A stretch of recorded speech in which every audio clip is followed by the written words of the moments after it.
Welcome to another soothing journey through history's less exciting moments. Tonight, we'll explore why you wouldn't last a day as a Roman gladiator and other mildly interesting historical tidbits. As we delve into the mundane details of ancient combat and daily life, let the gentle monotony of facts lull you into a peaceful slumber. From the tedious training regimens of gladiators to the bureaucratic intricacies of the Roman Empire, prepare to drift off to the drone of historical minutiae. So close your eyes, relax, and let's begin our soporific stroll through time. Welcome, weary travelers of time, to another soothing journey through the annals of history. I'm your guide, ready to lull you into a peaceful slumber with tales from ages past. Tonight, we'll explore the harsh realities of ancient Rome, medieval Europe, and other fascinating eras. So, settle in, close your eyes, and let the gentle waves of history wash over you as we begin our tranquil voyage through time. Imagine waking up in ancient Rome, not as a citizen or a slave, but as a gladiator. The sun hasn't yet risen, but you're already stirring in your cramped cell within the ludus, the gladiatorial school where you live and train. As you open your eyes, the first thing you notice is the hard, uncomfortable surface beneath you. It's not a bed, but a simple straw mat laid directly on the stone floor. The air is thick with the smell of sweat and unwashed bodies, a constant reminder of the close quarters you share with dozens of other gladiators. You sit up, your muscles aching from yesterday's brutal training session. The iron shackles around your ankles clank against the floor, a stark reminder of your status as a slave to the arena. These restraints are only removed during training and combat, ensuring you can't escape your fate. As you stretch and prepare for the day ahead, let's delve into the origins of the gladiatorial games and how you might have found yourself in this position. The practice of gladiatorial combat has its roots in Etruscan and Samnite funeral rites. Originally, these fights were held to honor the dead, with the belief that the blood spilled would appease the spirits of the deceased. The Romans adopted this custom around the 3rd century BCE, gradually transforming it from a religious ceremony into a form of public entertainment. The first recorded gladiatorial games in Rome took place in 264 BCE, organized by Marcus and Decimus Brutus in honor of their deceased father. These initial games were relatively small, featuring just 3 pairs of gladiators. However, the spectacle quickly gained popularity among the Roman populace. As a gladiator, you could have come from various backgrounds. Some, like you, were slaves, either captured in war or sold into slavery due to debt. Others were criminals sentenced to fight in the arena as punishment for their crimes. A small number were even free men who voluntarily became gladiators, lured by the promise of fame and fortune. In your case, you were a prisoner of war, captured during one of Rome's many military campaigns. Instead of being sold into domestic slavery or sent to work in the mines, your physical prowess caught the eye of a Lanista, a gladiator trainer and owner. He purchased you, seeing potential profit in your strength and agility. Your training began almost immediately upon arrival at the Ludus. The first few months were grueling, designed to build your strength and endurance. You were fed a high-protein diet, mostly consisting of beans and barley, to develop your muscles. The Lanista invested heavily in your health and physical condition, knowing that a well-maintained gladiator was more valuable and had better chances of survival in the arena. As you became more proficient, you were assigned a specific gladiator class based on your physical attributes and fighting style. There were various types of gladiators, each with their own unique weapons and armor. You might have been trained as a murmillo, wielding a large rectangular shield and a short sword, or perhaps as a retiarius, armed with a net and trident. Your days in the Ludus followed a strict routine. Early mornings were dedicated to physical conditioning, running, weightlifting with stone weights, and practicing weapon strikes on wooden posts. Afternoons were spent in combat training, sparring with wooden weapons against fellow gladiators, or practicing specific techniques under the watchful eye of a doctor, an experienced trainer, often a retired gladiator himself. Despite the harsh conditions and constant threat of death, there was a sense of camaraderie among gladiators. You trained together, ate together, and faced death together. This bond was strengthened by the gladiator's oath, or sacramentum gladiatorium, which you swore upon entering the Ludus. This oath bound you to your Lanista, accepting that you would endure to be burned, to be bound, to be beaten, and to be killed by the sword. As you prepare for another day of training, you can't help but think about your future. The life of a gladiator was short and brutal, with most not surviving beyond their mid-20s. However, there was always the slim hope of winning your freedom through exceptional performance in the arena, or by surviving long enough to be granted a wooden sword, the rudis, symbolizing your release from gladiatorial service. With these thoughts swirling in your mind, you hear the familiar sound of the Ludus gates opening. It's time to begin another day of training, pushing your body to its limits, honing your skills, and preparing for the moment when you'll step into the arena to face your fate before the roaring crowds of Rome. As we delve deeper into the harsh realities of a Roman gladiator's life, let's examine the grueling physical conditions they endured. These warriors weren't just fighting for glory.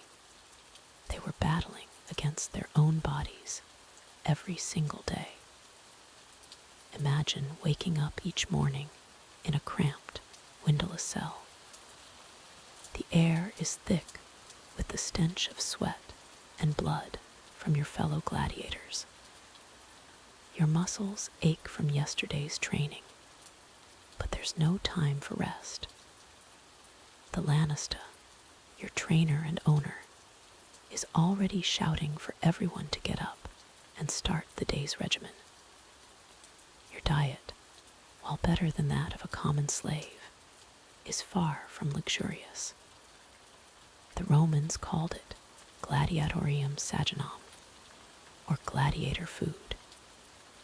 It consisted mainly of barley, beans, and dried fruit. This high-carbohydrate diet was designed to build a layer of protective fat over your muscles, cushioning you from cuts and scrapes in the arena. But it also left you feeling constantly bloated and sluggish. Water is rationed carefully. You're always thirsty, but drinking too much before training could lead to cramps or vomiting during intense exercises. The constant state of mild dehydration becomes your new normal. As you step out into the training yard, the scorching Italian sun beats down on you mercilessly. The sand beneath your feet is hot enough to burn, but you can't afford to show weakness. Your daily routine begins with hours of strength training, lifting heavy weights, running while carrying sandbags, and practicing with wooden weapons that are intentionally heavier than the real ones. Your hands are calloused and scarred from endless sword drills. Each day, you repeat the same movements thousands of times until they become second nature. The wooden post you practice on, called a palace, has worn grooves where your blade strikes repeatedly. Your arms and shoulders burn with fatigue, but stopping isn't an option. After strength training comes agility exercises.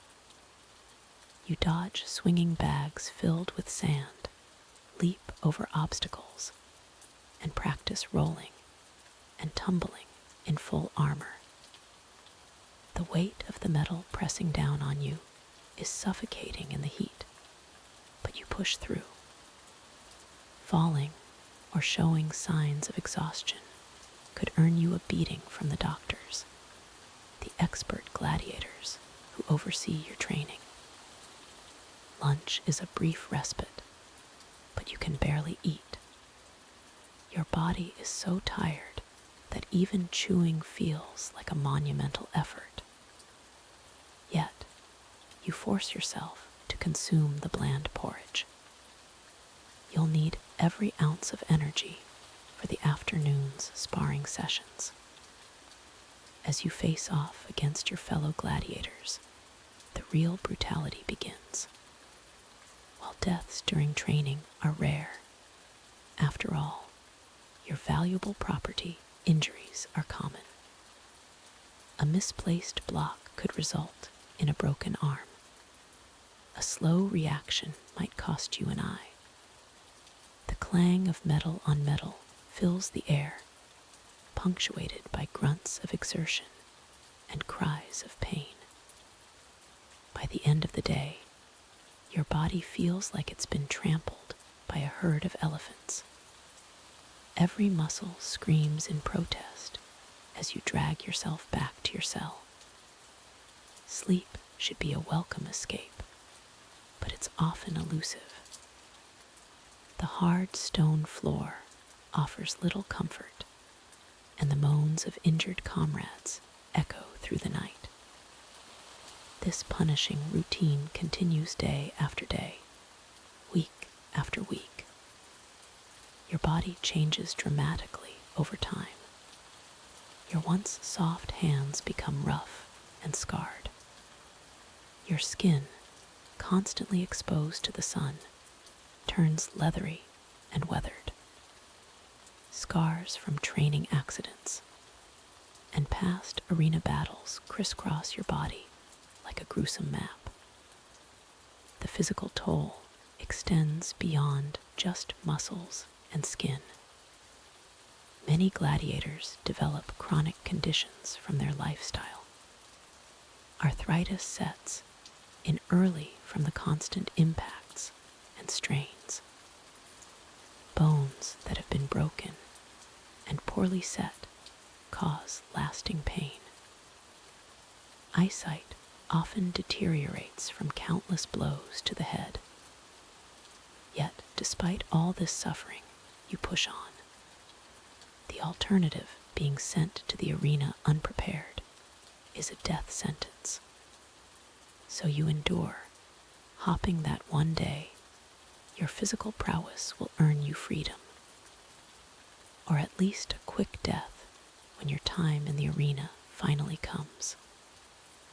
As we conclude this segment on the physical conditions of a Roman gladiator's life, remember that this was just one aspect of their challenging existence. In our next segment, we'll explore the psychological toll of living constantly on the edge of death, never knowing which day might be your last. As we delve deeper into the life of a Roman gladiator, let's explore their diet and training regimen. Contrary to popular belief, gladiators weren't fed scraps or left to starve. In fact, their diet was carefully planned to keep them in peak fighting condition. Gladiators were often referred to as horderai, or barley men, due to their high carbohydrate diet. This might seem counterintuitive for fighters, but there was a method to this madness. The gladiators' diet primarily consisted of beans, barley, and other grains. This carb-heavy meal plan served two purposes: providing energy for intense training and building a layer of protective fat.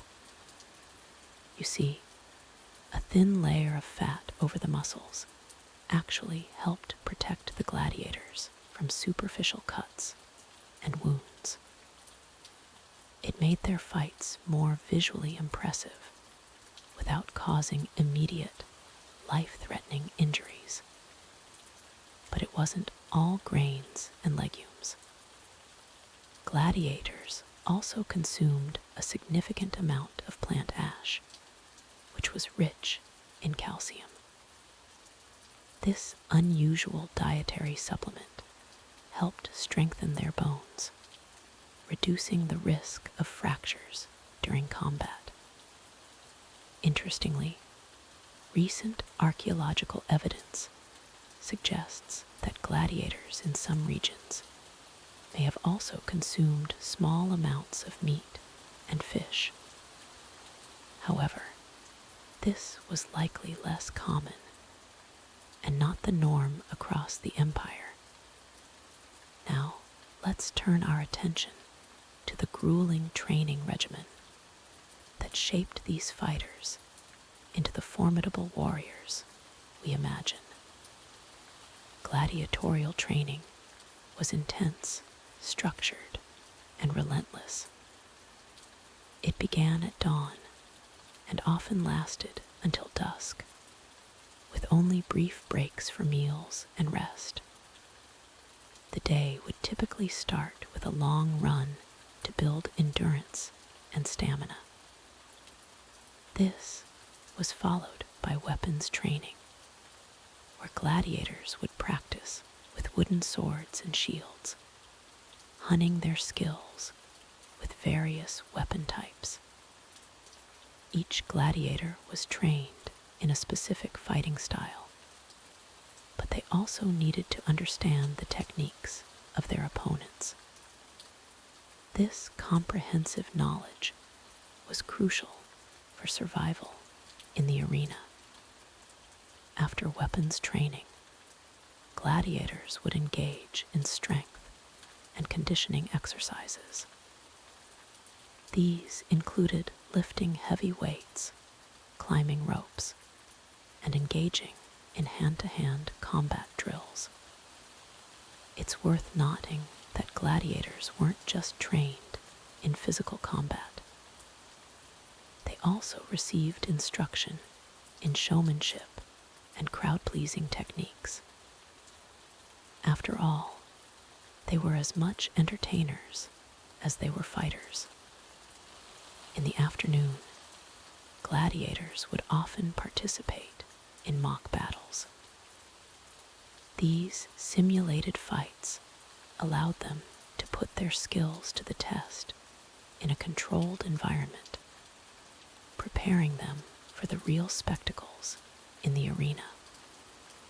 The training wasn't just about building physical strength and skills.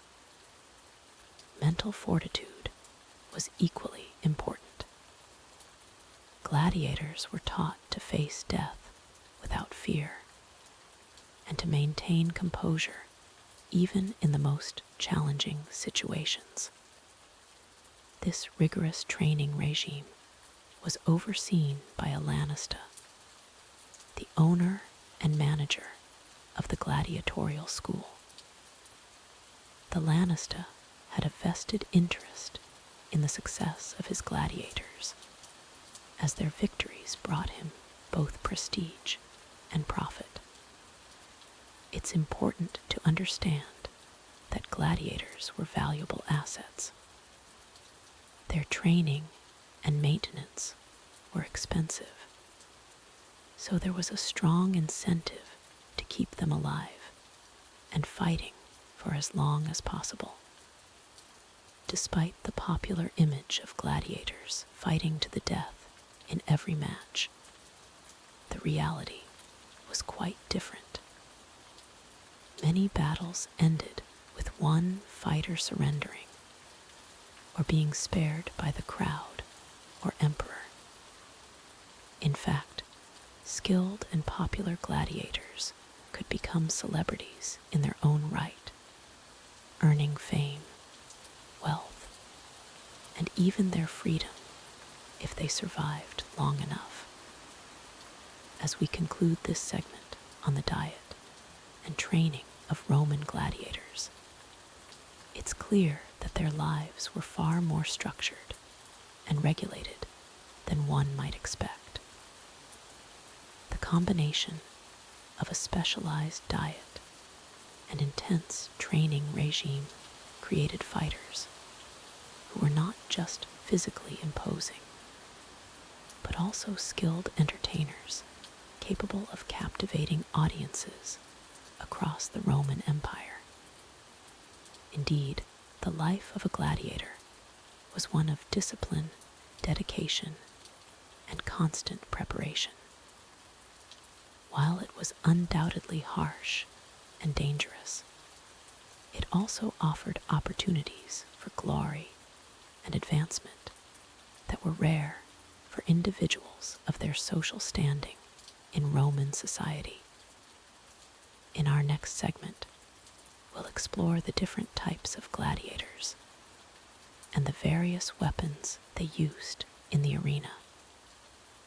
But for now, let the steady rhythm of gladiatorial training lull you into a peaceful slumber. While we often imagine gladiators as fierce warriors revered by Roman society, the reality was far more complex and often degrading. Despite their fame in the arena, gladiators were considered among the lowest social classes in ancient Rome. Most gladiators were slaves, prisoners of war, or criminals condemned to fight.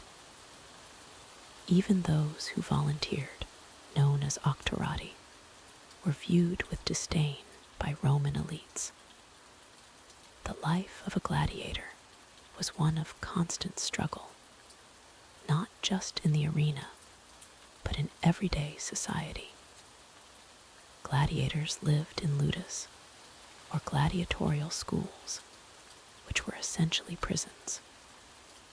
These facilities were often dark, cramped, and unsanitary.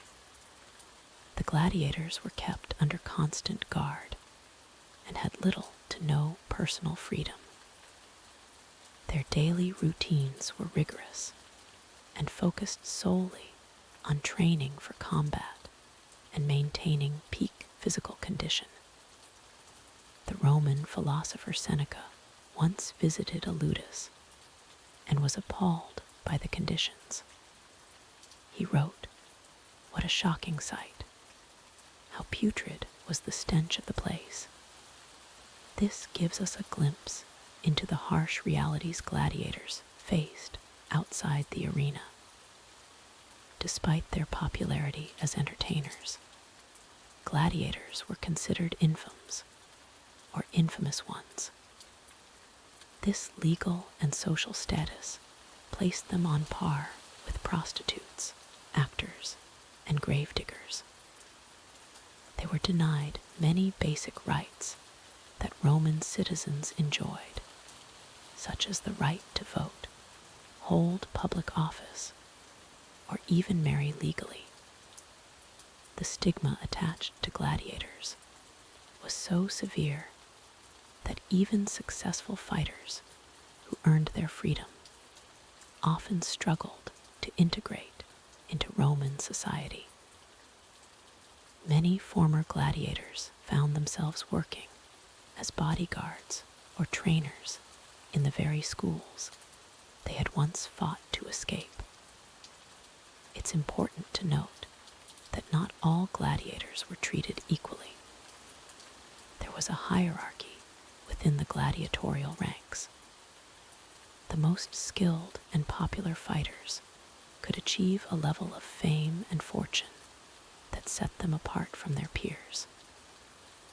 These elite gladiators, known as primi pales, could earn substantial prizes and even win their freedom. However, for the vast majority of gladiators, life was a constant struggle against both physical danger and social prejudice. They were seen as both fascinating and repulsive by Roman society, a paradox that defined their existence.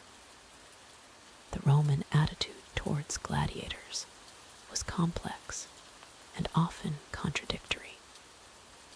While the games were immensely popular and gladiators were celebrated for their skill and bravery, they were simultaneously viewed as morally corrupt and socially inferior. This contradiction is perhaps best illustrated by the fascination many Roman women had with gladiators. Despite their low social status, some gladiators became sex symbols, attracting the attention of women from all social classes, including the nobility. This was seen as scandalous and was often criticized by Roman moralists. The Emperor Commodus, who famously fought as a gladiator himself, was widely criticized for debasing the imperial office by participating in the arena. This shows that even the highest levels of Roman society were not immune to the stigma associated with gladiatorial combat. The social reality of gladiators extended beyond their own lives. Their families also bore the burden of their infamy. Children of gladiators were often barred from certain professions and faced discrimination throughout their lives. It's crucial to understand that the glorified image of gladiators we often see in modern media is far removed from the historical reality. While some achieved fame and fortune, the vast majority lived lives of hardship, danger, and social exclusion. The gladiatorial games themselves were a reflection of Roman society's values and power structures. The games served as a way for the elite to demonstrate their wealth and influence, often at the expense of the gladiators, who risked their lives for entertainment. As we consider the social reality of gladiators, it becomes clear that their lives were far from glamorous. The constant threat of death in the arena was compounded by a life of social ostracism and limited opportunities. This harsh reality serves as a stark reminder of the often brutal nature of ancient Roman society. In our next segment, we'll delve into the training regimen of gladiators, exploring how these fighters prepared for the life and death battles that awaited them in the arena. The physical and mental challenges they faced were immense, further highlighting why you wouldn't last a day as a Roman gladiator. As the roar of the crowd fills your ears, you step into the blinding sunlight of the arena. The sand beneath your feet is already stained with the blood of previous combats. You are now a Roman gladiator, facing the most brutal aspect of your new life: arena combat. The amphitheater is a massive structure, capable of holding tens of thousands of spectators. Today, it seems as if all of Rome has turned out to watch. The air is thick with anticipation and the smell of sweat and fear. You've been training for months, but nothing could truly prepare you for this moment.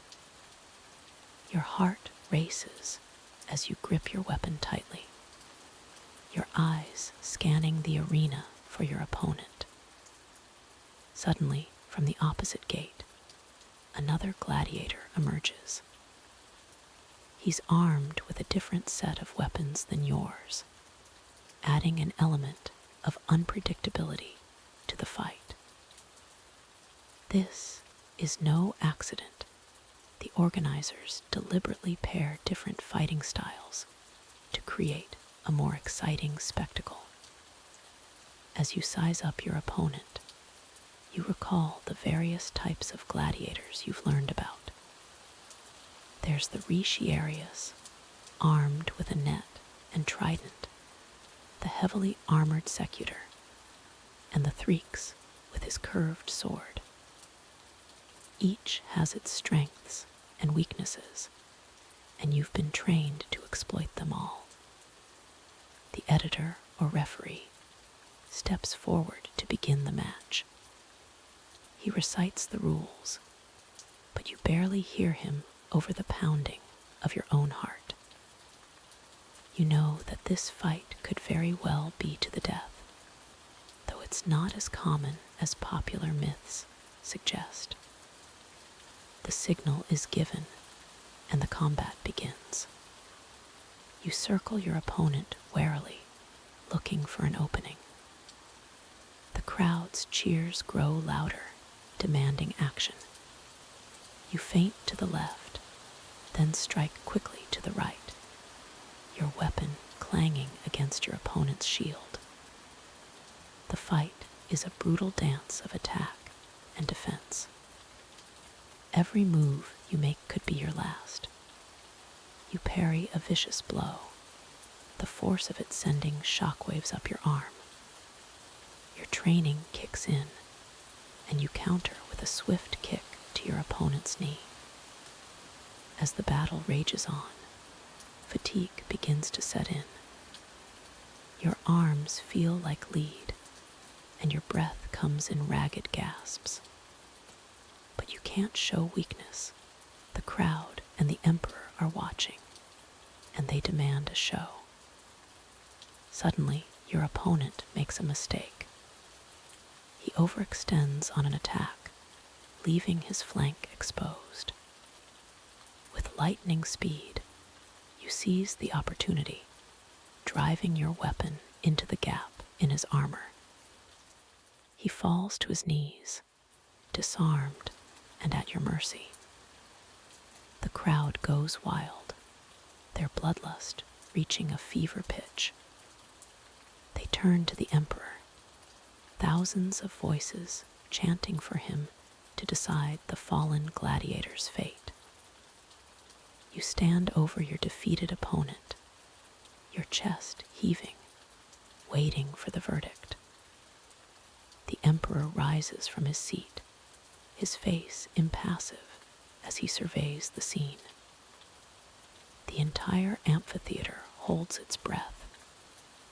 Then, with a dramatic flourish, he extends his arm, his thumb hovering between life and death.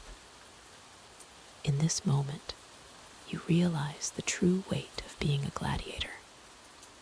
You are not just a warrior, but an entertainer, a political tool, and a symbol of Rome's power. Your life, and the life of your opponent, hangs on the whim of the crowd and the emperor. As the emperor's thumb begins to move, you understand that survival in the arena is about more than just martial skill. It's about pleasing the crowd, playing to their emotions, and embodying the ideals of Roman virtue, even in the face of death. Whether you live or die today, you know that this is just the beginning. If you survive, there will be more fights, more opponents, more brushes with death. This is the life of a Roman gladiator, a life of glory, brutality, and constant peril. As the emperor's decision is revealed, you realize that in the world of gladiatorial combat, every day could be your last. The sand of the arena may be your final resting place, or it may be the stage for your rise to fame and fortune. Either way, you wouldn't last long in this merciless world of ancient Roman entertainment. As we conclude our journey through the brutal world of Roman gladiators, it's clear that surviving even a single day in their sandals would be a monumental challenge for most of us today. The life of a gladiator was not just about the spectacle in the arena, but a constant struggle against overwhelming odds, physical torment, and psychological strain. From the moment they woke up in their cramped, unsanitary cells, gladiators faced a grueling routine of intense training, meager rations, and the ever-present threat of death. The strict discipline imposed by their Lannistas left little room for personal freedom or expression. Every aspect of their lives was controlled, from their diet to their social interactions. The psychological toll of knowing that each day could be your last would be unbearable for most modern individuals. The constant anticipation of violent combat, coupled with the knowledge that your life could end for the entertainment of others, would likely break the spirit of even the toughest among us. Moreover, the physical demands placed on gladiators were extreme by any standard. The rigorous training regimens, designed to build strength and endurance, would push the limits of human endurance. Few people today possess the raw physical power and stamina required to wield the heavy weapons and armor used in gladiatorial combat. Let's not forget the brutality of the arena itself. The violence we witness in modern sports or entertainment pales in comparison to the life or death struggles that gladiators faced. The sight of blood, the sounds of combat, and the smell of death would be overwhelming for most of us, accustomed as we are to a more sanitized existence. In the end, the life of a Roman gladiator was one of constant hardship, danger, and uncertainty. While we may romanticize their bravery and skill, the reality was far from glamorous. It's a stark reminder of how far we've come as a society, and how fortunate we are to live in an age where such brutal forms of entertainment are no longer acceptable. As we leave the gladiatorial arena behind, let's sail across the seas to the harsh, frigid lands of Scandinavia. Here, we encounter a different breed of warrior, one whose very name struck fear into the hearts of coastal dwellers across Europe, the Viking. But before you romanticize the idea of being a Norse raider, wielding an axe and donning a horned helmet, let's explore why you wouldn't last a day as a Viking warrior. Their life was far from the glorified tales we often hear, filled with brutal challenges and harsh realities that would make even the bravest modern person quiver. As the first rays of sunlight pierce through the misty fjords, we find ourselves transported back to the 8th century, to the rugged shores of Scandinavia. Here, we'll witness a day in the life of a Viking warrior, a figure both revered and feared throughout medieval Europe. Our warrior, let's call him Bjorn, awakens in his longhouse. The air is crisp, filled with the scent of smoldering embers from last night's fire. Bjorn's day begins early, as it does for most in his village. But before we delve into Bjorn's daily routine, let's understand the origins of these fierce Norse warriors. The term Viking itself comes from the Old Norse word vikingur, meaning pirate or raider. However, not all Vikings were bloodthirsty marauders, as popular culture often portrays them. The Viking Age, spanning from approximately 793 to 1066 AD, was a time of great expansion for the Norse people. Driven by a combination of factors, including overpopulation, limited agricultural land, and a thirst for wealth and adventure, these Scandinavians set sail across the seas, reaching as far as North America to the west and the Byzantine Empire to the east. Vikings were not just warriors, but also skilled traders, craftsmen, and explorers.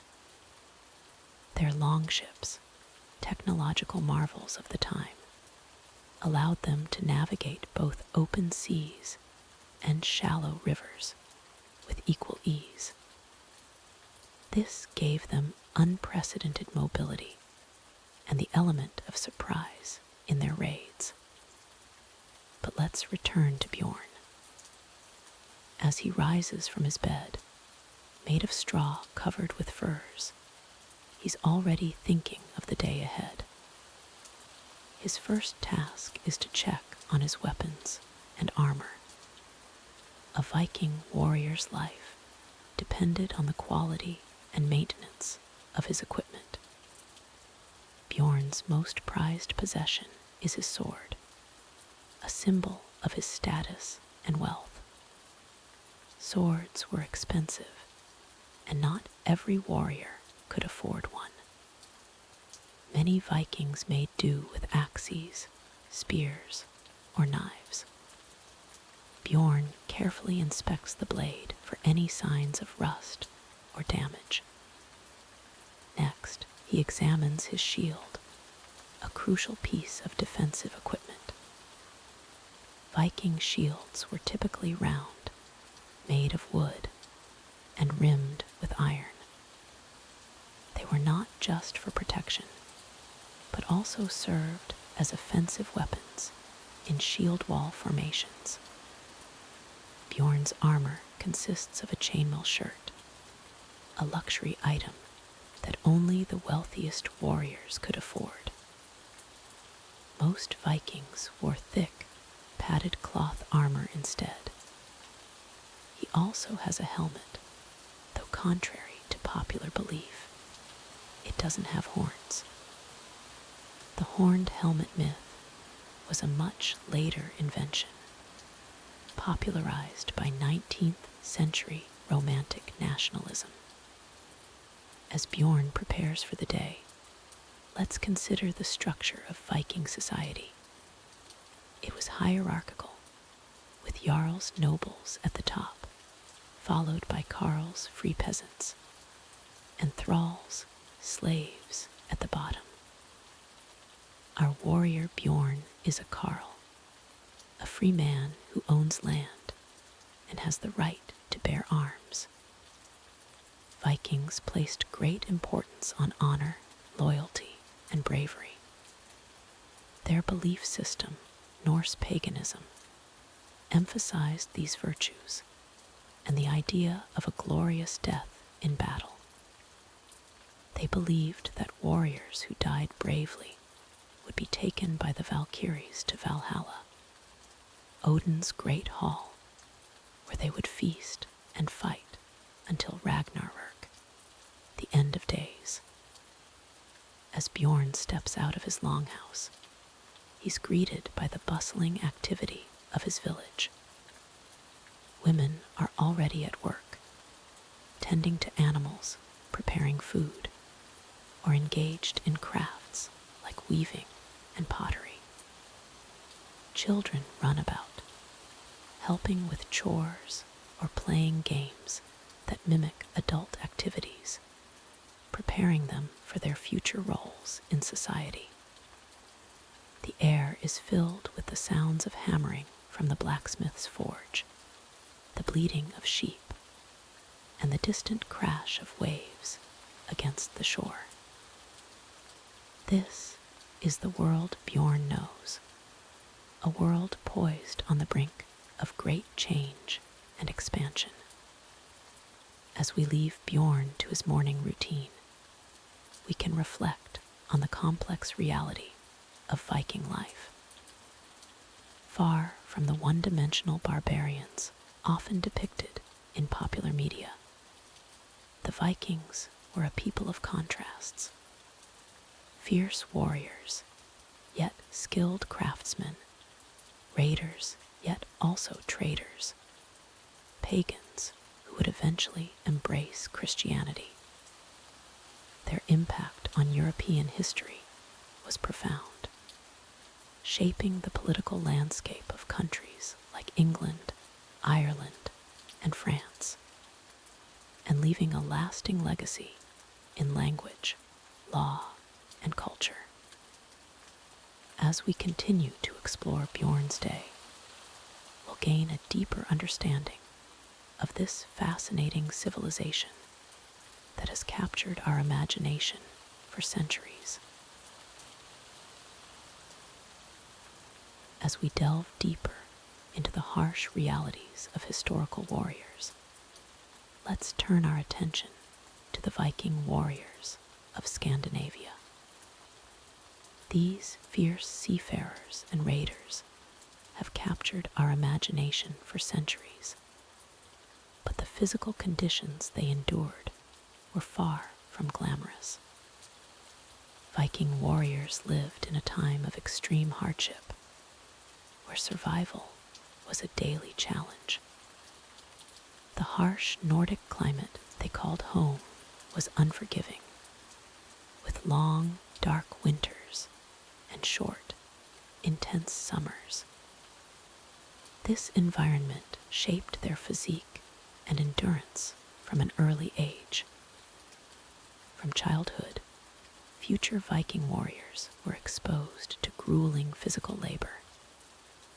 They helped with farming, fishing, and building, developing strong muscles and robust constitutions. This early conditioning was crucial for their later lives as warriors, but it also meant that their bodies often showed signs of wear and tear at a young age. The diet of a Viking warrior was far from balanced by modern standards. While they had access to a variety of foods, including meat, fish, and grains, their diet was heavily dependent on what was available seasonally.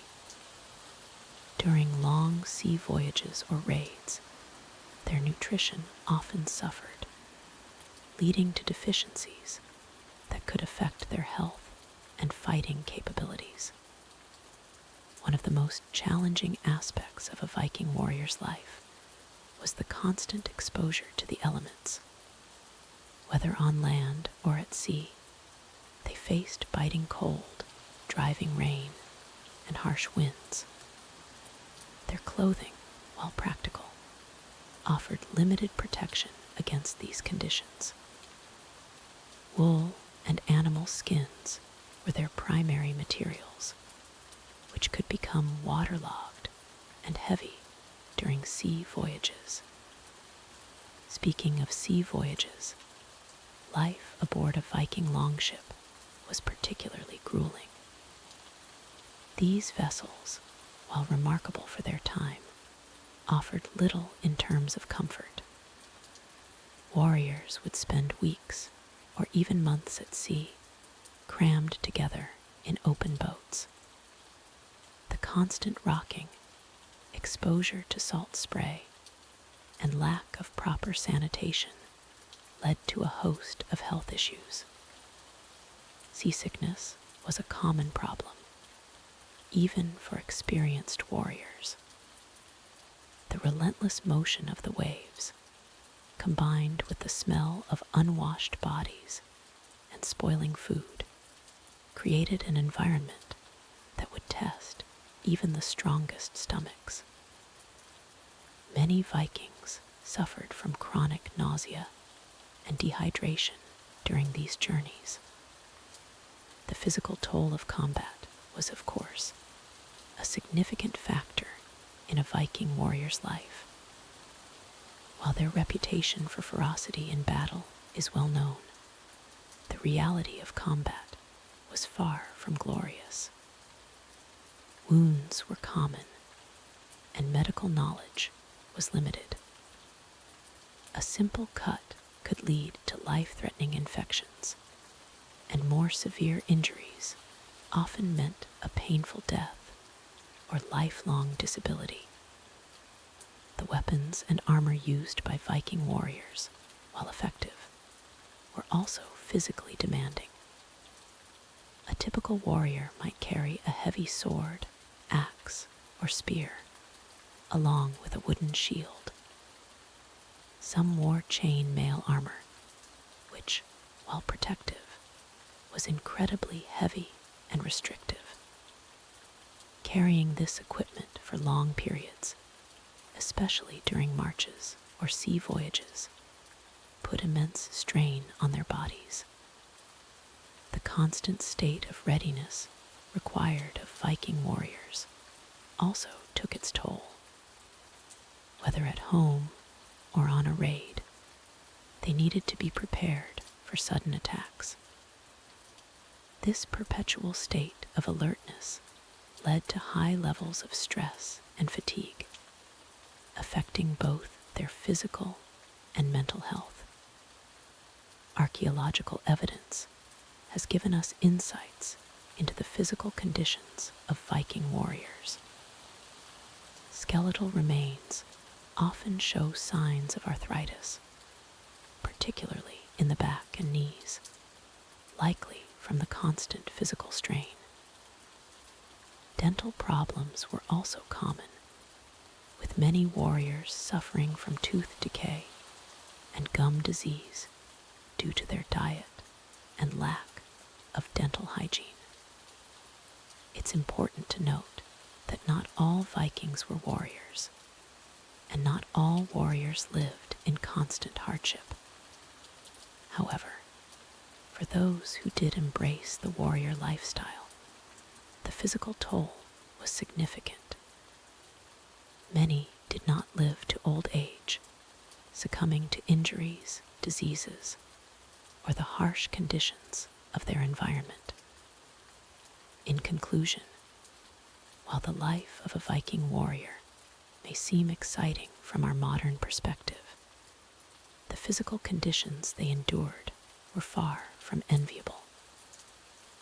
The combination of a harsh climate, demanding physical labor, poor nutrition, and the constant threat of violence created a lifestyle that would be unimaginably difficult for most people today. It serves as a stark reminder of how far we've come in terms of comfort and health, and perhaps gives us a new appreciation for the resilience of these historical figures. As we continue our journey through the less than glamorous lives of historical figures, let's turn our attention to the Viking warrior.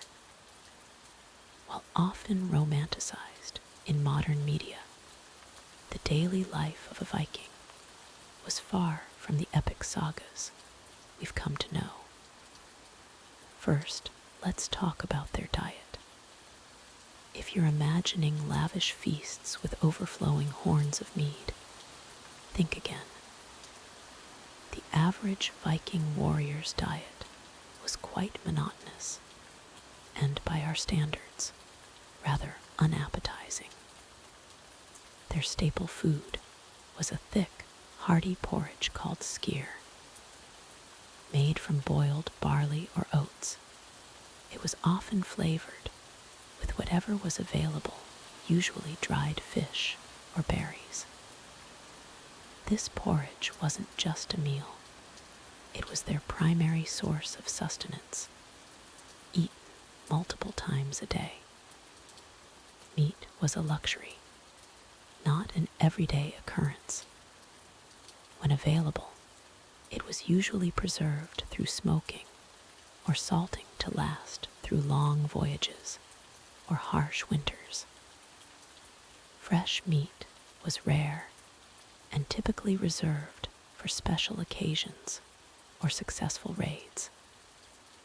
Speaking of raids, let's dispel another myth. Viking warriors didn't spend all their time pillaging and plundering. In fact, raiding was often a seasonal activity, something done when the crops didn't need tending. The reality is that most Viking men, even warriors, were farmers first. They spent much of their time engaged in backbreaking agricultural labor. Plowing fields, sowing crops, and tending to livestock were daily tasks that occupied most of their waking hours. Imagine spending your days knee-deep in mud, wrestling with wooden plows pulled by oxen. The work was physically demanding and relentless. There were no days off in the Viking calendar. Every day was a work day, from sunrise to sunset. During the short growing season in Scandinavia, every moment of daylight was precious. Vikings had to make the most of the fertile months to ensure they had enough food to survive the long, harsh winters. When not farming, Vikings engaged in other labor-intensive activities. Boat building was a crucial skill, requiring precision and strength. They would spend weeks felling trees, shaping planks, and meticulously constructing their iconic longships. Blacksmithing was another essential trade. Viking warriors often had to forge and maintain their own weapons and tools. Picture spending hours hunched over a hot forge, hammering out sword blades or axe heads, your hands calloused and your back aching. Let's not forget about fishing, another primary source of food. Vikings would brave the cold, turbulent waters of the North Atlantic in small boats, casting nets or lines for hours on end. It was dangerous, exhausting work that could easily end in disaster if a storm suddenly arose. Even their homes required constant maintenance. Viking longhouses, while impressive, were drafty and prone to leaks. Repairing roofs, reinforcing walls, and insulating against the bitter cold were ongoing tasks that couldn't be neglected. Now you might be thinking, but what about all the gold and riches from their raids? Well, successful raids were far from guaranteed, and the spoils were often used for trade or to pay off debts rather than for personal luxury. The harsh reality is that most Vikings lived a life of constant struggle against nature, barely scraping by from season to season. The romantic image of the carefree, adventurous Viking warrior was far from the truth for the majority of Scandinavian people during this era. So the next time you find yourself daydreaming about living as a Viking warrior, remember, you'd be more likely to find yourself knee-deep in a muddy field, stomach growling for another bowl of bland porridge, than sailing off on an exciting raid. The Viking life was one of hard work, simple fare, and constant struggle. A far cry from the glorified tailies we often hear today. As we delve deeper into the harsh realities of historical warriors, let's turn our attention to the Viking Age. The popular image of Vikings as fearless, horn-helmeted raiders sailing the seas in longships is only part of the story. The social reality of being a Viking warrior was far more complex, and in many ways less glamorous than modern media portrays. Firstly, it's important to understand that not all Vikings were warriors. The term Viking actually refers to a job or activity, not an ethnic group. The people we call Vikings were Norse inhabitants of Scandinavia who engaged in raiding, trading, and exploration. Many were farmers, craftsmen, and merchants who only occasionally participated in raids. For those who did take up the warrior's path, life was far from easy. Viking society was highly stratified, with Jarl's nobles at the top, Carl's free peasants in the middle, and thralls, slaves at the bottom. Most Viking warriors came from the Carl class, and their social status was closely tied to their success in battle and raids. The path to becoming a Viking warrior often began in childhood. Young boys were expected to learn basic combat skills from an early age. They would practice with wooden weapons, engaging in mock battles with their peers. As they grew older, they would graduate to real weapons and more intense training However, owning weapons and armor was expensive. A typical Viking warrior's equipment might include a sword, spear, axe, shield, helmet, and chainmail shirt. The cost of this gear could be equivalent to several cows or a small farm. Many warriors had to make do with less, perhaps carrying only a spear and shield into battle. The social pressure to participate in raids and prove one's worth was immense. Success in battle brought not only material wealth, but also prestige and a higher social standing.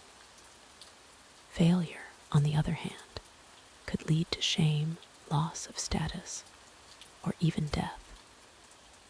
This created a culture where bravery and martial prowess were highly valued, but also where the stakes were incredibly high.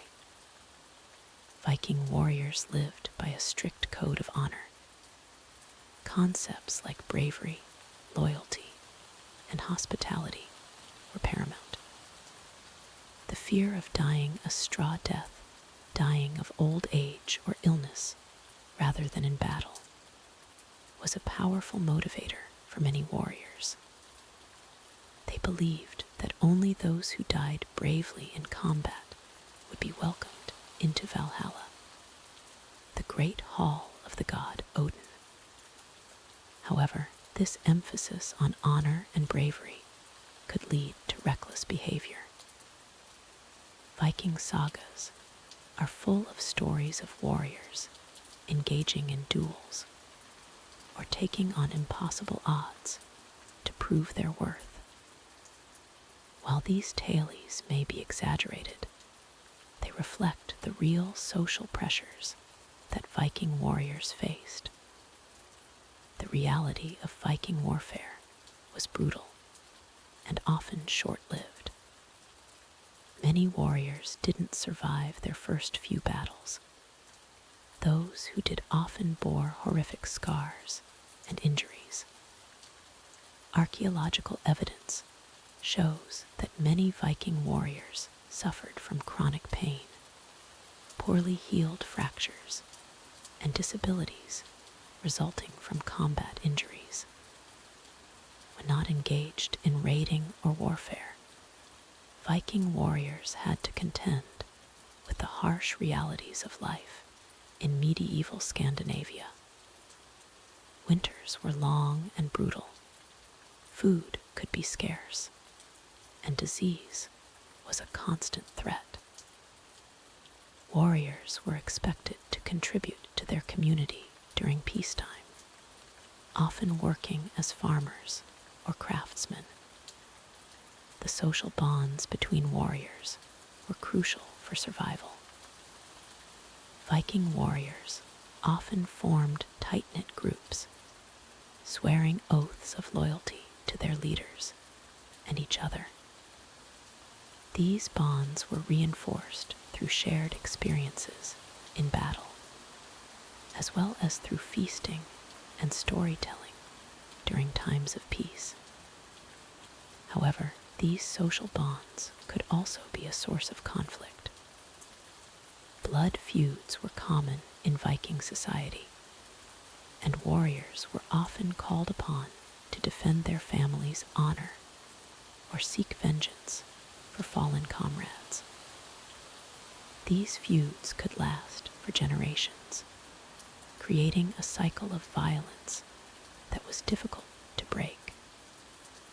As we reflect on the social reality of Viking warriors, it becomes clear that their lives were far from the romanticized versions we often see in popular culture. They lived in a world of constant danger, social pressure, and harsh physical conditions. While there was certainly glory to be found in their lifestyle, it came at a tremendous cost. The legacy of Viking warriors continues to captivate our imagination, but it's important to remember the complex social realities that shaped their lives. Their world was one of both honor and brutality, of tight-knit communities and fierce individualism, of great adventures and crushing hardships. It's a reminder that history is always more nuanced and complex than we might initially assume. As we delve deeper into the harsh realities of historical figures, let's turn our attention to the fierce Viking warriors. Their lives were far from the romanticized tales we often hear, filled instead with brutal combat and perilous raids. Imagine yourself as a Viking warrior, standing on the deck of a longship, the salty sea spray stinging your face. The year is 793 AD, and you're part of one of the first recorded Viking raids on the monastery of Lindisfarne, off the coast of England. Your daily life revolves around preparing for and executing these raids. The longships, technological marvels of their time, allow you to navigate both open seas and shallow rivers. But these vessels offer little comfort during long journeys. You're cramped, constantly damp, and the smell of unwashed bodies and stale provisions fills the air. As you approach the shore, your heart races. The element of surprise is crucial. You leap into the frigid water, your heavy armor weighing you down. The cold shock hits you, but there's no time to hesitate. You charge towards the unsuspecting monastery. Combat is swift and merciless. Your primary weapon, a sturdy axe, cleaves through the air. Its weight requires immense strength and skill to wield effectively. One wrong move, and you could leave yourself open to a fatal counterattack. The clash of metal on metal rings in your ears as you engage the hastily assembled defenders. Your round shield, a vital piece of equipment, bears the brunt of incoming blows. It's not just for defense. You use its edge to strike opponents, aiming to break bones or knock them off balance. The fighting is chaotic and exhausting. There's no time for elaborate sword techniques or honorable duels. It's a brutal melee where survival depends on raw strength, quick reflexes, and often sheer luck.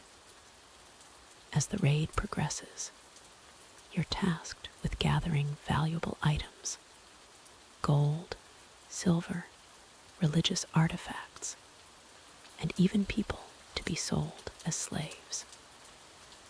The success of the raid determines your standing among your fellow warriors and the resources available to your community back home.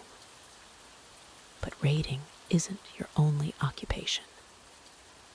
Back in Scandinavia, you're expected to be a farmer, a craftsman, and a community member.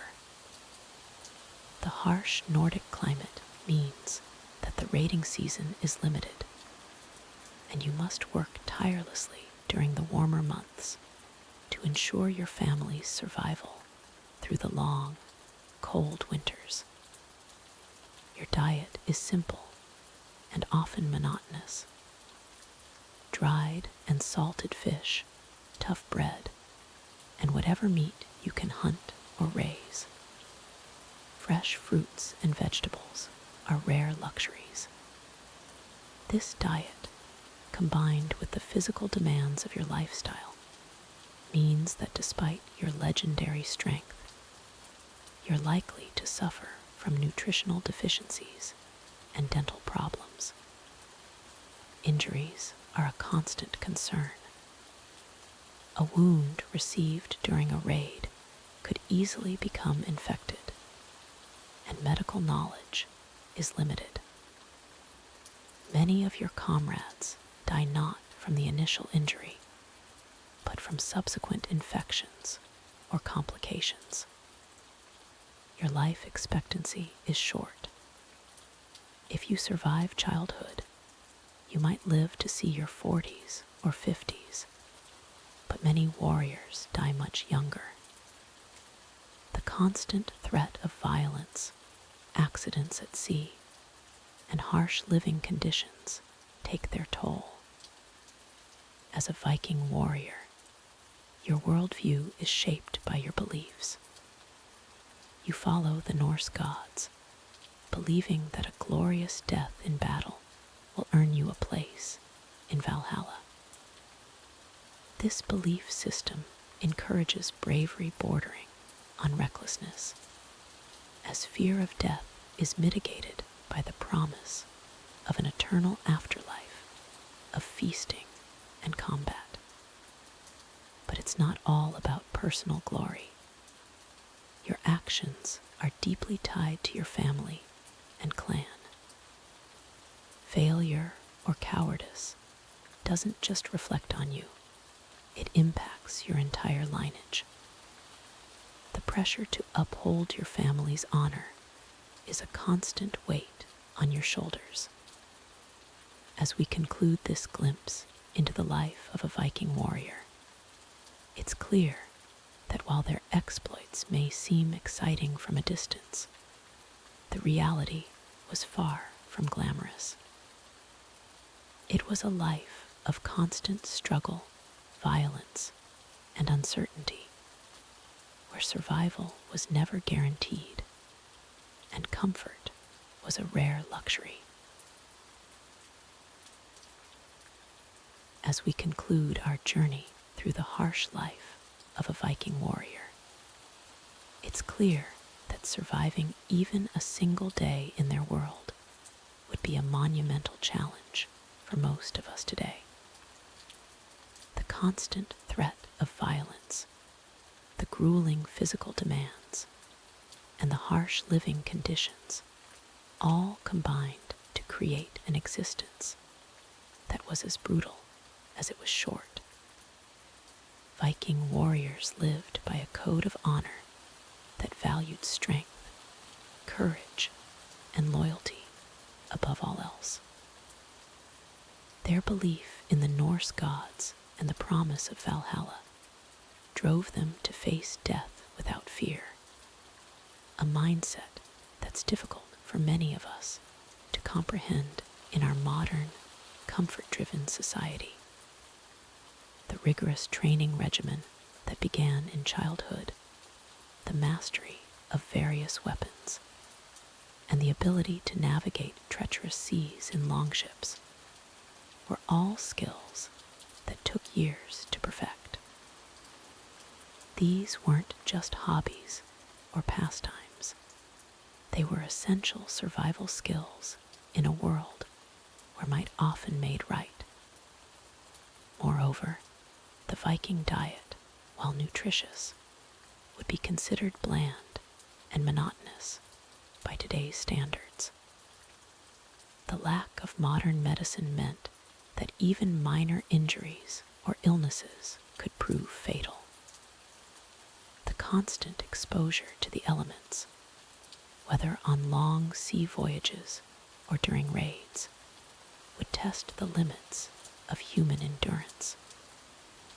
Perhaps most challenging for modern individuals would be the Vikings' worldview. Their society was built on a foundation of conquest and raiding, with concepts of individual rights and personal freedoms being largely foreign. The strict social hierarchy and the expectation to conform to societal norms would be suffocating for many of us accustomed to personal autonomy. In the end, while we may romanticize the Viking era in movies and television, the reality was far harsher. Their legacy of exploration, craftsmanship, and complex mythology continues to fascinate us, but few would truly wish to trade places with these fierce warriors of the past. As we drift off to sleep, let's be grateful for the comforts and relative peace of our modern world, so different from the turbulent times of the Viking warrior. Now, let's journey back to the Middle Ages and explore the harsh reality of being a medieval peasant. Imagine waking up each day to backbreaking labor, meager meals, and the constant threat of disease. Life in feudal Europe was far from the romantic tales of knights and castles we often hear about. Instead, it was a daily struggle for survival, where the majority of the population lived in poverty and servitude. As we delve into this grim chapter of history, you'll soon understand why you wouldn't last a day as a medieval peasant. As we journey back in time to the life of a medieval peasant, let's start at the very beginning of their day. Picture yourself waking up in a small, cramped hut as the first light of dawn barely filters through the cracks in the walls. The year is 1250 AD, and you're a serf living on the outskirts of a small village in England. Your home is a simple one-room structure made of wattle and daub, a mixture of mud, straw, and animal dung, plastered over a wooden frame. The thatched roof above you provides some protection from the elements, but it's also a haven for insects and rodents. As you stir from your slumber, you feel the hard, uneven surface of your straw-filled mattress beneath you. It's not exactly comfortable, but it's all you have. You share this bed with your entire family, your spouse, children, and perhaps even elderly parents. Privacy is a luxury you've never known. The air inside the hut is thick with the lingering smoke from last night's fire, which has long since died out. The smell of unwashed bodies and yesterday's meal hangs heavy in the air. But you're used to it. This is the only life you've ever known. As you sit up, your joints ache from years of hard labor in the fields. You're only in your 30s, but the harsh life of a medieval peasant has already taken its toll on your body. You rub the sleep from your eyes and begin to prepare for another day of backbreaking work. But before we delve into your daily routine, let's take a moment to understand how you came to be in this position. Your status as a serf isn't something you chose. It's a birthright, or rather, a birth burden. You were born into this life, just as your parents and grandparents were before you. In medieval feudal society, serfs were essentially tied to the land they worked on. You're not exactly a slave, but you're far from free. You're bound to the local lord's estate and required to work his land in exchange for protection and the right to farm a small plot for yourself. This system, known as manorialism, has been in place for centuries. It's a hierarchical structure where the nobility owns vast tracts of land, and peasants like yourself provide the labor to work it. At the top of this pyramid sits the king, followed by powerful nobles, knights. And then, at the very bottom, serfs like you. Your ancestors likely became serfs during the tumultuous times following the fall of the Roman Empire. As central authority crumbled and marauding bands threatened the countryside, many free peasants voluntarily entered into serfdom for protection.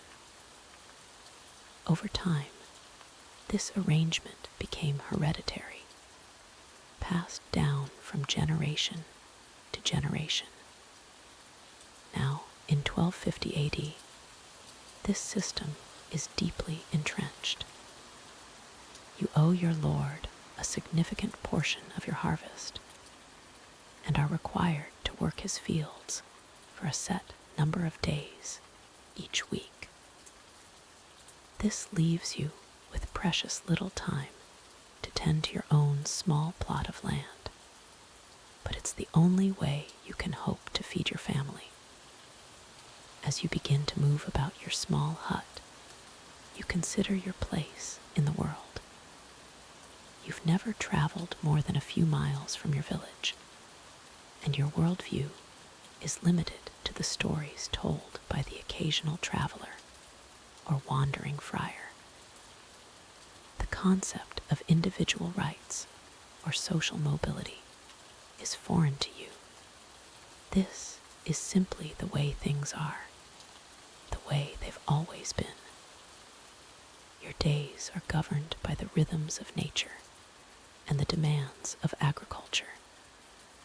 You rise with the sun and work until it sets, following the same patterns your ancestors have for generations. The church bells in the nearby village mark the hours of your day, calling you to prayer and reminding you of the omnipresence of God in your life. As you prepare to face another day, you take a moment to offer a quick prayer. Life is hard and often short for people in your position. Disease, famine, and war are ever-present threats. Your faith, however simple, provides some comfort in the face of these harsh realities. With a deep breath, you steel yourself for the day ahead. There's work to be done, and as a medieval peasant, that work never truly ends. But for now, let's pause our journey here on the cusp of your day, ready to explore the grueling routine that awaits you in the fields and the manor. As we journey deeper into the harsh realities of historical lives, let's turn our attention to the medieval peasant. Their physical conditions were far from enviable, and you'd likely struggle to endure even a single day in their shoes. First, let's consider their living arrangements. The typical medieval peasant's home was a far cry from our modern dwellings. Picture a small, single-room structure made of wattle and daub, a mixture of mud, clay, and straw, plastered over a wooden frame. The roof, thatched with straw or reeds, offering minimal protection from the elements.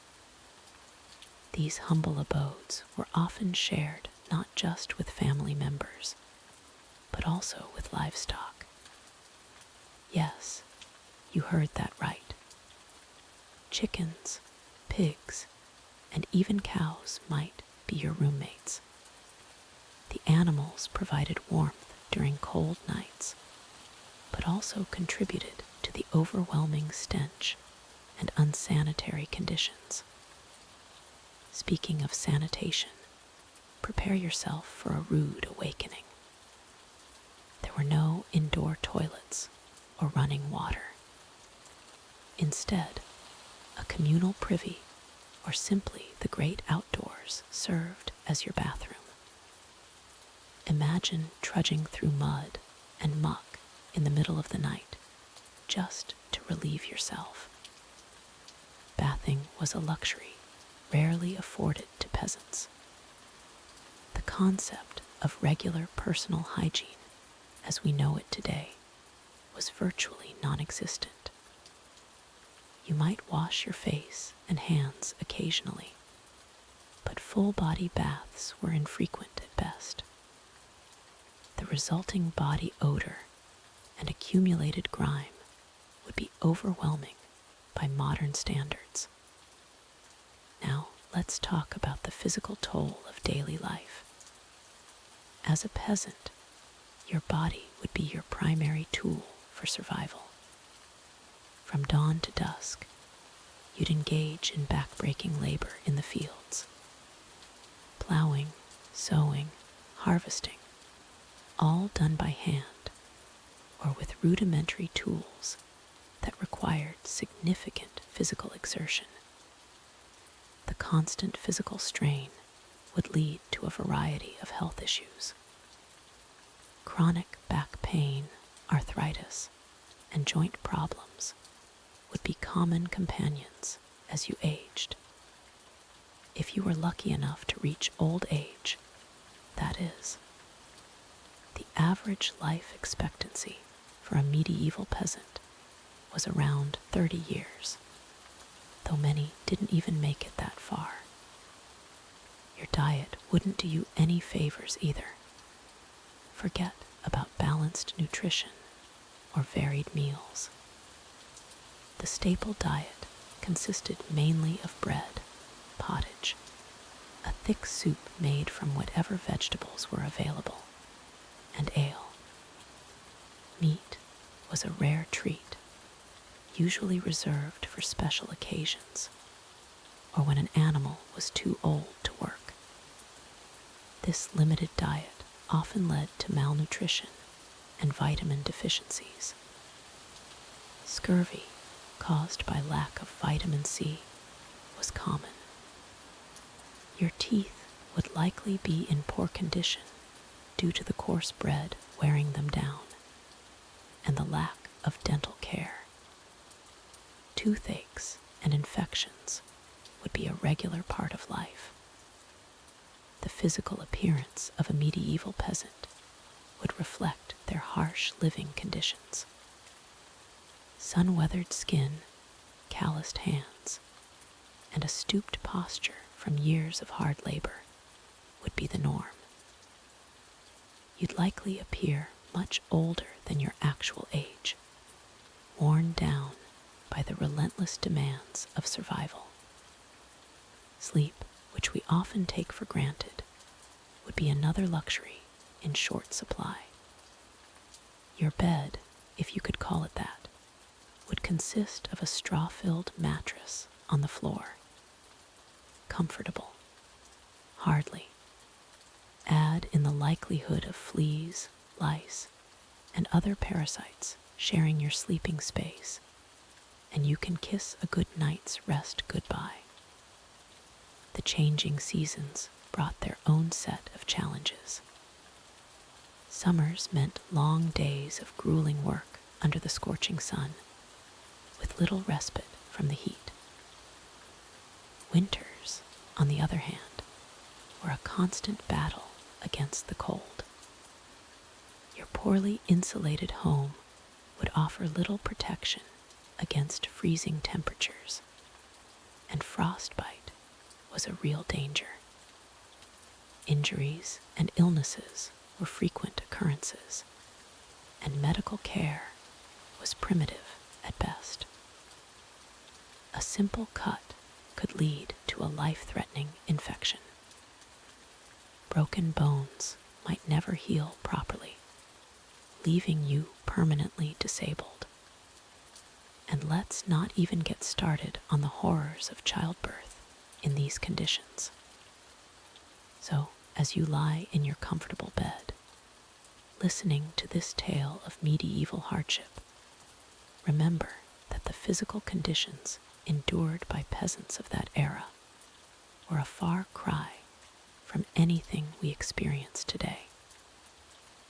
Their resilience in the face of such adversity is truly remarkable, and it's doubtful that many of us could withstand even a fraction of what they endured on a daily basis. As we journey back to the Middle Ages, let's explore the daily life of a medieval peasant, focusing on their food and work. Brace yourself for a stark contrast to our modern comforts. First, let's talk about the medieval peasant's diet. If you think your current meal plan is restrictive, you haven't seen anything yet. The staple food for peasants was bread, but not the fluffy, enriched bread we enjoy today. Their bread was coarse, dark, and often made from lower quality grains like rye or barley. White bread made from wheat was a luxury reserved for the wealthy.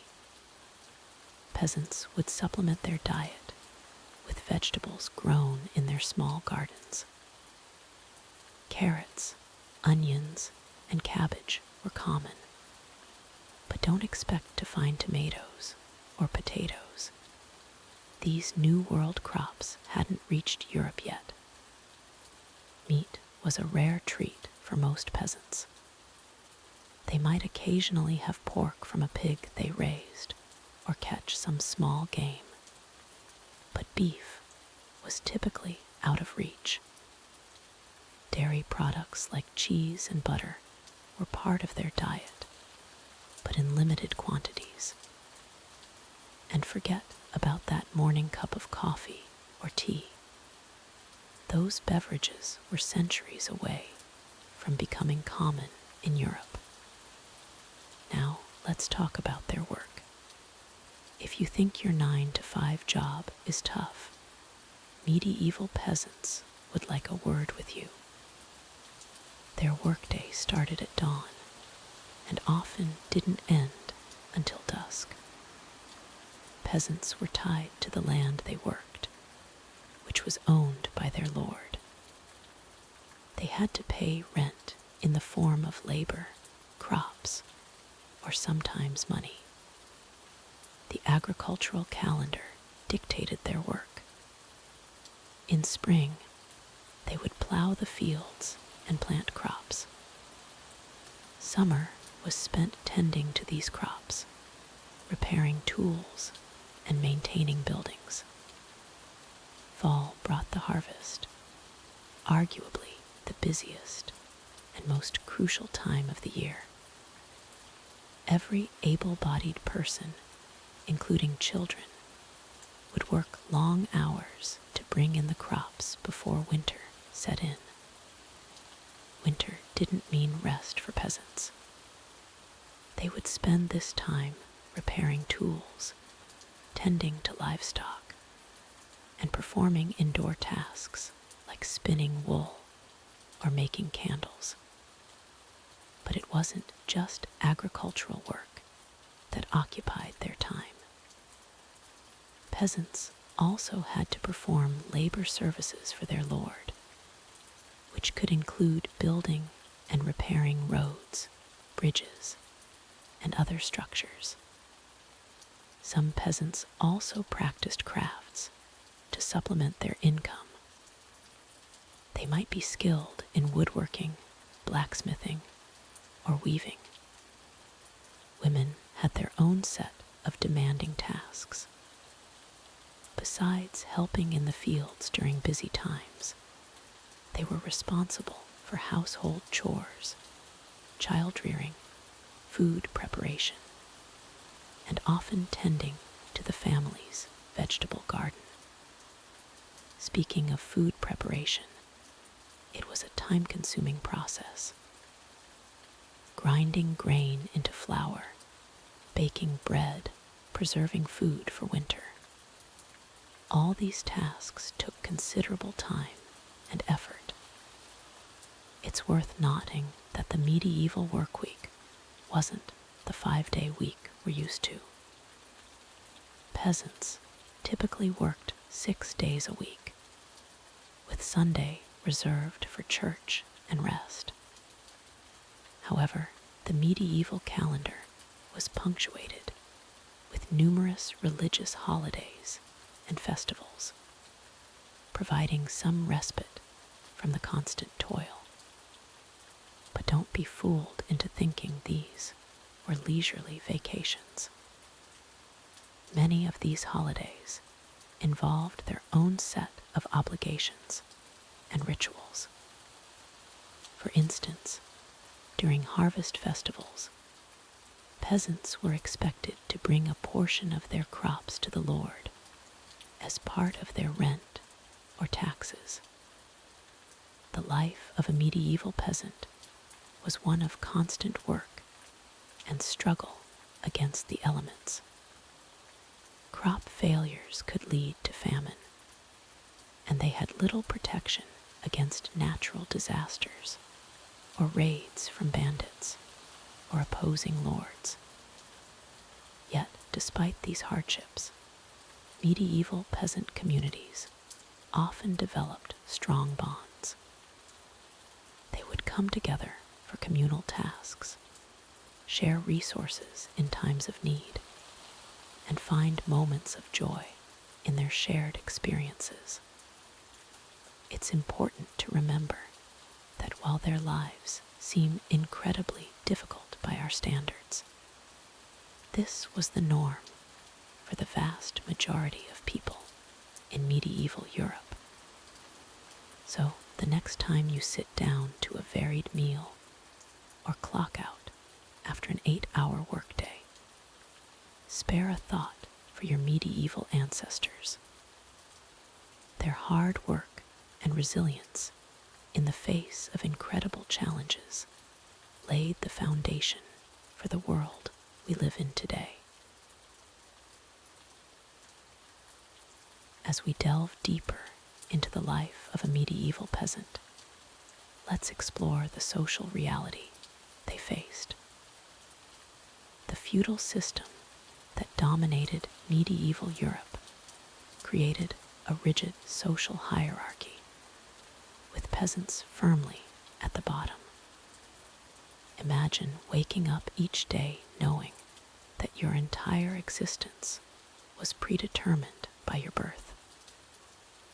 As a peasant, you were bound to the land you worked on, with little to no opportunity for social mobility.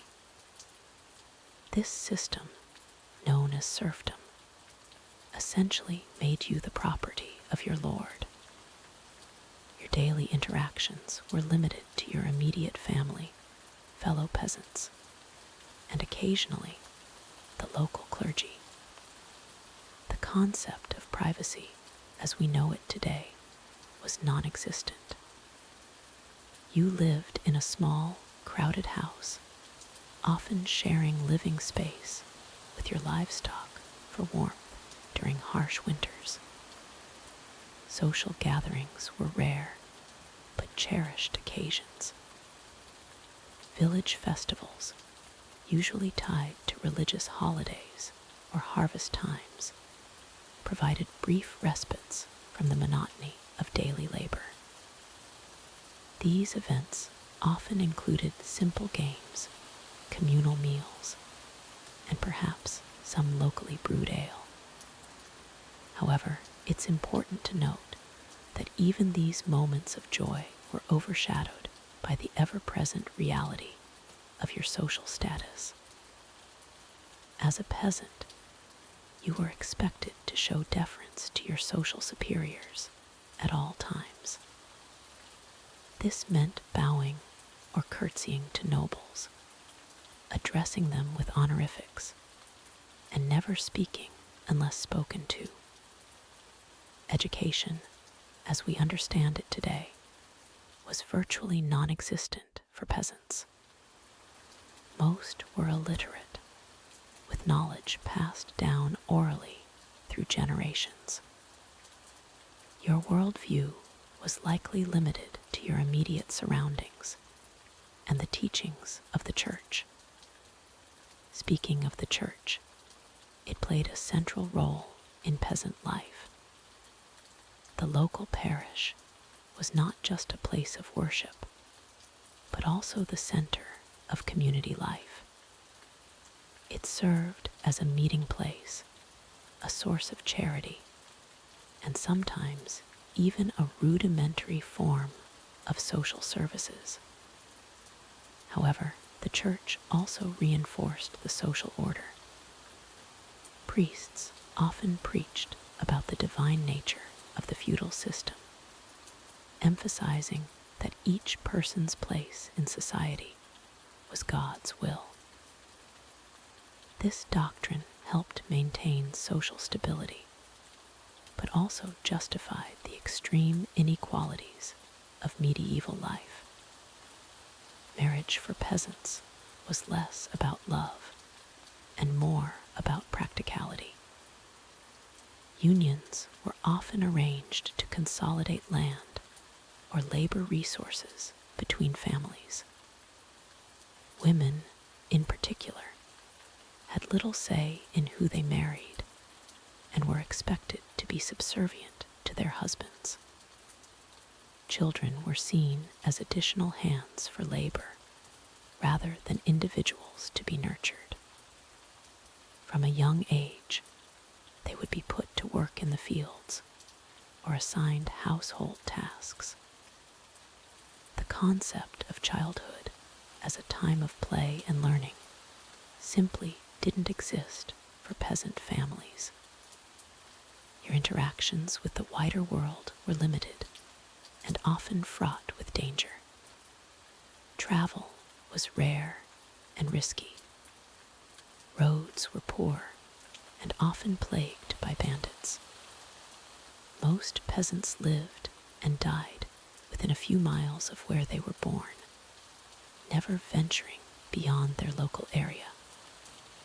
The justice system, if it could be called that, was heavily skewed against peasants. Lords had the right to try and punish their serfs, often resulting in harsh sentences for minor infractions. The concept of fair trial or equal justice under the law was centuries away. In times of war, peasants often bore the brunt of the suffering. Your village might be raided, your crops destroyed, and your loved ones killed or taken as slaves. Yet, you had no say in the political decisions that led to these conflicts. Despite these hardships, peasants did find ways to resist and assert their humanity. Folk traditions, songs, and stories, passed down through generations, served as a form of cultural resistance. Occasional peasant revolts, though usually brutally suppressed, demonstrated that even the most oppressed could fight back against injustice. As we conclude this segment on the social reality of medieval peasants, it's clear that their lives were defined by hardship, inequality, and limited opportunities.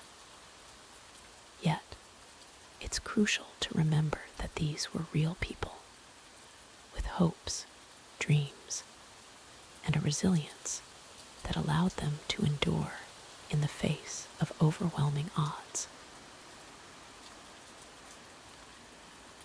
Life as a medieval peasant was far from the romanticized tales of knights and castles.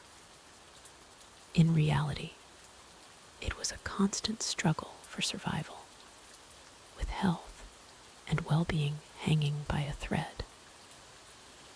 Let's delve into the grim realities of peasant life in the Middle Ages.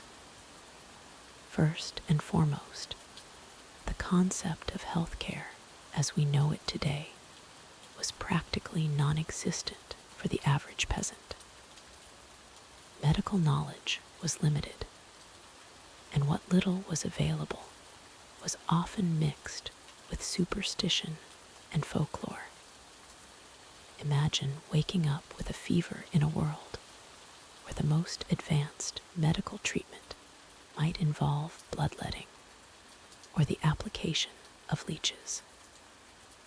Your local healer, if you were lucky enough to have one, would likely prescribe a concoction of herbs and animal parts, with little understanding of their actual effects. Diseases ran rampant through peasant communities. The Black Death, which peaked in the 14th century, wiped out an estimated 30–60% of Europe's population. But even without such catastrophic pandemics, everyday illnesses posed a significant threat. Common ailments like influenza, pneumonia, or even a simple infected cut could easily become a death sentence. Antibiotics wouldn't be discovered for centuries, leaving your immune system as your primary defense against infection. Childbirth was particularly perilous. Many women died during or shortly after giving birth due to complications or infections. Infant mortality rates were staggeringly high, with some estimates suggesting that up to 30% of children died before their first birthday. Your diet, essential for maintaining health, was far from balanced. As a peasant, your meals primarily consisted of bread, pottage, a thick soup made from whatever vegetables were available, and occasionally some salted meat or fish. Fresh fruits and vegetables were seasonal and often scarce. This lack of variety and nutrition left you vulnerable to deficiency diseases like scurvy or rickets. Your teeth, constantly assaulted by coarse bread filled with grit from stone-ground flour, would likely be in poor condition by your 20s. Clean water was a luxury. Most peasants drank ale or wine, as the fermentation process made these beverages safer than potentially contaminated water sources. However, this constant alcohol consumption came with its own health risks. Your living conditions were another significant health hazard. Peasant homes were typically small, dark, and poorly ventilated. You'd likely share your living space with your livestock, leading to unsanitary conditions and increased risk of zoonotic diseases. Parasites were an ever-present threat. Fleas, lice, and intestinal worms were common unwelcome guests in peasant households. These pests not only caused discomfort, but also spread diseases and sapped your already limited nutrition. Your work life didn't offer much respite either. As a peasant, you'd spend long hours engaged in backbreaking agricultural labor. This constant physical strain led to chronic pain, arthritis, and injuries that could leave you unable to work. A potentially fatal situation in a society with no social safety net. The concept of workplace safety was non-existent. Agricultural accidents involving animals or tools were common and could easily result in life-altering injuries or death. Even if you managed to avoid major illness or injury, the cumulative effect of poor nutrition, hard labor, and lack of medical care meant your life expectancy was dramatically shorter than today's standards. Many peasants didn't live past their 30s or 40s. In this harsh reality, survival often came down to luck and a robust constitution. Those who lived to old age were considered remarkably fortunate, having navigated a gauntlet of potential health disasters throughout their lives.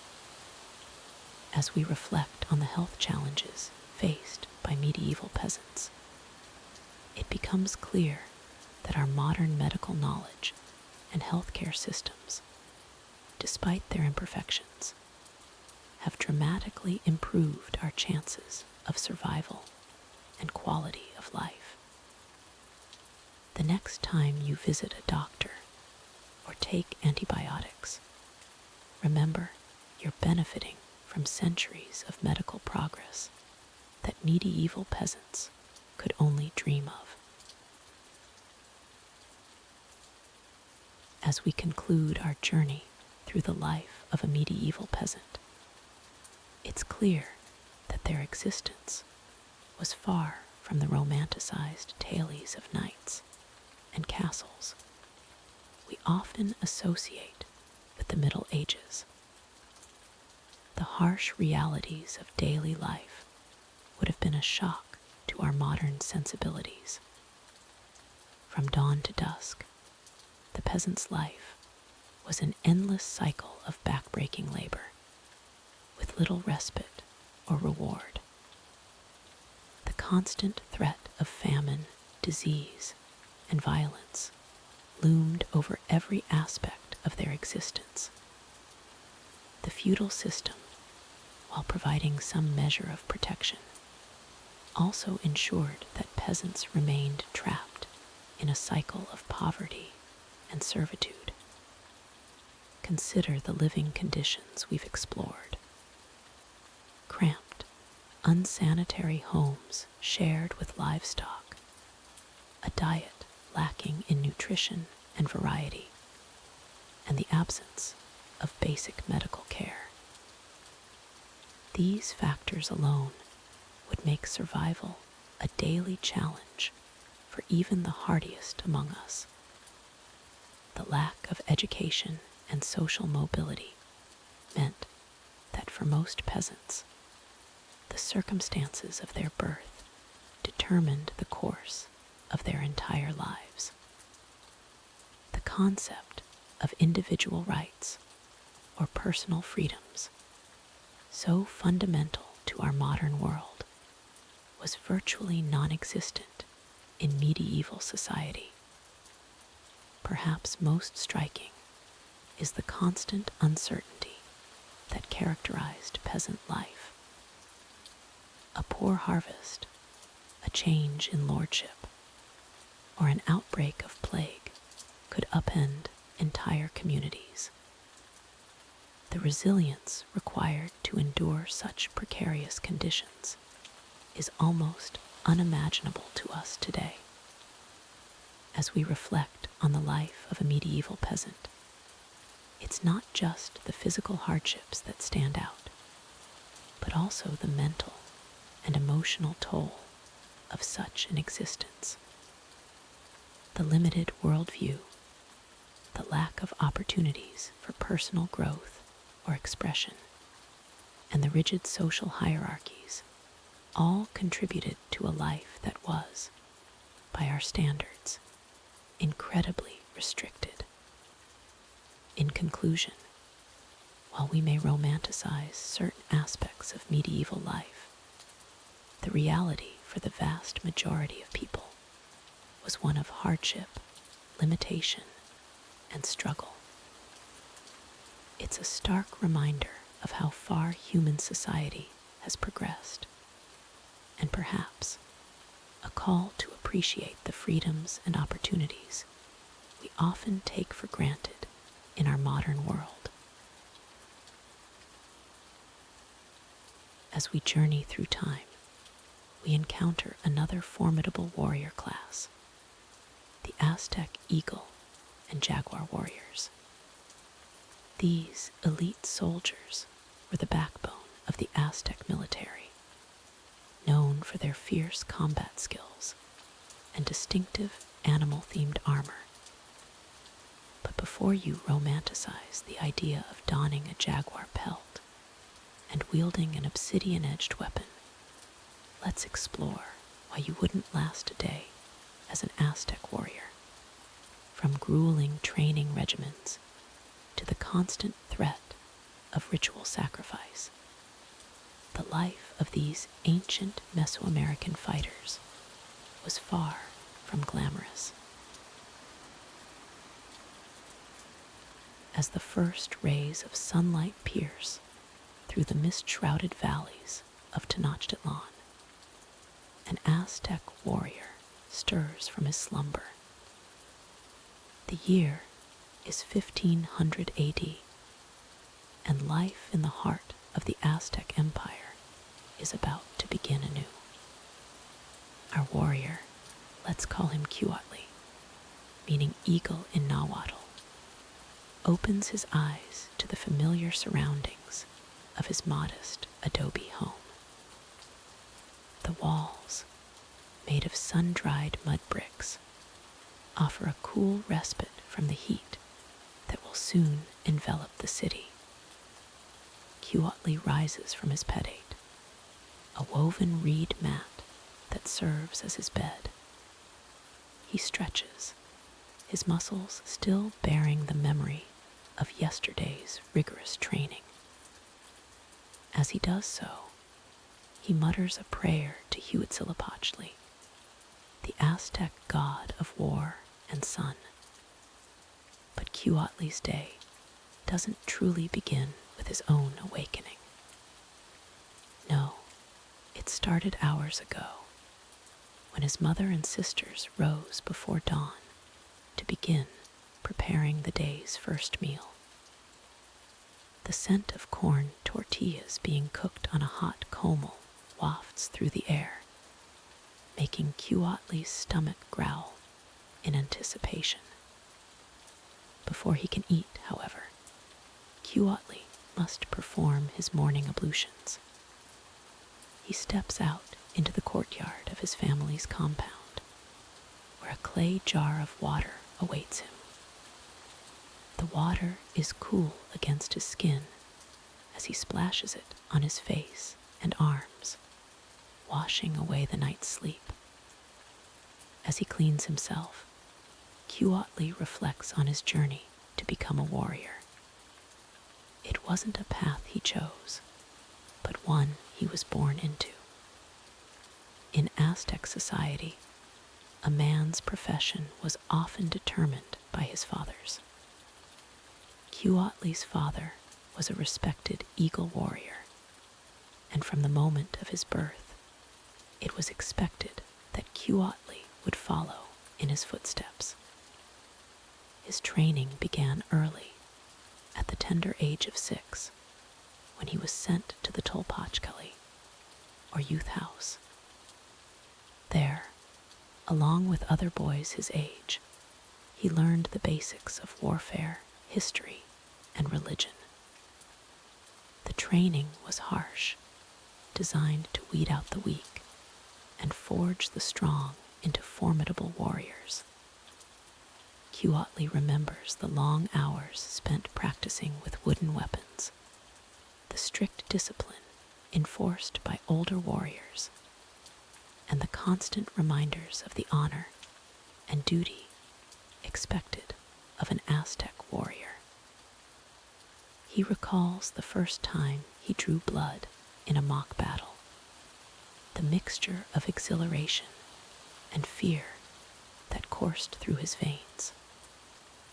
Now, at the age of 20, Cuautli is a full-fledged warrior, having proven himself in battle and earned the right to wear the insignia of the Eagle Warriors. His body bears the scars of his training and battles, each one a testament to his skill and bravery. As he finishes his morning wash, Cuautli's thoughts turn to the day ahead. Tea training never stops for an Aztec warrior, and he knows he'll spend hours hunting his skills with the macuahuitl, the fearsome wooden sword edged with razor-sharp obsidian blades. Cuautli returns to his home, where his mother greets him with a clay bowl filled with atl, a warm, corn-based drink. He sips it gratefully, feeling the energy flow through his body. As he eats his morning meal of tortillas, beans, and chili, he listens to his father discuss the latest news from the city. There are rumors of unrest in some of the tributary cities, whispers of rebellion that may need to be quelled. Cuautli feels a mix of excitement and apprehension at the thought. Combat means the chance for glory, for capturing enemies to be sacrificed to the gods. But it also means the risk of death, or worse, capture by the enemy. As he finishes his meal, Cuautli begins to don his armor. First comes the Ikkahuipili, a quilted cotton jacket that provides protection against blows and arrows. Over this, he places his Cuakalalatli, a wooden breastplate adorned with feathers to denote his rank as an eagle warrior. Finally, he puts on his helmet, shaped like an eagle's head with an open beak, symbolizing his status and striking fear into the hearts of his enemies. As he adjusts his armor, Cuautli says a silent prayer to Tanadia, the sun god, asking for strength and courage in the day ahead. With his armor in place and his weapons at his side, Cuautli steps out of his home and into the bustling streets of Tenochtitlan. The city is already alive with activity. Merchants setting up their stalls in the great market of Tlachtlalco. Priests ascending the steps of the Great Pyramid to perform their morning rituals. As Cuautli makes his way towards the training grounds, he reflects on his place in this vast and complex society.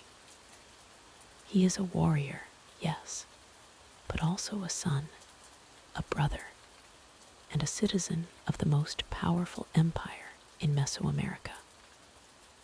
The weight of these responsibilities sits heavily on his shoulders, driving him forward into another day in the life of an Aztec warrior. As we continue our journey through history's most demanding professions, let's turn our attention to the Aztec warriors. These fierce fighters were the backbone of the Aztec military, and their physical conditions were nothing short of extraordinary. Aztec warriors began their training at a very young age, often as early as 5 years old. This early start ensured that they developed the strength, agility, and endurance necessary for their future roles. The physical demands placed on these warriors were intense and unrelenting. One of the most grueling aspects of an Aztec warrior's life was their daily training regimen. They would wake before dawn, often when the stars were still visible in the sky. The day would begin with a series of rigorous exercises designed to build strength and stamina. These exercises included running long distances, sometimes up to 20 miles a day. The terrain was often challenging, with steep inclines and rocky paths. This cardiovascular training not only improved their endurance, but also prepared them for the long marches they would undertake during military campaigns. Strength training was equally important. Aztec warriors would engage in activities such as carrying heavy loads, often stones or logs, for extended periods. They would also practice weapon drills, swinging their macuahuitl, a wooden sword embedded with obsidian blades, for hours on end to build arm strength and improve their technique. Swimming was another crucial component of their physical training. The Aztec capital, Tenochtitlan, was built on an island in Lake Texcoco, so proficiency in water was essential. Warriors would swim long distances, often while carrying weights or weapons, to build their overall body strength and prepare for potential aquatic combat scenarios. The physical demands extended beyond just exercise. Aztec warriors were expected to maintain a strict diet to keep their bodies in peak condition. This diet was primarily plant-based, consisting of corn, beans, and various vegetables. Meat was consumed less frequently, usually reserved for special occasions or as a reward for valor in battle. One particularly challenging aspect of an Aztec warrior's physical regimen was the practice of bloodletting. This ritual involved deliberately cutting oneself to offer blood to the gods. While it may seem counterintuitive to modern minds, the Aztecs believed that this practice not only pleased their deities, but also toughened the warriors, making them more resistant to pain and injury in battle. The climate of central Mexico, where the Aztec Empire flourished, added another layer of physical challenge. Warriors had to train and fight in hot, humid conditions, often wearing heavy armor and carrying multiple weapons. The ability to perform under these harsh environmental conditions was a testament to their physical conditioning and mental fortitude. Aztec warriors also had to master the art of stealth and agility. They would practice moving silently through forests and across rough terrain, learning to blend with their surroundings.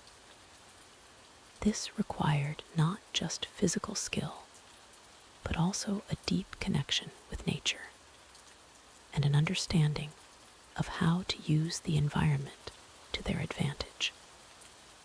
The physical demands didn't stop at training. In actual combat, Aztec warriors were expected to fight with unparalleled ferocity. Their primary objective in battle was not to kill their opponents, but to capture them for later sacrifice. This required immense strength and skill to subdue an enemy without causing fatal injury.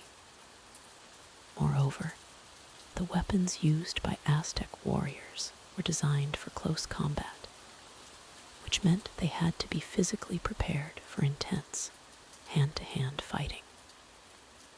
The macuahuitl, their primary weapon, was heavy and required great strength to wield effectively. The atlatl, a spear-throwing device, demanded precision and power to use accurately over long distances. In addition to combat, Aztec warriors were often called upon for large-scale construction projects. Building temples, palaces, and other monumental structures was considered a form of service to the state and the gods. This meant that even during times of peace, warriors had to maintain their physical strength to contribute to these massive undertakings. The physical toll of this lifestyle was immense. Many Aztec warriors suffered from chronic injuries, particularly to their joints and backs. The constant physical strain, combined with the injuries sustained in battle, meant that few warriors lived to old age. However, those who did survive were highly respected in Aztec society, their battle-worn bodies serving as testament to their service and sacrifice. As we reflect on the physical conditions endured by Aztec warriors, it becomes clear why the average person today would struggle to last even a day in their shoes. The combination of intense training, strict dietary requirements, harsh environmental conditions, and the constant threat of violent combat created a lifestyle that demanded nothing less than peak physical condition at all times. As we continue our journey through history's most demanding roles, let's turn our attention to the Aztec warrior. These fierce fighters were the backbone of the Aztec military, and their daily lives were far from easy. The Aztec warrior's day began early, often before sunrise. Their diet was crucial to maintaining their strength and endurance for battle. The primary staple of an Aztec warrior's diet was maize, or corn. This versatile grain formed the basis of many of their meals. Maize provided essential carbohydrates for energy, but it wasn't the only food in their diet. Aztec warriors also consumed beans, squash, and various fruits to ensure a balanced nutritional intake. Protein was another vital component of their diet, sourced mainly from game meats and fish. Interestingly, the Aztecs didn't have large domesticated animals like cows or pigs. Instead, they relied on smaller animals like turkeys, ducks, and dogs, bred specifically for consumption. Yes, you heard that correctly. Dogs were indeed part of the Aztec diet, particularly a breed called Xoloitzcuintli, which was raised for its meat.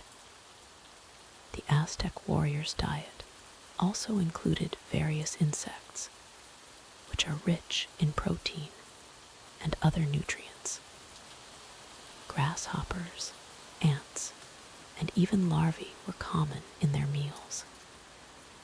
But perhaps the most unusual source of protein in the Aztec warrior's diet was human flesh. It's important to note that cannibalism in Aztec culture was primarily ritualistic and not a regular part of their diet. It was typically reserved for prisoners of war and was deeply tied to their religious beliefs. Moving on from their diet, let's discuss the rigorous training regimen of an Aztec warrior. Aztec warriors began their training at a very young age, often as early as 5 or 6 years old. This early start ensured that fighting skills were deeply ingrained by adulthood. Young boys would start with basic tasks, such as carrying supplies and running errands for older warriors. As they grew older, their training intensified. Teenagers would learn weapon skills, battle tactics, and undergo grueling physical conditioning. One particularly challenging aspect of their training involved carrying heavy loads over long distances. This exercise not only built physical strength, but also mental fortitude. Warriors needed to be able to march long distances while carrying their weapons and supplies. Weapon training was, of course, a crucial part of an Aztec warrior's education.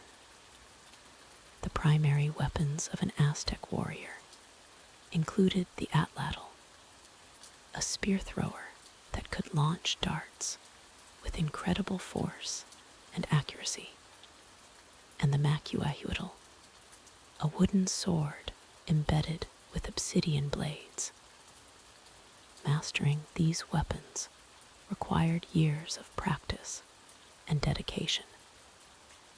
In addition to weapon skills, Aztec warriors were trained in hand-to-hand combat.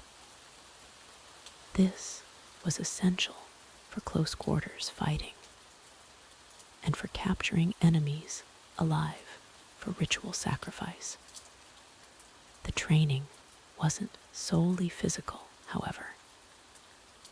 Aztec warriors were also educated in their culture's history, religion, and the importance of their role in society.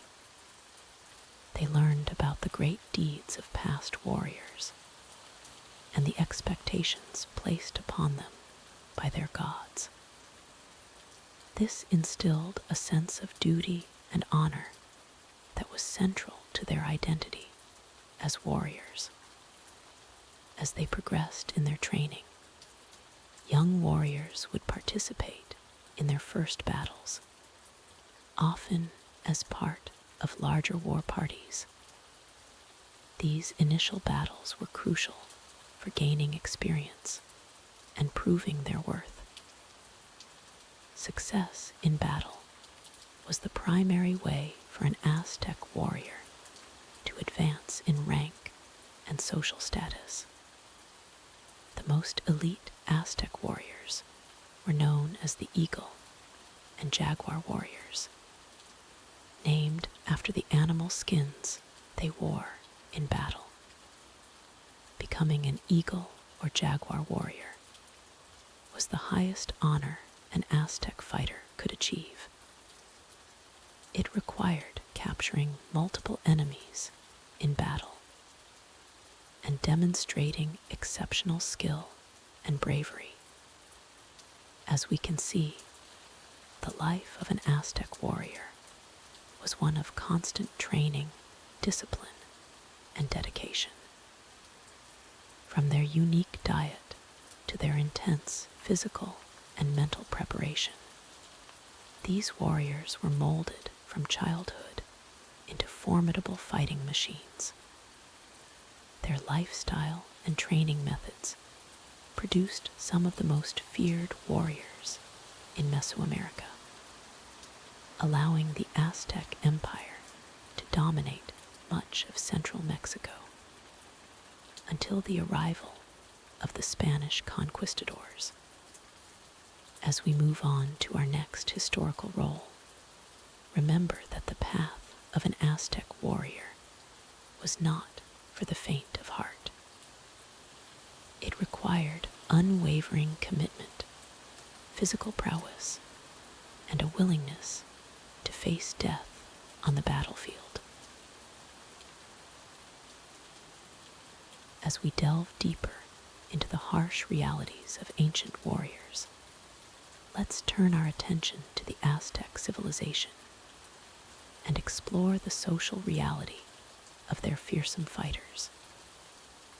The life of an Aztec warrior was far from the romanticized version often portrayed in popular media.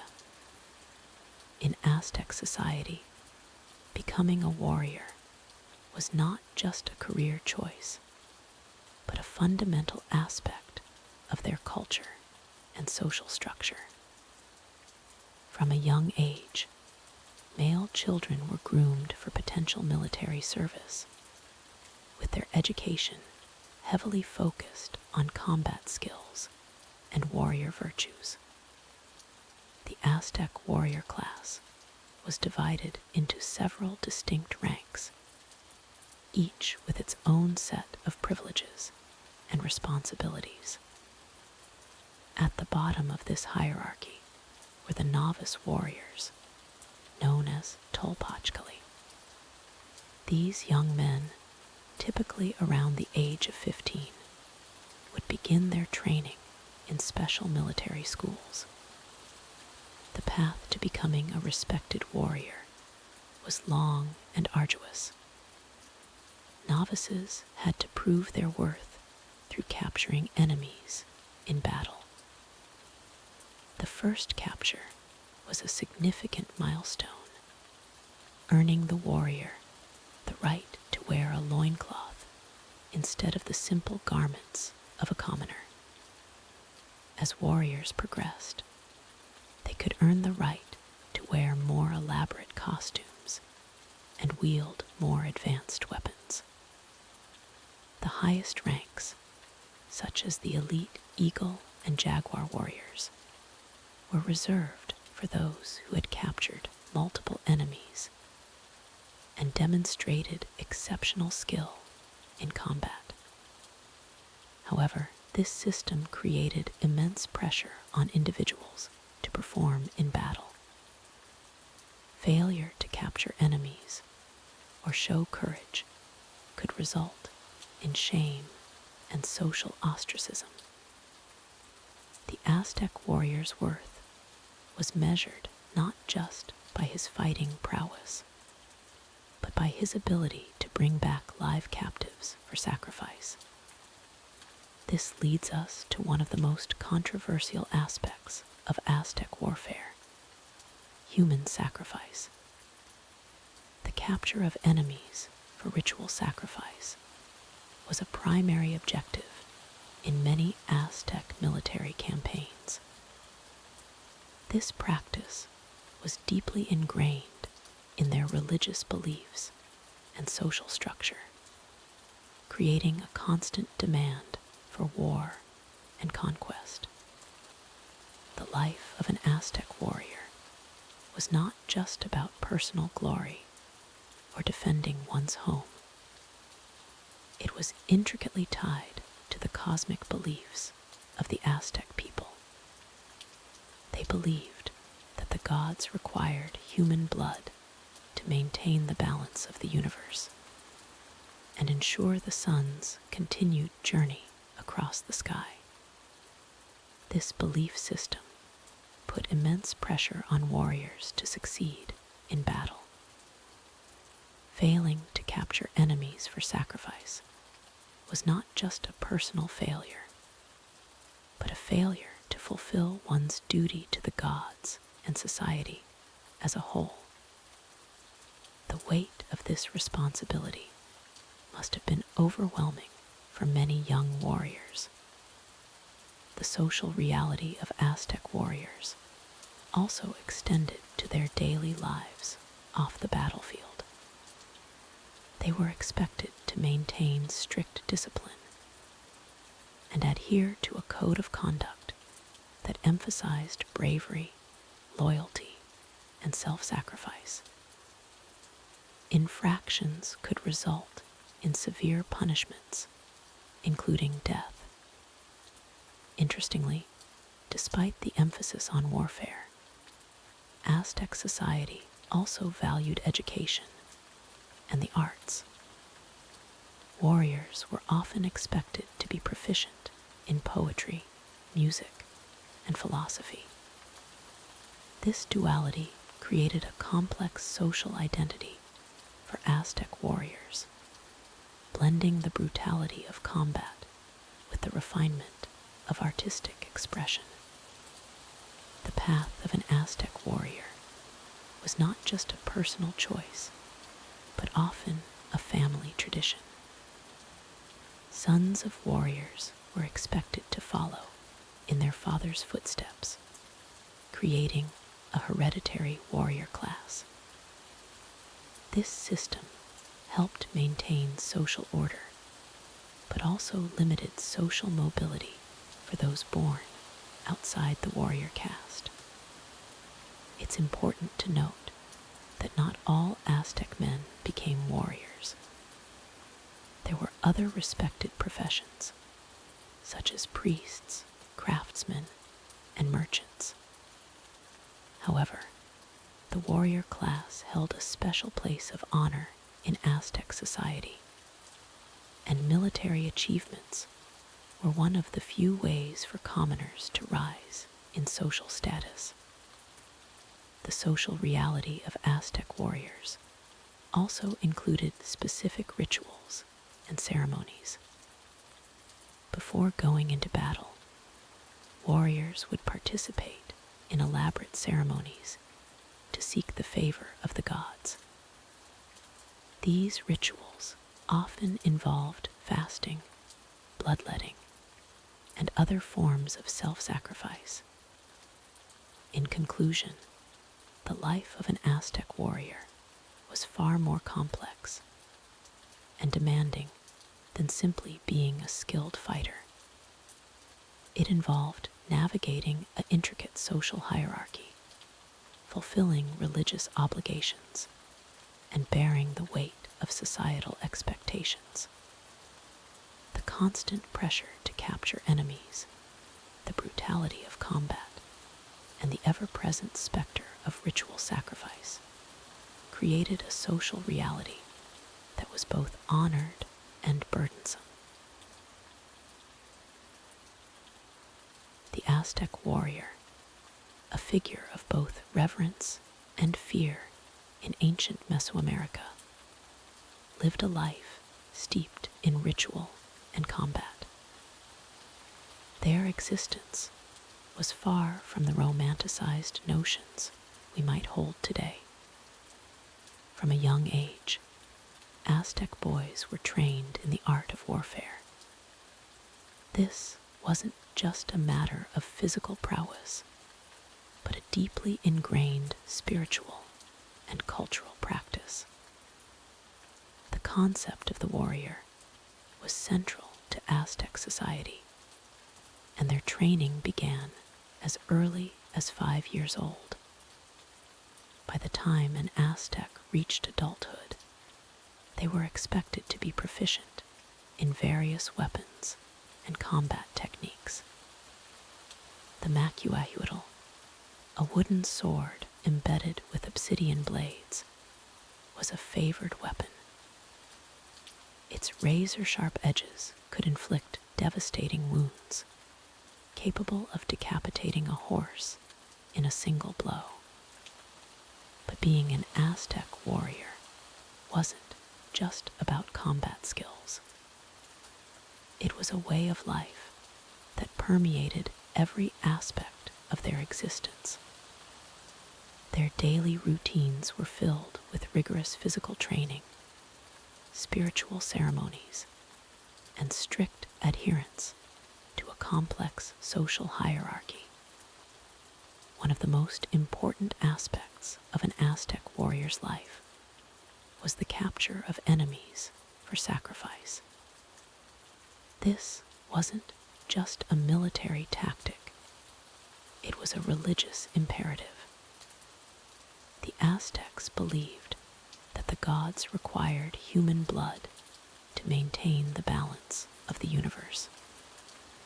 Imagine the psychological toll of knowing that your primary goal in battle wasn't just to defeat your enemy, but to capture them alive for a gruesome fate.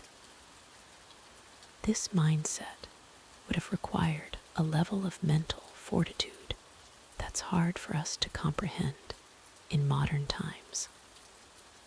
The warriors themselves weren't exempt from the possibility of sacrifice. In fact, being chosen for sacrifice was considered an honor. The Aztecs believed that warriors who died in battle or on the sacrificial stone would be rewarded in the afterlife, accompanying the sun on its daily journey across the sky. The rituals surrounding combat were elaborate and often brutal. Before major battles, Aztec warriors would engage in a practice called flower wars. These were prearranged battles with neighboring city-states, designed not for territorial gain, but for the capture of sacrificial victims and to display martial prowess. Picture yourself as an Aztec warrior, adorned in your jaguar or eagle costume, symbols of the elite warrior classes. You've spent years honing your skills, and now you're standing on the battlefield, your macuahuitl in hand. The air is thick with the scent of copal incense, burned as an offering to the gods before battle. As you engage in combat, your goal isn't to kill your opponent outright. Instead, you aim to wound and capture them. This requires a level of skill and precision that goes beyond simple brute force. You must be swift, agile, and strategic in your movements. After the battle, if you've been successful in capturing enemies, you'll participate in the victory celebrations. But these aren't just simple feasts. They involve elaborate ceremonies, including ritual bloodletting, where you'd be expected to draw blood from your own body as an offering to the gods. The captured enemies would be prepared for sacrifice. As a warrior, you might be called upon to assist in these rituals. The most common form of sacrifice involved the victim being stretched across a stone altar, where a priest would use an obsidian knife to cut out their still-beating heart.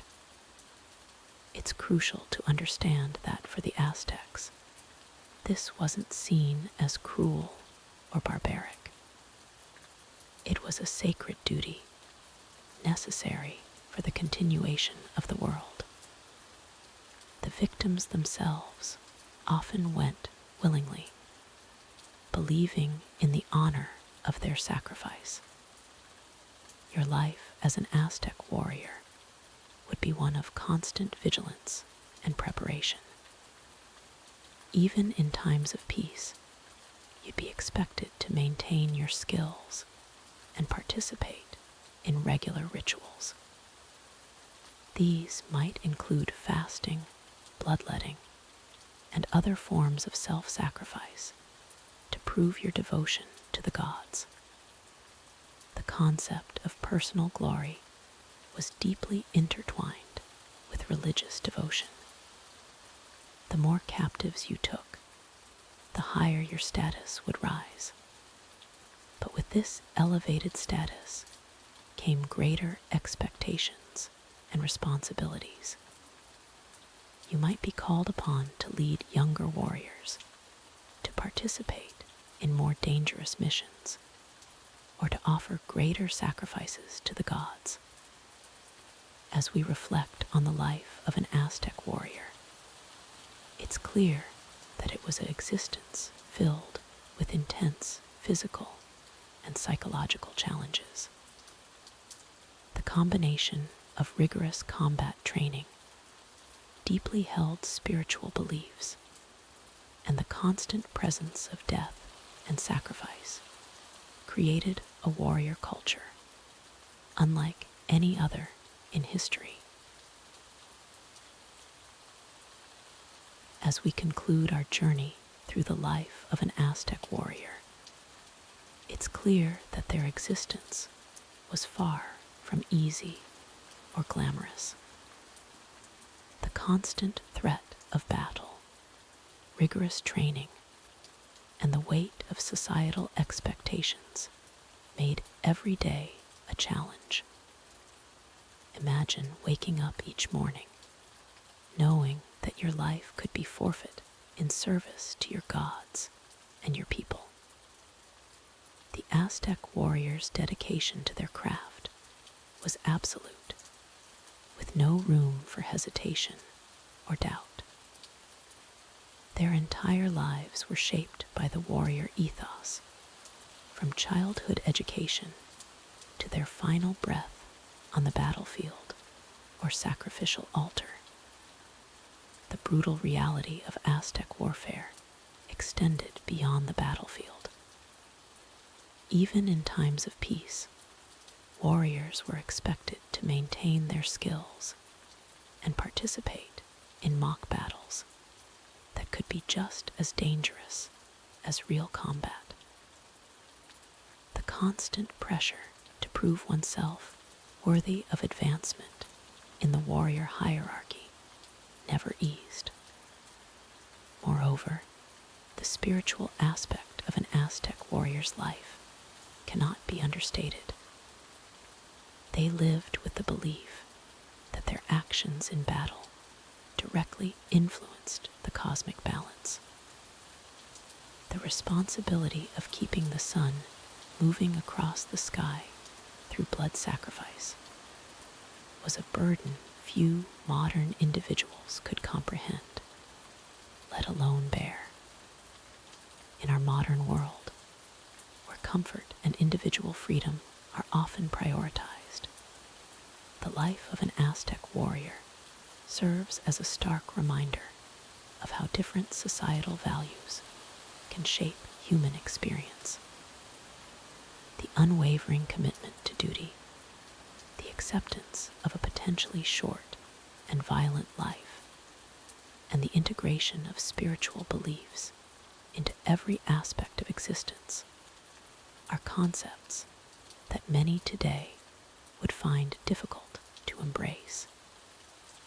As we reflect on the Aztec warrior's life, we gain a deeper appreciation for the diversity of human culture and the extreme lengths to which societies can shape their members.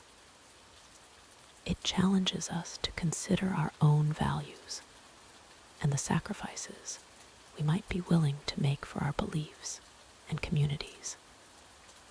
In the end, the life of an Aztec warrior was one of honor, duty, and constant peril, a far cry from the lives we lead today.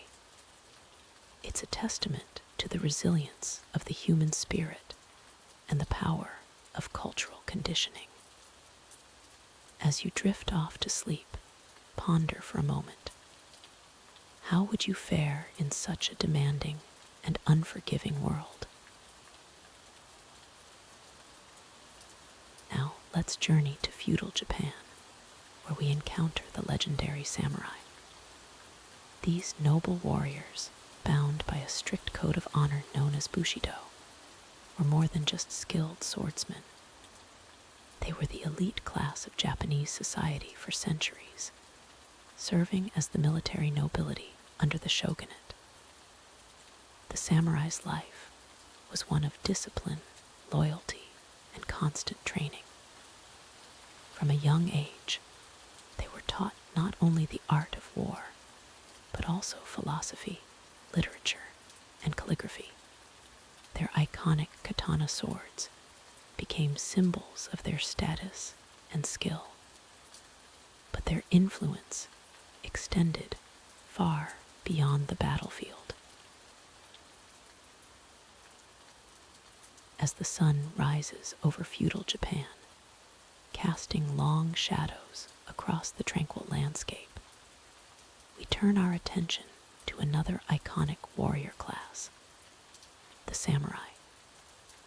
These noble fighters, whose name means those who serve, have captivated imaginations for centuries with their strict code of honor and masterful swordsmanship.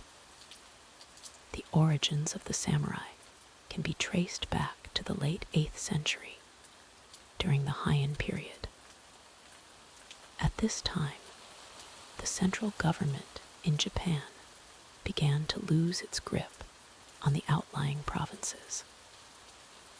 Local landowners and clan leaders started to form their own armies for protection against bandits and rival clans. These early warriors were called bushi, and they laid the foundation for what would eventually become the samurai class.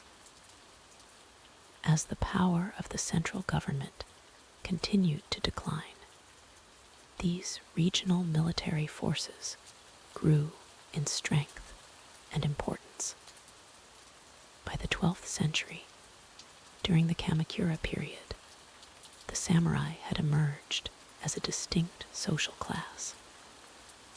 They were more than just warriors. They were an elite group that held significant political and social influence. The samurai served their lords, known as daimyo, with unwavering loyalty, and were bound by a strict code of conduct called bushido, or the way of the warrior. A typical day for a samurai would begin early, often before dawn. They would rise from their futon, a traditional Japanese bedding, and immediately begin their morning rituals.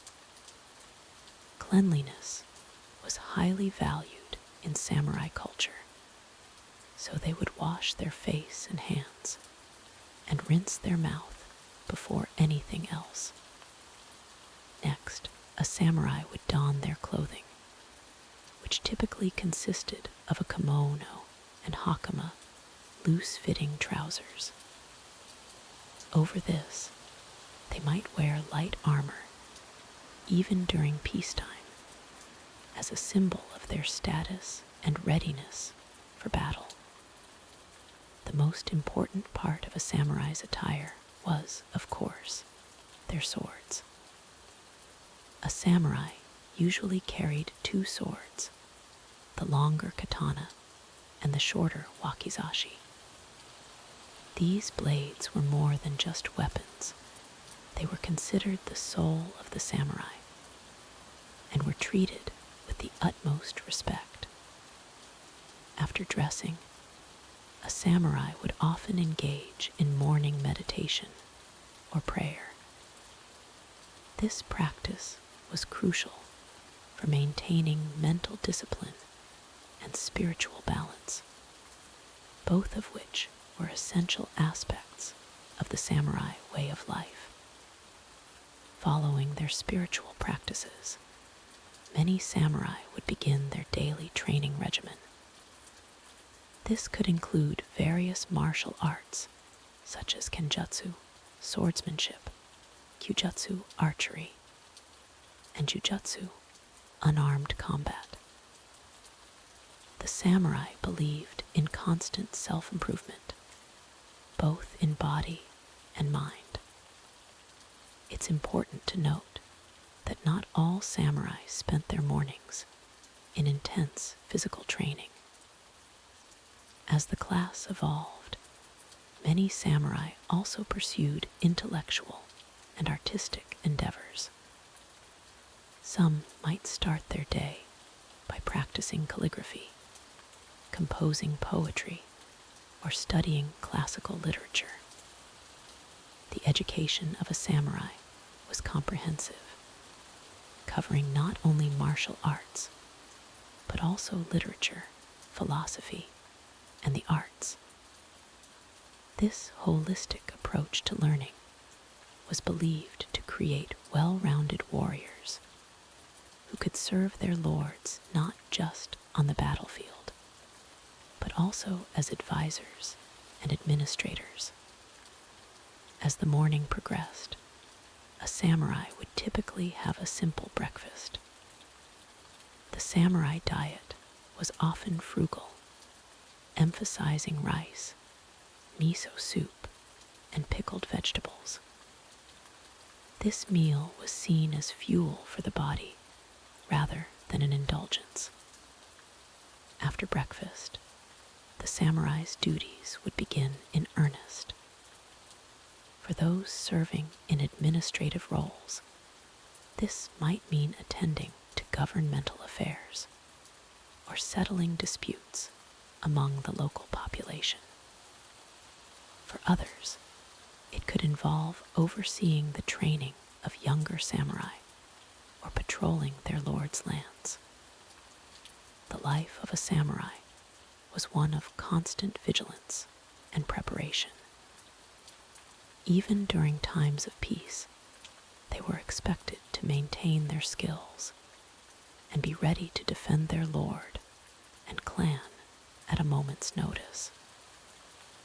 This dedication to duty and readiness shaped every aspect of their daily lives, from dawn to dusk.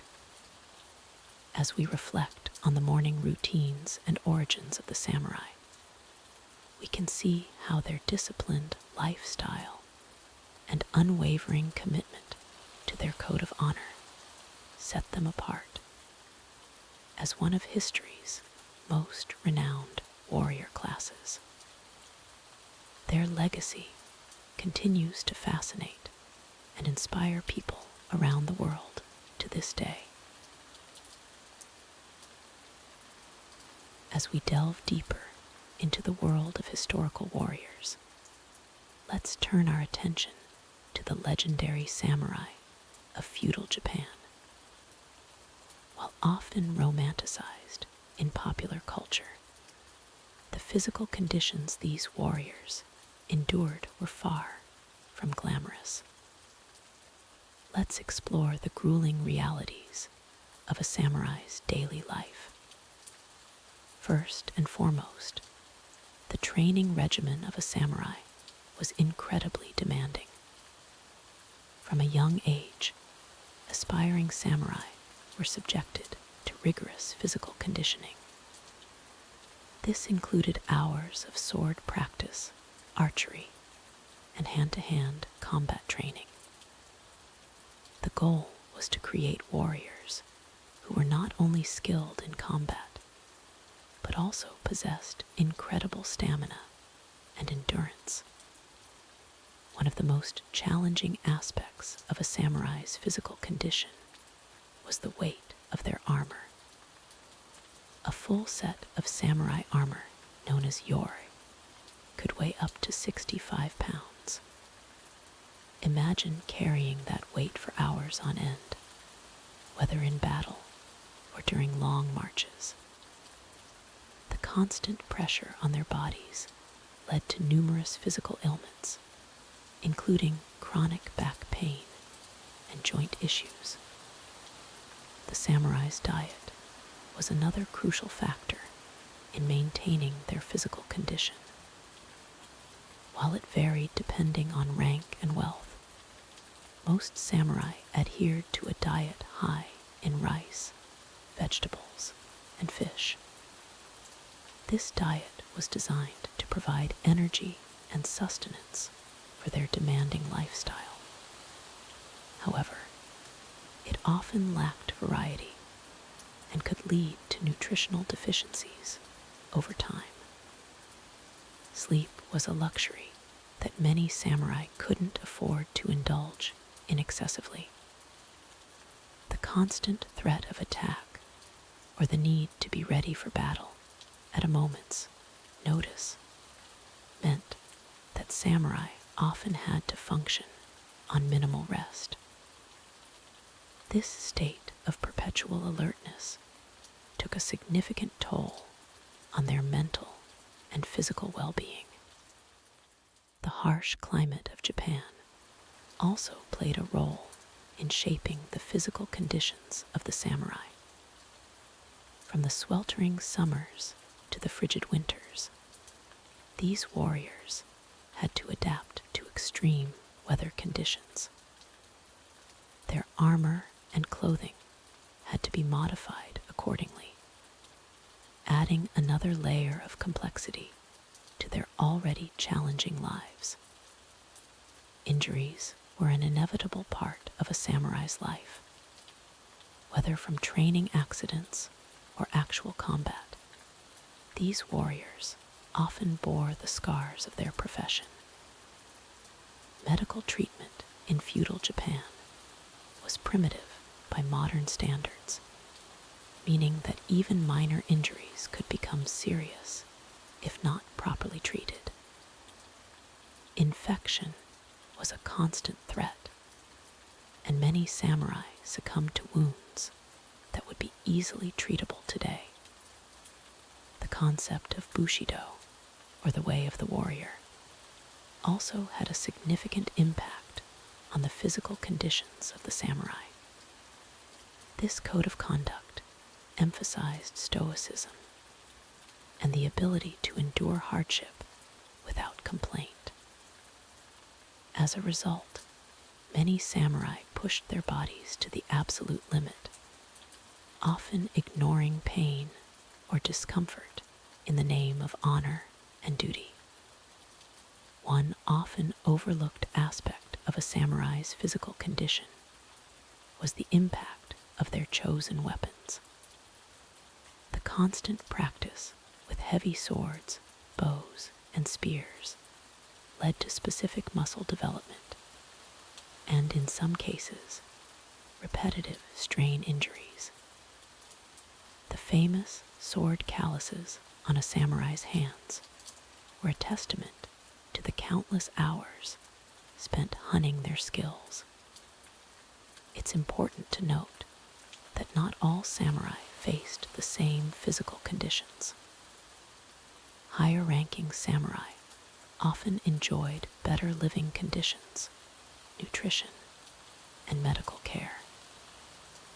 However, even these elite warriors were not immune to the demands of their profession and the expectations placed upon them by society. The mental strain of a samurai's life also had a profound impact on their physical condition. The constant pressure to uphold their honor, the fear of disgrace, and the psychological toll of combat all contributed to high levels of stress. This mental burden often manifested in physical symptoms, further taxing their bodies.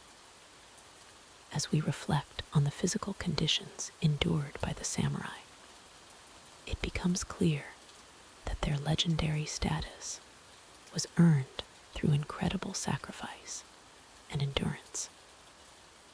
The romanticized image of these warriors often overlooks the harsh realities of their daily lives. From the weight of their armor to the constant threat of injury or death, the samurai pushed the limits of human endurance in service to their lords and their code of honor. As we continue our journey through the lives of historical warriors, let's turn our attention to the samurai of feudal Japan. These skilled swordsmen were not just fierce fighters, but also adhered to a strict code of conduct and rigorous training regimens. Let's explore the dietary habits and training practices that shaped these legendary warriors. The samurai diet, known as warrior's fare or samurai food, was carefully crafted to support their demanding lifestyle. Unlike the extravagant feasts of European nobility, samurai meals were simple, yet nutritious. Rice, of course, was a staple in the samurai diet. It provided the necessary carbohydrates for energy and was often served with miso soup, a fermented soybean paste rich in protein and probiotics. This combination formed the foundation of most samurai meals, Vegetables played a crucial role in the samurai diet as well. Pickled vegetables, or tsukimono, were particularly popular. These preserved foods not only added flavor, but also provided essential vitamins and minerals. Common vegetables included daikon radish, eggplant, and various leafy greens. Protein came primarily from fish, especially in coastal regions. Samurai would consume fish both raw as sashimi and cooked in various preparations. Occasionally, they would eat chicken or other poultry, but red meat was rare in their diet. Interestingly, the samurai were known to avoid dairy products and meat from four-legged animals.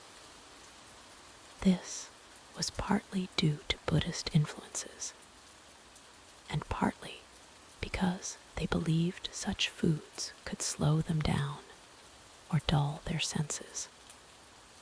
To maintain their strength and alertness, samurai would often drink tea. Green tea, in particular, was favored for its ability to calm the mind while providing a gentle boost of energy. Some samurai would even participate in elaborate tea ceremonies as part of their cultural training. Now, let's shift our focus to the rigorous training regimen of the samurai. From a young age, aspiring samurai would begin their education in the ways of the warrior. The core of samurai training revolved around martial arts, with a particular emphasis on swordsmanship. Young samurai would spend countless hours practicing with wooden swords before graduating to real blades. They would learn various sword techniques, stances, and strategies for both one-on-one duels and battlefield combat. But swordsmanship was just one aspect of their training. Samurai were expected to be proficient in a wide range of weapons, including the bow and arrow, spear, and later, firearms. They would practice these skills daily, often starting before dawn and continuing until dusk. Physical conditioning was also a crucial part of samurai training. They would engage in exercises to build strength, endurance, and flexibility.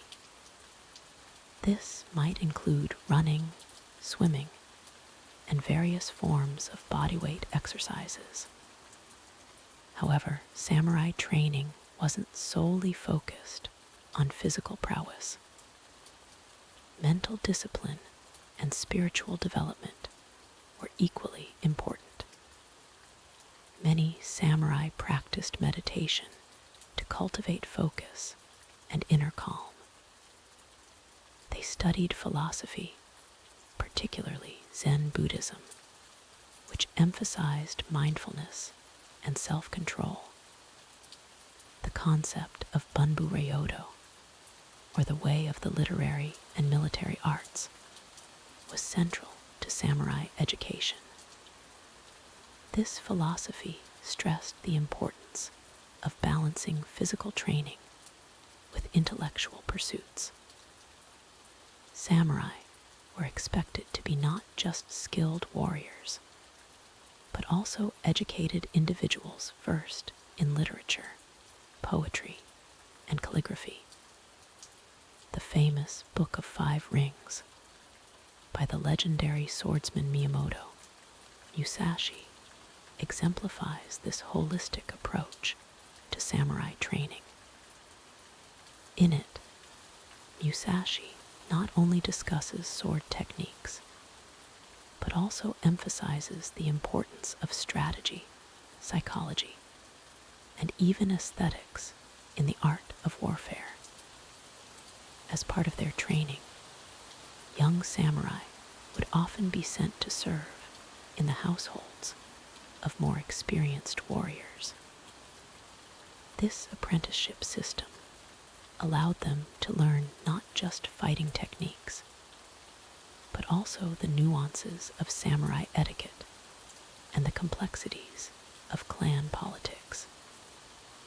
The demanding nature of samurai training and lifestyle meant that these warriors had to maintain peak physical and mental condition at all times.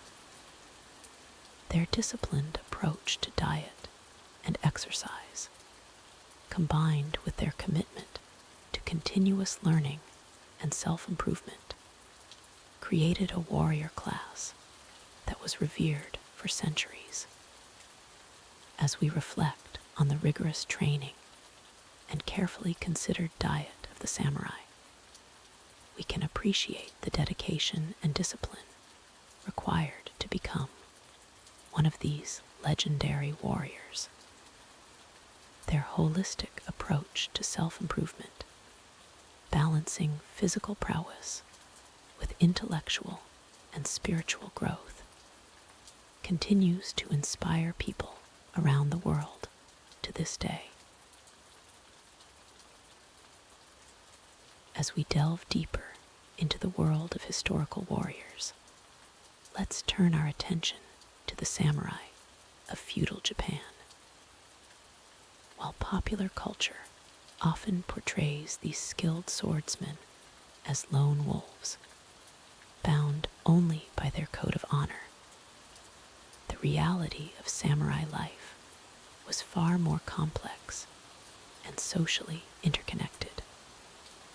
Contrary to popular belief, samurai were not solitary figures roaming the countryside. They were, in fact, deeply embedded in a rigid social hierarchy known as the Shinokosho system. This stratified society placed samurai at the top, followed by farmers, artisans, and merchants. However, this elevated status came with its own set of challenges and responsibilities. The life of a samurai was intricately tied to their lord, or daimyo. This relationship, known as lord-retainer, was the cornerstone of samurai existence. Samurai were expected to show unwavering loyalty to their lord, often at great personal cost. This loyalty wasn't just a matter of honor. It was a practical necessity for survival in the competitive world of feudal Japan. Samurai families often served the same lord for generations, creating complex webs of allegiance and obligation. These bonds were reinforced through various social rituals and ceremonies. For instance, the practice of sankinkatai, or alternate attendance, required daimyo to spend every other year in the shogun's capital, leaving their families behind as hostages to ensure loyalty. The samurai class was not a monolith. There were significant distinctions within their ranks. At the top were the daimyo themselves, powerful regional lords who controlled vast territories. Below them were various ranks of samurai, from high-ranking advisors and administrators to low-ranking foot soldiers. This internal hierarchy created its own set of social dynamics and power struggles.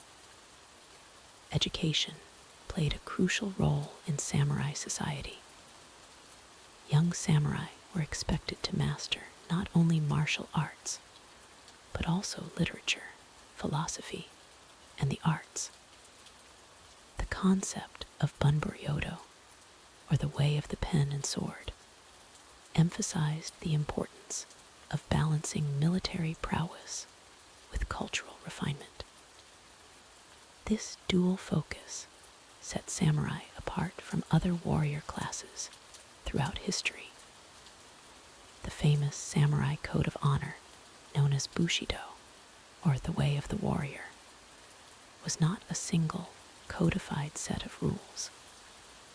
Instead, it was a fluid concept that evolved over time, influenced by various philosophical and religious traditions, including Confucianism, Buddhism, and Shinto. This code governed not just combat behavior, but also everyday interactions and social expectations. One of the most misunderstood aspects of samurai life was the practice of seppuku, or ritual suicide. While often romanticized in popular culture, seppuku was a complex and nuanced social institution. It was seen as a way to preserve honor in the face of defeat or disgrace, but it was also used as a form of capital punishment and political maneuvering.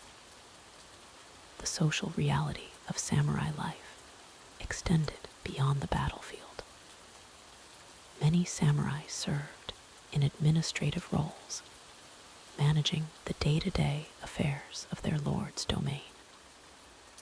This included tasks such as tax collection, dispute resolution, and overseeing public works projects. As Japan entered periods of relative peace, these civil duties became increasingly important for samurai to maintain their relevance and status.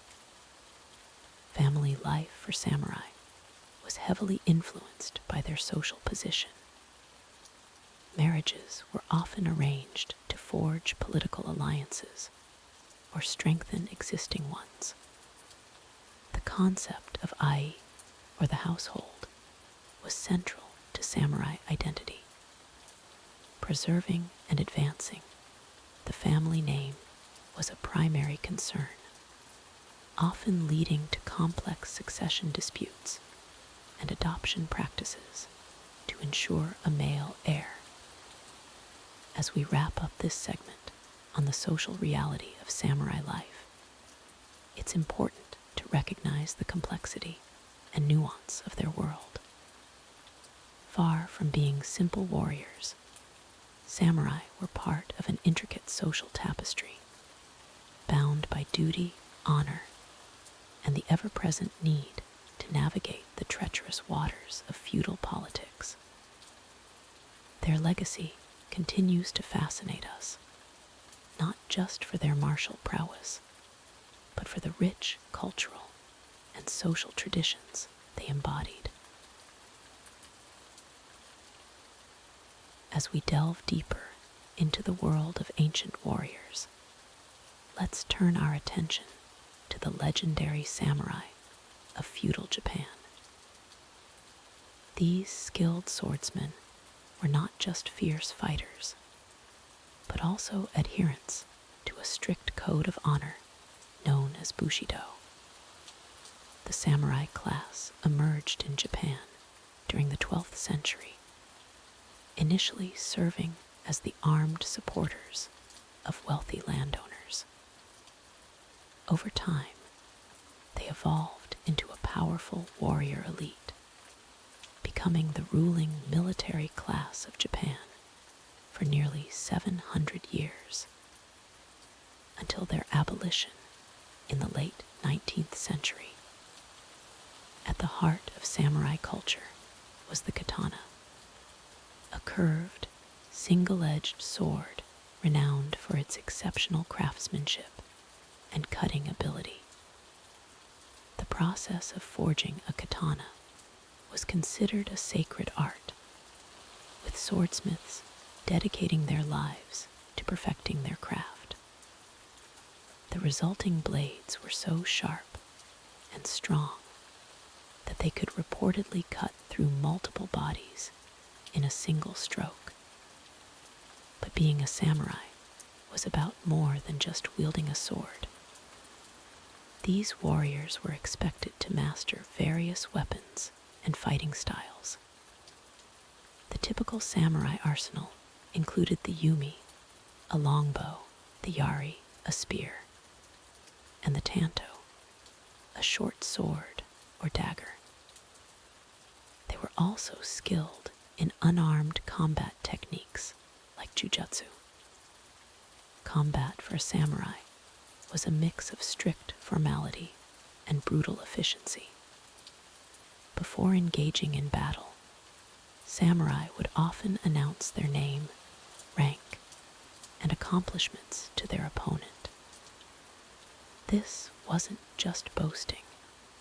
It was a way to establish their identity and lineage, which was crucial in a society where family honor was paramount.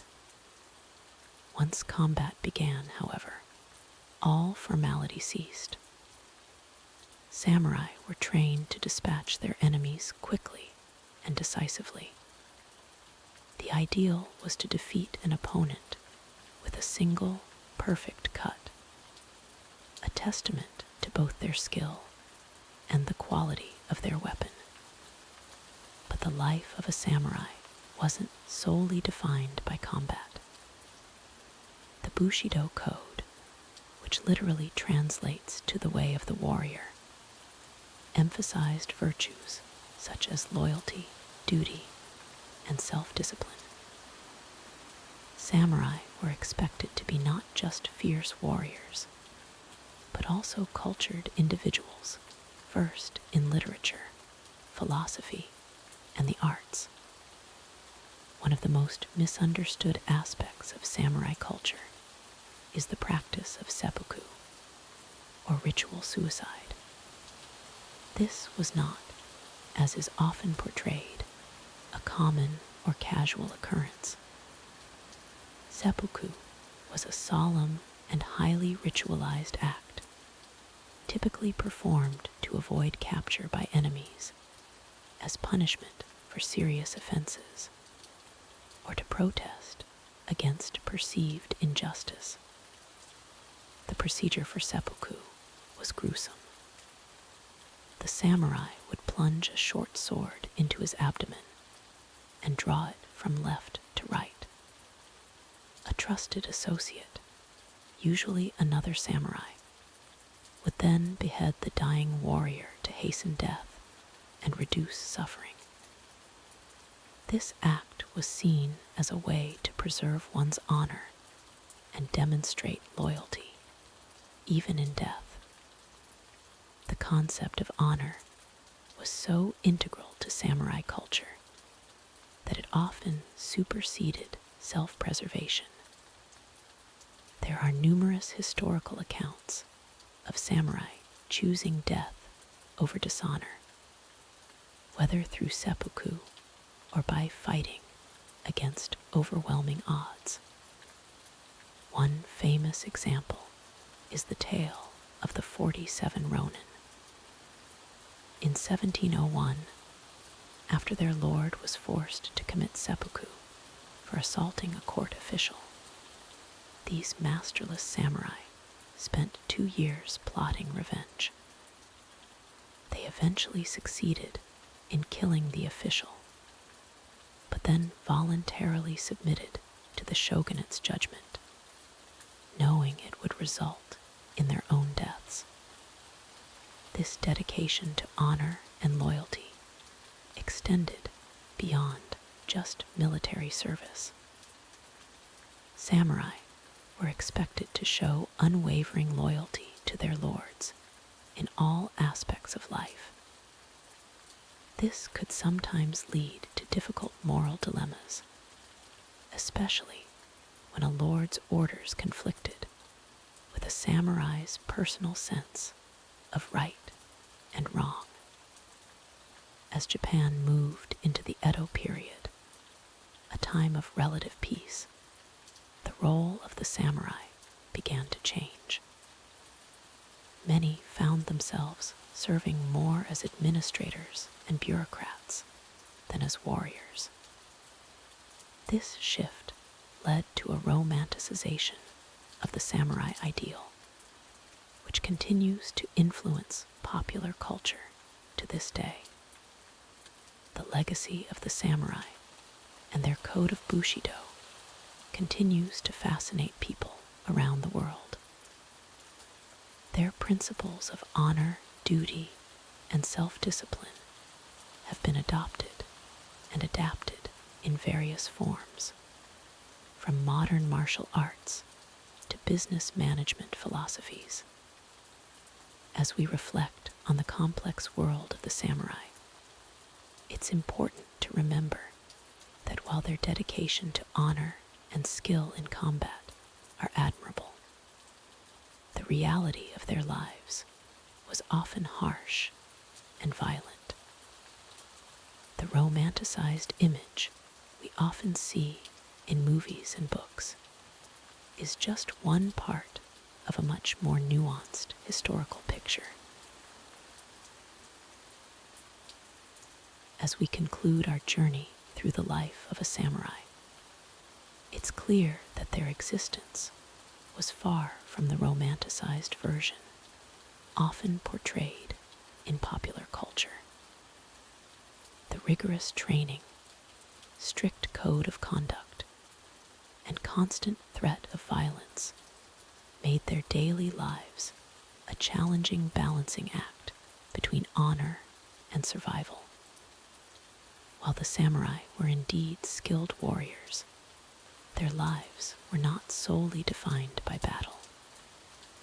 They were expected to be well-rounded individuals, versed in literature, poetry, and the arts.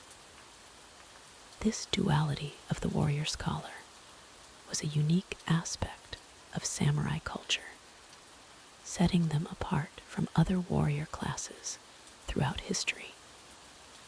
However, the harsh realities of their profession cannot be overlooked. The ever-present possibility of death, whether in battle or through ritual suicide, loomed over every samurai. This constant awareness of mortality shaped their philosophy and approach to life, emphasizing the importance of living with purpose and honor. The decline of the samurai class in the late 19th century marked the end of an era in Japanese history. As Japan modernized and adopted Western military practices, the traditional role of the samurai became obsolete. Many found themselves struggling to adapt to a rapidly changing society, their once revered skills no longer relevant in the face of new technologies and social structures. In reflecting on the life of a samurai, we're reminded of the complexities of human nature and the ways in which societal expectations can shape an individual's existence. The samurai's unwavering dedication to their code of honor, even in the face of certain death, continues to fascinate and inspire people around the world. As we drift off to sleep, let's ponder the legacy of the samurai. Their influence on Japanese culture and global perceptions of honor and duty remains significant to this day. While we may romanticize their lifestyle, it's important to remember the harsh realities they faced and the sacrifices they made in pursuit of their ideals. Ahoy, mateys!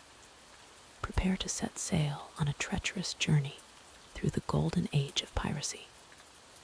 We're about to dive into the perilous world of buccaneers, where danger lurks around every corner, and the promise of treasure tempts even the most cautious souls.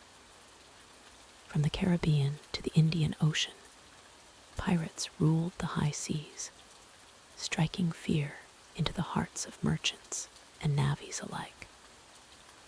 But life as a pirate wasn't all buried treasure and swashbuckling adventures. Let's explore why you wouldn't last a day in the cutthroat world of 18th century piracy.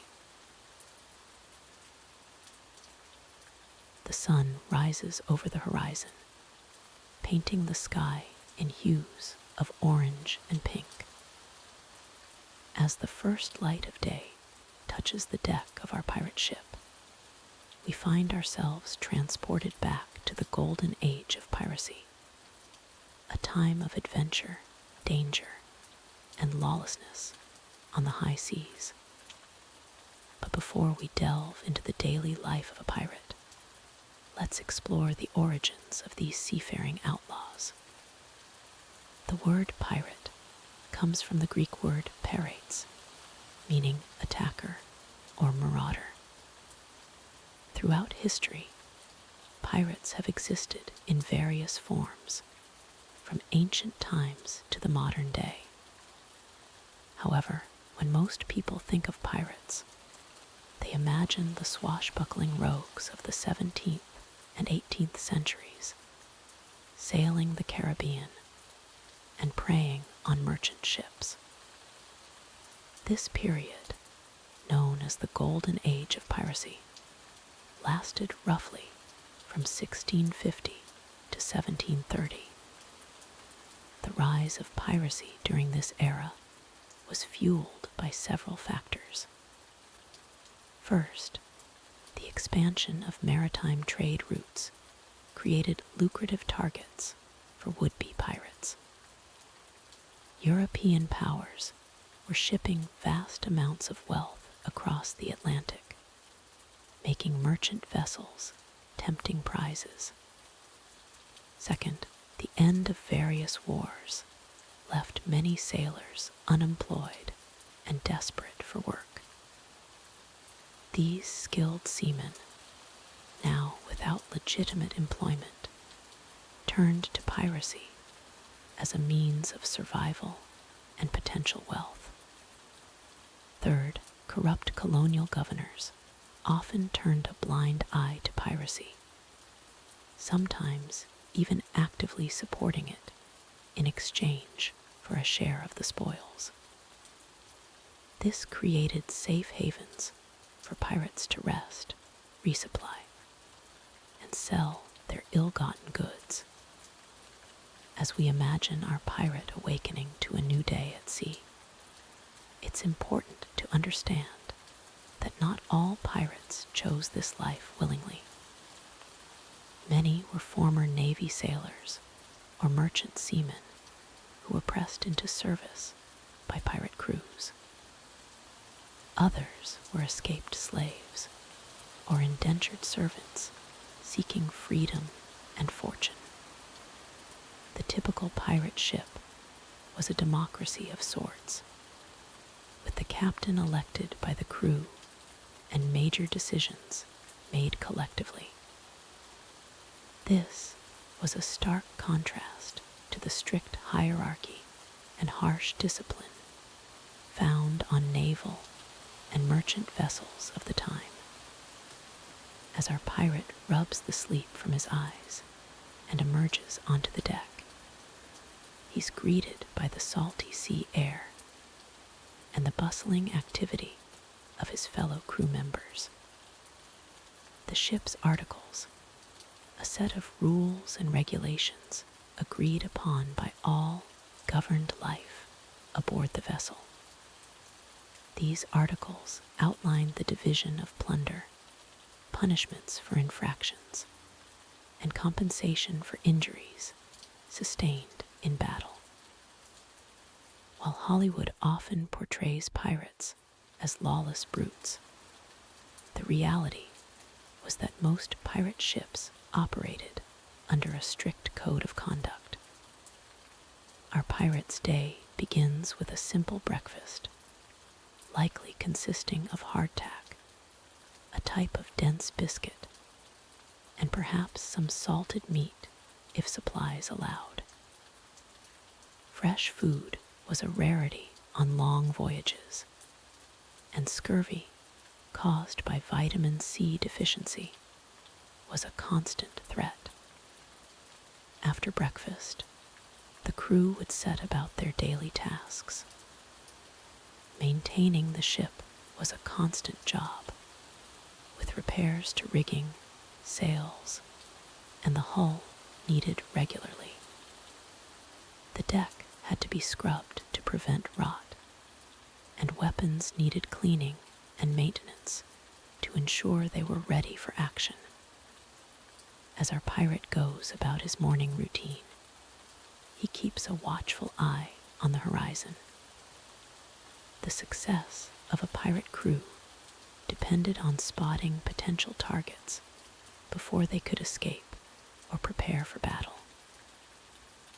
Lookouts were posted in the crow's nest, scanning the seas for the telltale signs of a merchant ship. Life aboard a pirate ship was a curious mix of boredom and intense excitement. Long periods of inactivity could be suddenly interrupted by the cry of "sail ho," signaling a potential prize on the horizon. In these moments, our pirate would feel his heart race with anticipation, knowing that wealth, glory, or death could await him in the coming encounter. As the morning wears on, our pirate reflects on the path that led him to this life of adventure and danger. Whether driven by desperation, a thirst for freedom, or simply the allure of easy riches, he has cast his lot with the outcasts and rogues of the sea. And as the sun climbs higher in the sky, he wonders what fortunes or misfortunes the day might bring. As we continue our journey through history's most challenging professions, let's set sail for the treacherous waters of piracy. While often romanticized in popular culture, the life of a pirate was far from glamorous. The physical conditions these seafaring outlaws endured were nothing short of brutal. First and foremost, pirates spent months, if not years, at sea. The constant exposure to the elements took a severe toll on their bodies. Imagine standing on the deck of a ship, day after day, under the scorching sun. Your skin would blister and peel, leaving you vulnerable to infections. The relentless salt spray would chap your lips and irritate your eyes, making even the simplest tasks uncomfortable. Speaking of discomfort, let's talk about sleeping arrangements. Pirates didn't enjoy luxurious cabins with soft beds. Instead, they often slept on the hard wooden decks or in cramped hammocks below deck. The constant rocking of the ship made it difficult to get a good night's rest, leading to chronic fatigue and irritability. The diet of a pirate was far from balanced or appetizing. Fresh food was a luxury that quickly ran out once a ship set sail. Pirates subsisted mainly on hardtack, a type of biscuit so tough it could break teeth if not soaked in water or rum first. Salted meat, often riddled with maggots, was another staple. Malnutrition was common, leading to diseases like scurvy, which caused teeth to fall out and wounds to reopen. Hygiene was another significant issue. Fresh water was a precious commodity, often rationed strictly for drinking. Bathing was a rare luxury, and the lack of proper sanitation led to the rapid spread of diseases. Lice, fleas, and rats were constant companions, carrying diseases and contaminating the limited food supplies. The physical toll of piracy extended beyond these daily hardships. Pirates engaged in frequent battles, both with other ships and among themselves. Injuries were common, ranging from minor cuts to severe wounds from swords, pistols, or cannon fire. Medical treatment was rudimentary at best, often consisting of crude amputations or cauterization with hot tar. Even the tools of their trade posed constant dangers. The rigging of a ship was a complex system of ropes and pulleys, and accidents were frequent. Many pirates lost fingers, hands, or even their lives due to mishaps with the ship's equipment. The constant need to climb masts and work at great heights also led to falls, sometimes fatal. The very ship itself could be a death trap. Wooden vessels were susceptible to rot, especially in tropical climates. A compromised hull could lead to sinking, while a damaged mast could leave a ship stranded in hostile waters. Storms were another ever-present threat, capable of capsizing even the sturdiest vessels. Let's not forget the psychological toll of this lifestyle. The constant threat of capture and execution loomed over every pirate. Many turned to alcohol to cope with the stress and boredom of life at sea, leading to addiction and further health problems. Despite these hardships, some individuals were drawn to piracy by the promise of freedom and wealth. However, the reality often fell far short of these dreams. Many pirates died young, their bodies worn down by the harsh conditions long before they could enjoy any ill-gotten gains.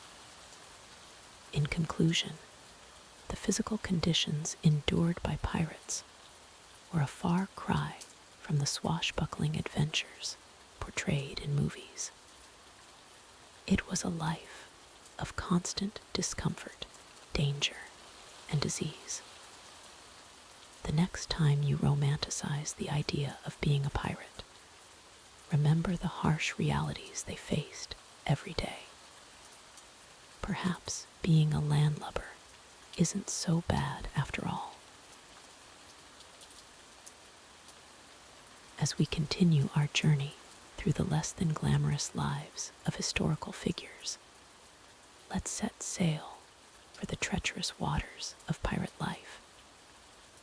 While popular culture might have you believe that being a pirate was all about treasure hunts and swashbuckling adventures, the reality was far less appealing.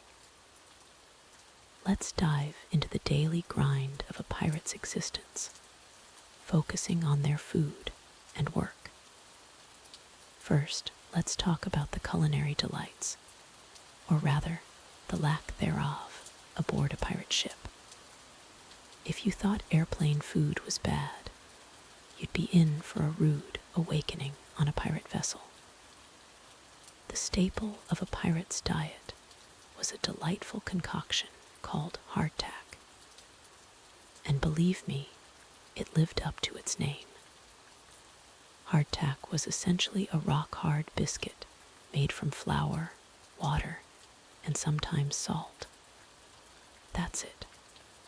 No butter, no flavor, just pure, unadulterated blandness. These biscuits were baked until they were completely dry, which allowed them to last for months without spoiling. The downside, they were about as appetizing as eating a brick. To make matters worse, hardtack was often infested with weevils, tiny beetles that loved to burrow into the biscuits. Pirates would often tap the hardtack on the table before eating, hopping to shake out any unwanted protein. If they were lucky, the biscuits would only be crawling with weevils and not completely hollowed out by them. But wait, there's more. To complement their delicious hardtack, pirates also enjoyed a variety of salted meats. And by enjoyed, I mean endured. These meats were heavily salted to prevent spoilage during long voyages. The result was a tough, overly salty piece of meat that was about as tender as your average leather boot. Now, you might be thinking, surely they had some fruits or vegetables to ward off scurvy. Well, you'd be partially right. Citrus fruits were sometimes carried on board to prevent scurvy, a disease caused by vitamin C deficiency. However, these were often in limited supply and reserved for when symptoms of scurvy began to appear. So, your daily dose of vitamin C might come just in time to save your teeth from falling out. As for fresh water, that was another luxury pirates couldn't always afford. Instead, they often drank grog, a mixture of watered-down rum.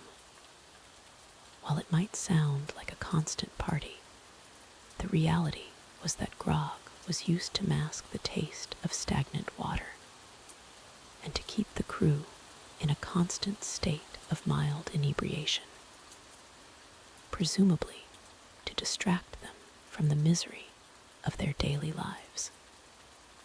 Now that we've whetted your appetite, let's talk about the work involved in being a pirate. Contrary to popular belief, piracy wasn't all about sword fights and treasure hunts. Most of a pirate's day was filled with mind-numbing, back-breaking labor. For starters, there was the constant maintenance of the ship. Wood rot, leaks, and general wear and tear were ongoing issues that required daily attention. Pirates spent countless hours scraping barnacles off the hull, patching holes, and replacing worn-out ropes and sails. And let's not forget the joy of cleaning the deck, a task that involved scrubbing the wooden planks with sand and seawater to prevent them from becoming too slippery. Then there was the delightful task of bilge pumping. The bilge is the lowest part of the ship's hull, where water collects. This water needed to be regularly pumped out to prevent the ship from becoming waterlogged. The bilge was also where all the waste and filth accumulated, creating a putrid, foul-smelling sludge that pirates had the pleasure of dealing with on a regular basis. When they weren't maintaining the ship or pumping out bilge water, pirates had to keep constant watch for potential targets or threats. This meant long hours of staring at the horizon, often in harsh weather conditions. Sunburn, windburn, and salt-chapped skin were constant companions for these seafaring criminals. And let's not forget the actual act of piracy itself. When a suitable target was spotted, pirates had to spring into action. This involved maneuvering their ship alongside the target vessel, which was no easy feat in unpredictable waters. Then came the boarding, which often involved climbing up the side of a moving ship while dodging musket fire and other defensive measures. If they successfully boarded the ship, pirates then had to subdue the crew and search for valuable cargo. This was often a chaotic and violent process, with no guarantee of a significant payoff. Many raids resulted in disappointingly small hauls, barely worth the effort and risk involved. So, the next time you're tempted to romanticize the pirate life, remember, your days would be filled with back-breaking labor, your meals would be crawling with insects, and your chances of striking it rich were slim to none. Perhaps being a landlubber isn't so bad after all. As we sail through the annals of history, let's drop anchor in the tumultuous waters of pirate society. While popular culture often romanticizes the life of a pirate, the reality was far more complex and in many ways surprisingly structured. Pirates, contrary to popular belief, weren't just lawless rogues. They operated within a unique social structure that was, in many ways, more egalitarian than the societies they left behind.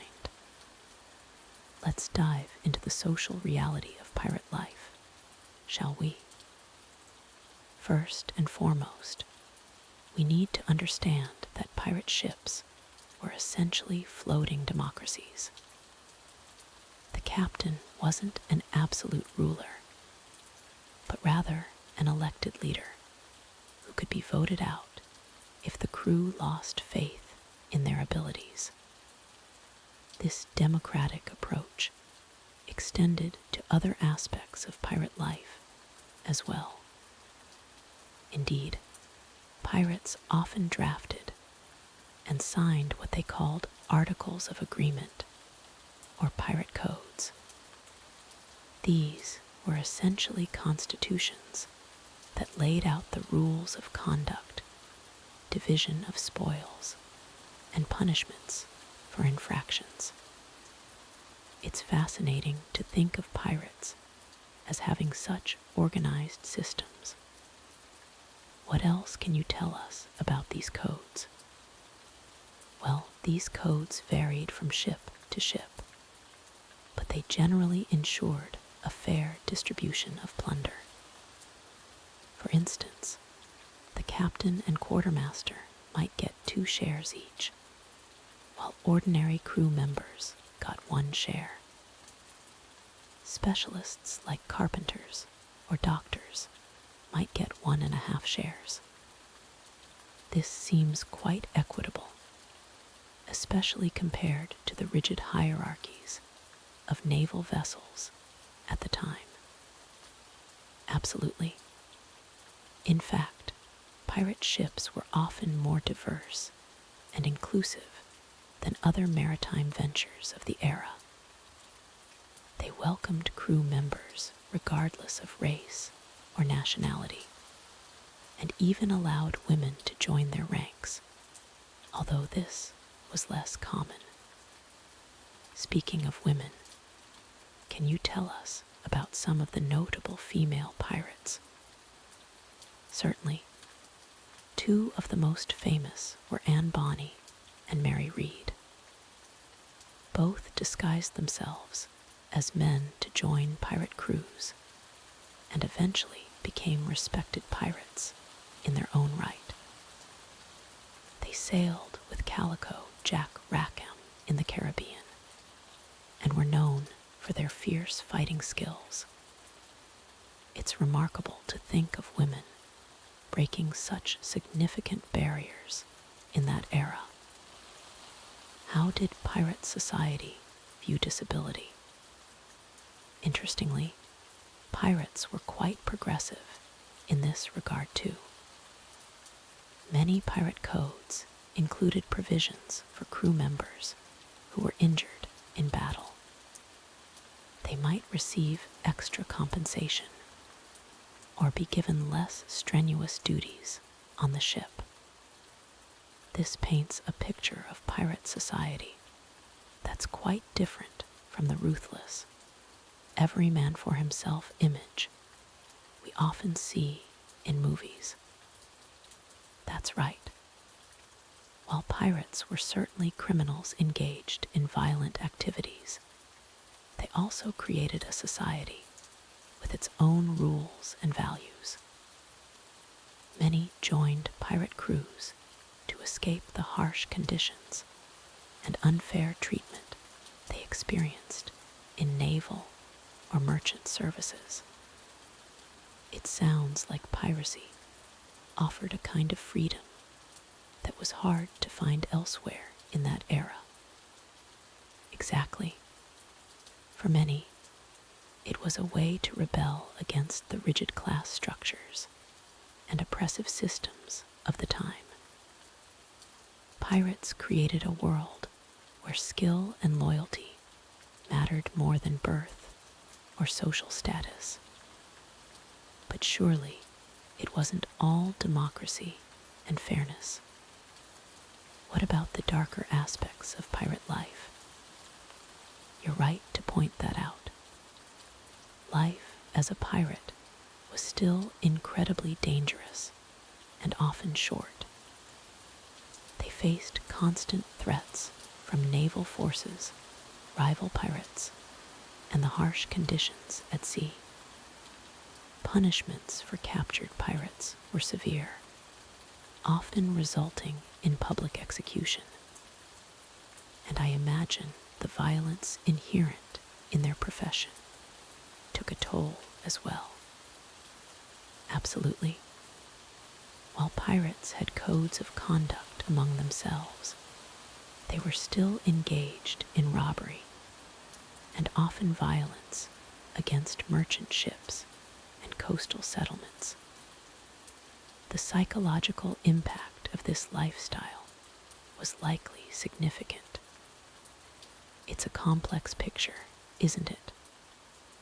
A society that was in some ways progressive and democratic, but built on a foundation of crime and violence.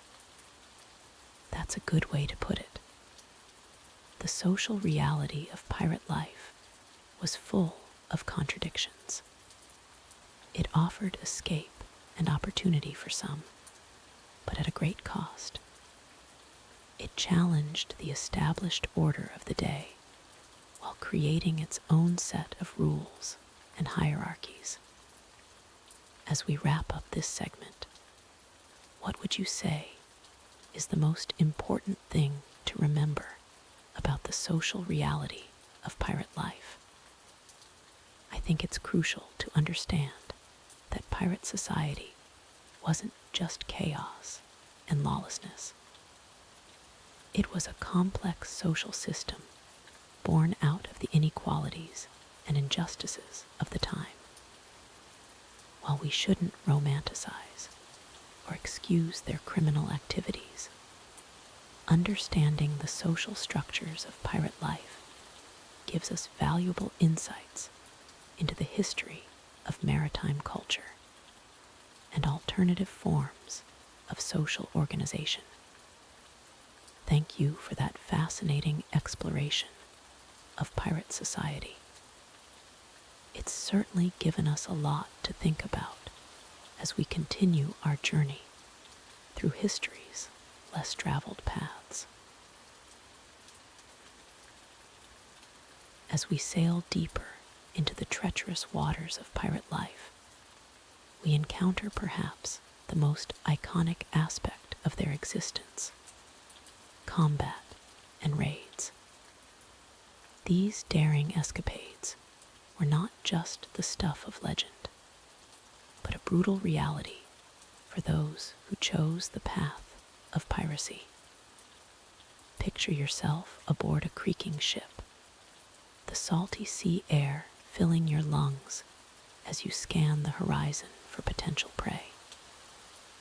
The life of a pirate was one of constant vigilance and opportunism. When a merchant vessel was spotted, the entire crew would spring into action, their hearts racing with a mixture of excitement and fear. Contrary to popular belief, most pirate attacks weren't the dramatic ship-to-ship battles we see in movies. Pirates preferred to use intimidation tactics to encourage surrender without a fight. They would often fly false flags to approach unsuspecting ships, only revealing their true colors at the last moment.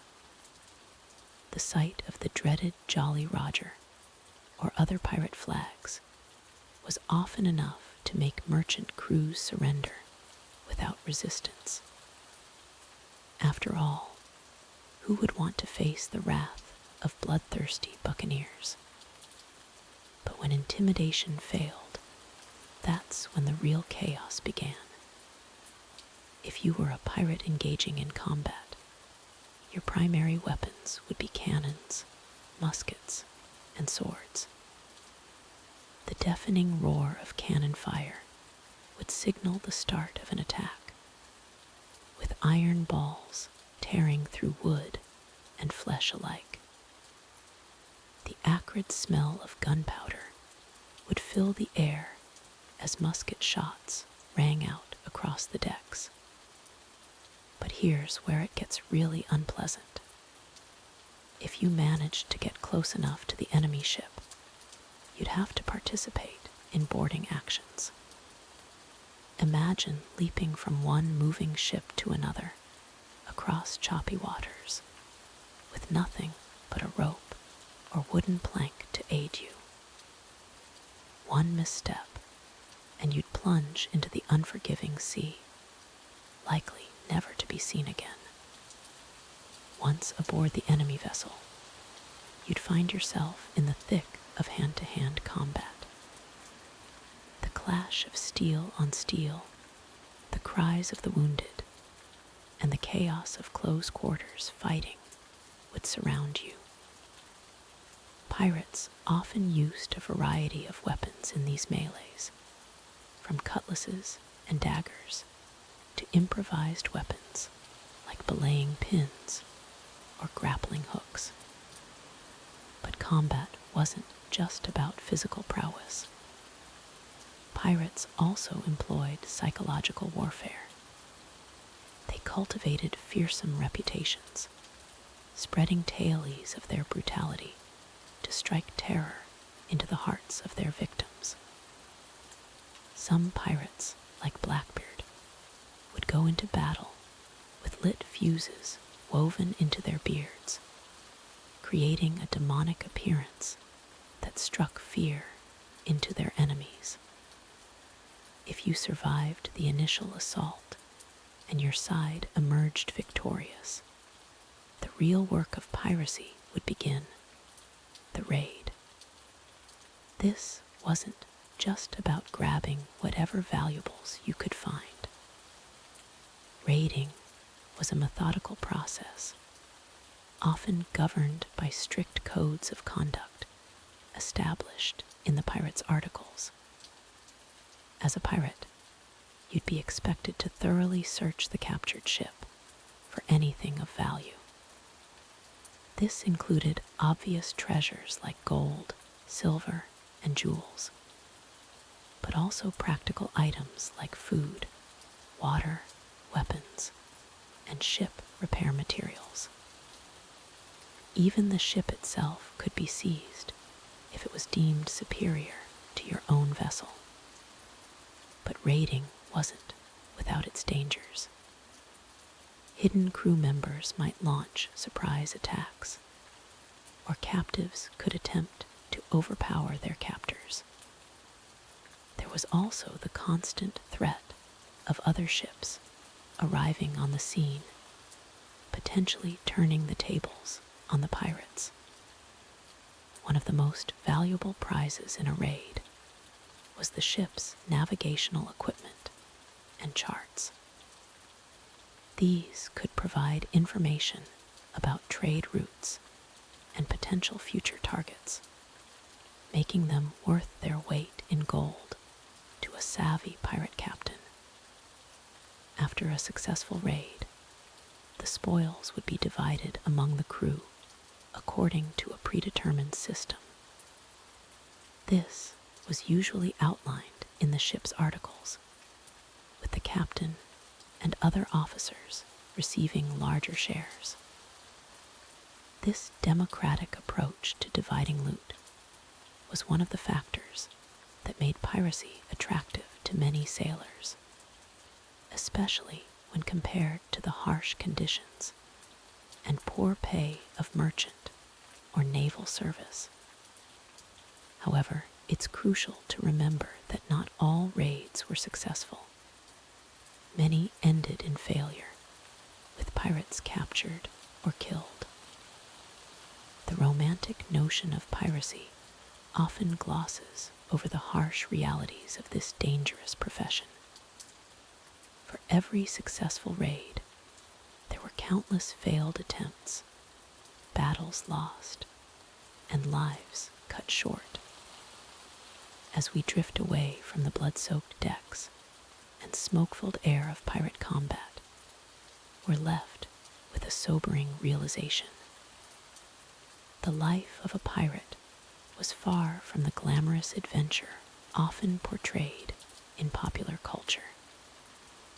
It was a brutal, risky existence where each day could be your last, and where the promise of riches was balanced against the constant threat of a violent death. As we conclude our journey through the perilous life of a pirate, it's clear that the romanticized tales of swashbuckling adventure fall short of the harsh reality. The constant threat of violence, disease, and legal persecution made the pirate's existence a precarious balancing act between fleeting moments of freedom and the ever-present shadow of a gruesome demise. While some might be drawn to the allure of treasure and the thrill of life on the high seas, the daily challenges faced by pirates were far from glamorous. The cramped, unsanitary conditions aboard their vessels bred illness and discontent. The risk of scurvy, malnutrition, and other ailments was a constant companion, as was the looming threat of capture by naval forces or rival pirate crews. Moreover, the pirate's code, often glorified in popular culture, was in reality a harsh system of justice that could result in severe punishments for even minor infractions. The democratic nature of pirate societies, while progressive for its time, did little to mitigate the overall brutality of their existence. Perhaps most sobering is the fact that the average pirate's career was remarkably short-lived. Many met their end at the gallows, victims of the very legal system they sought to defy.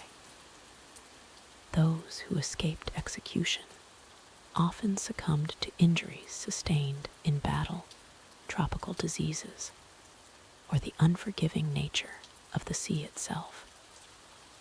In the end, the life of a pirate was one of constant vigilance, fleeting pleasures, and an almost certain tragic end.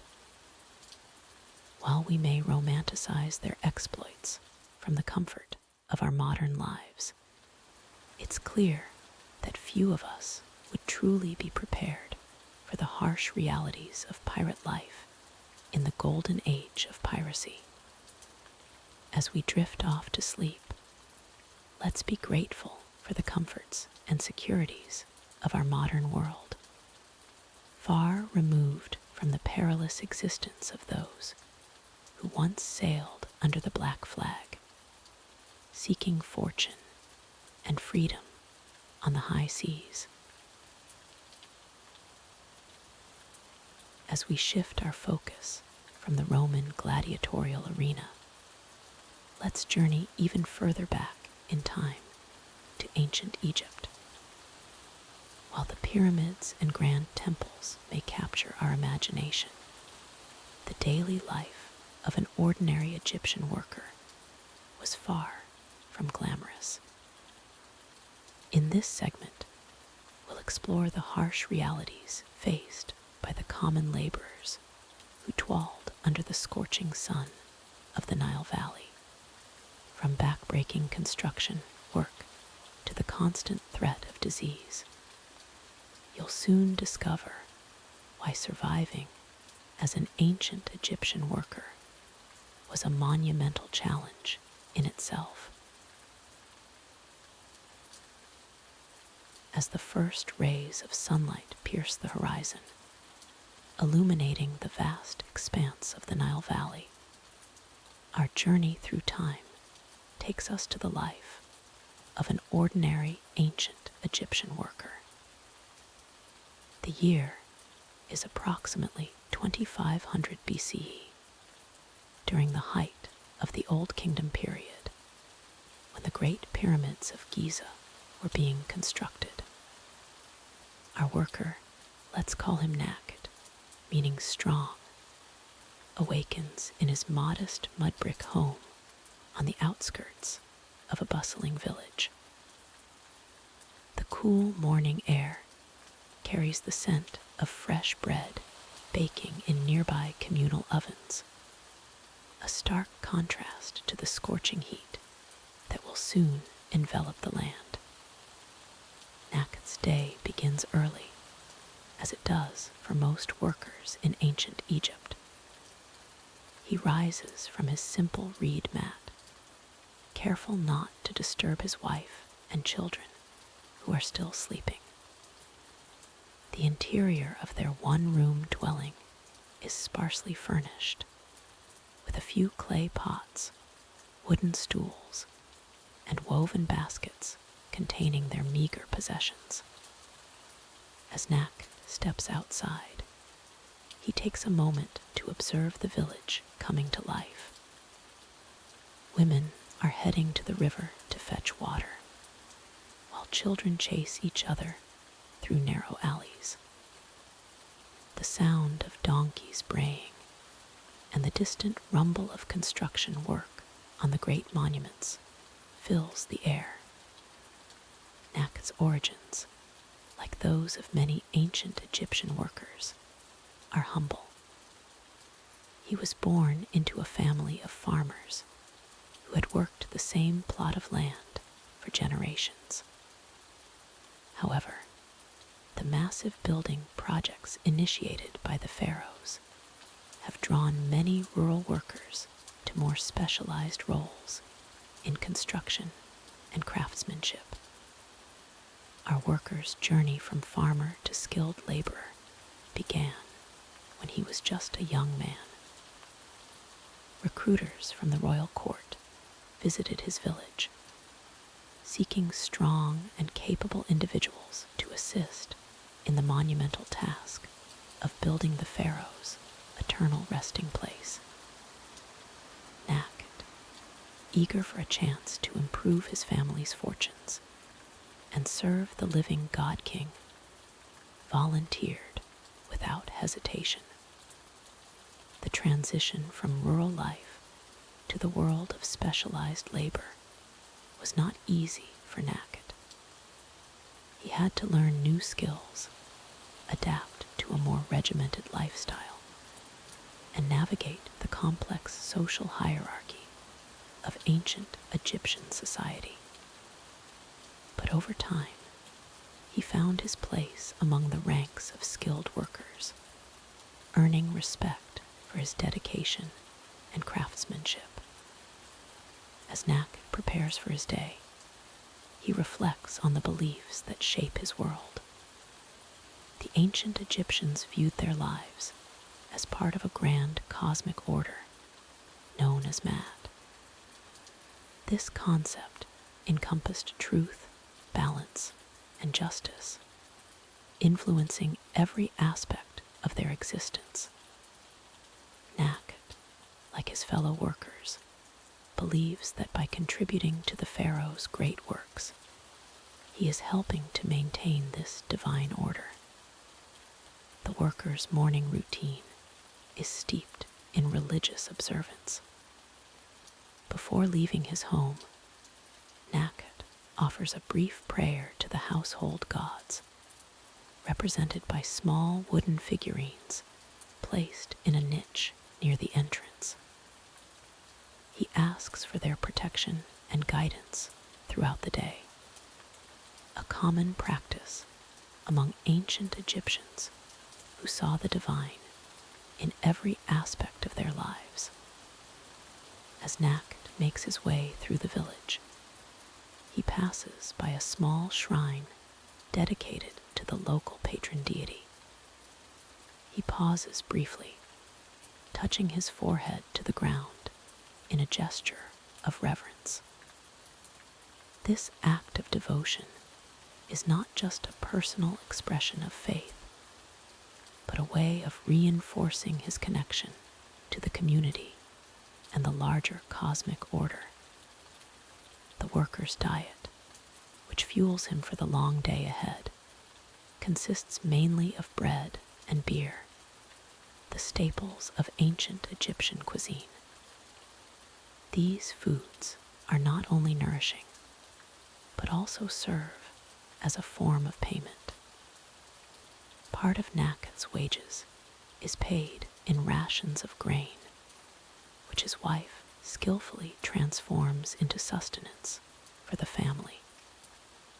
As Naked joins the stream of workers heading towards the construction site, he carries with him not just his tools, but the weight of tradition, belief, and duty. His life, while challenging by modern standards, is imbued with a sense of purpose and connection to something greater than himself. Little does Naked know that the monuments he helps to build will stand for millennia, inspiring awe and wonder in countless generations to come. His daily toil, seemingly mundane and repetitive, is in fact a crucial thread in the tapestry of one of history's most enduring civilizations. As we delve deeper into the lives of ancient civilizations, let's turn our attention to the workers of ancient Egypt. While we often marvel at the grand pyramids and magnificent temples, it's crucial to understand the physical conditions endured by those who built these wonders. The life of an ancient Egyptian worker was far from glamorous, and their daily struggles would make even the toughest among us wince. First and foremost, the climate of Egypt was unforgiving. Workers toiled under the scorching sun, with temperatures often soaring well above 100 degrees Fahrenheit. The heat was relentless, beating down on their backs as they labored for hours on end. Dehydration was a constant threat, and access to clean water was limited. Many workers suffered from heat exhaustion and heat stroke, conditions that could be fatal in such extreme environments. The physical demands of their work were equally grueling. Whether quarrying massive stone blocks, transporting heavy materials, or engaging in intricate construction, every task required immense strength and endurance. Workers often suffered from chronic back pain, joint issues, and muscle strains. The toll on their bodies was evident, with many developing permanent physical deformities due to the repetitive nature of their work. Dust was another significant hazard, As workers chiseled stone or mixed mortar, fine particles filled the air, entering their lungs with every breath. This led to respiratory problems, including silicosis, a lung disease caused by inhaling silica dust. Over time, many workers developed chronic coughs, shortness of breath, and other debilitating respiratory conditions. The risk of injury was ever present. Falling stones, collapsing scaffolding, and accidents with tools were common occurrences. Without modern safety equipment or medical knowledge, even minor injuries could become life-threatening. Infections were rampant, and the loss of limbs or eyesight was not uncommon among the workforce. Nutrition was another significant challenge. While the ancient Egyptians had a varied diet, the average worker's meals were often insufficient for their physical needs. Their diet consisted mainly of bread and beer, supplemented with vegetables and occasionally fish or meat. This lack of proper nutrition led to weakened immune systems, making them more susceptible to diseases and slower to recover from injuries. Sleep and rest were luxuries rarely afforded to these workers. During peak construction periods, such as the building of the pyramids, laborers worked long hours with minimal breaks. The concept of a weekend or regular days off did not exist. This constant physical exertion, combined with inadequate rest, led to chronic fatigue and increased the likelihood of accidents. The living conditions of workers were far from comfortable. Many lived in cramped, makeshift housing near construction sites. These dwellings offered little protection from the elements and were often unsanitary. Parasites and infectious diseases spread quickly in these close quarters, further compromising the health of the workforce. It's important to note that while slavery existed in ancient Egypt, many of the workers on major projects were actually skilled craftsmen and laborers. However, this didn't necessarily improve their working conditions.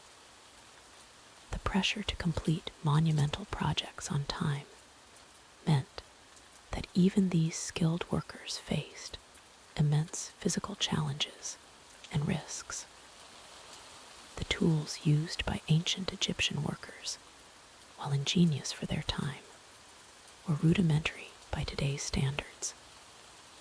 Heavy copper chisels, wooden mallets, and bronze saws required significant physical effort to use effectively. The lack of mechanical assistance meant that every task, from cutting stone to moving massive blocks, relied entirely on human muscle power.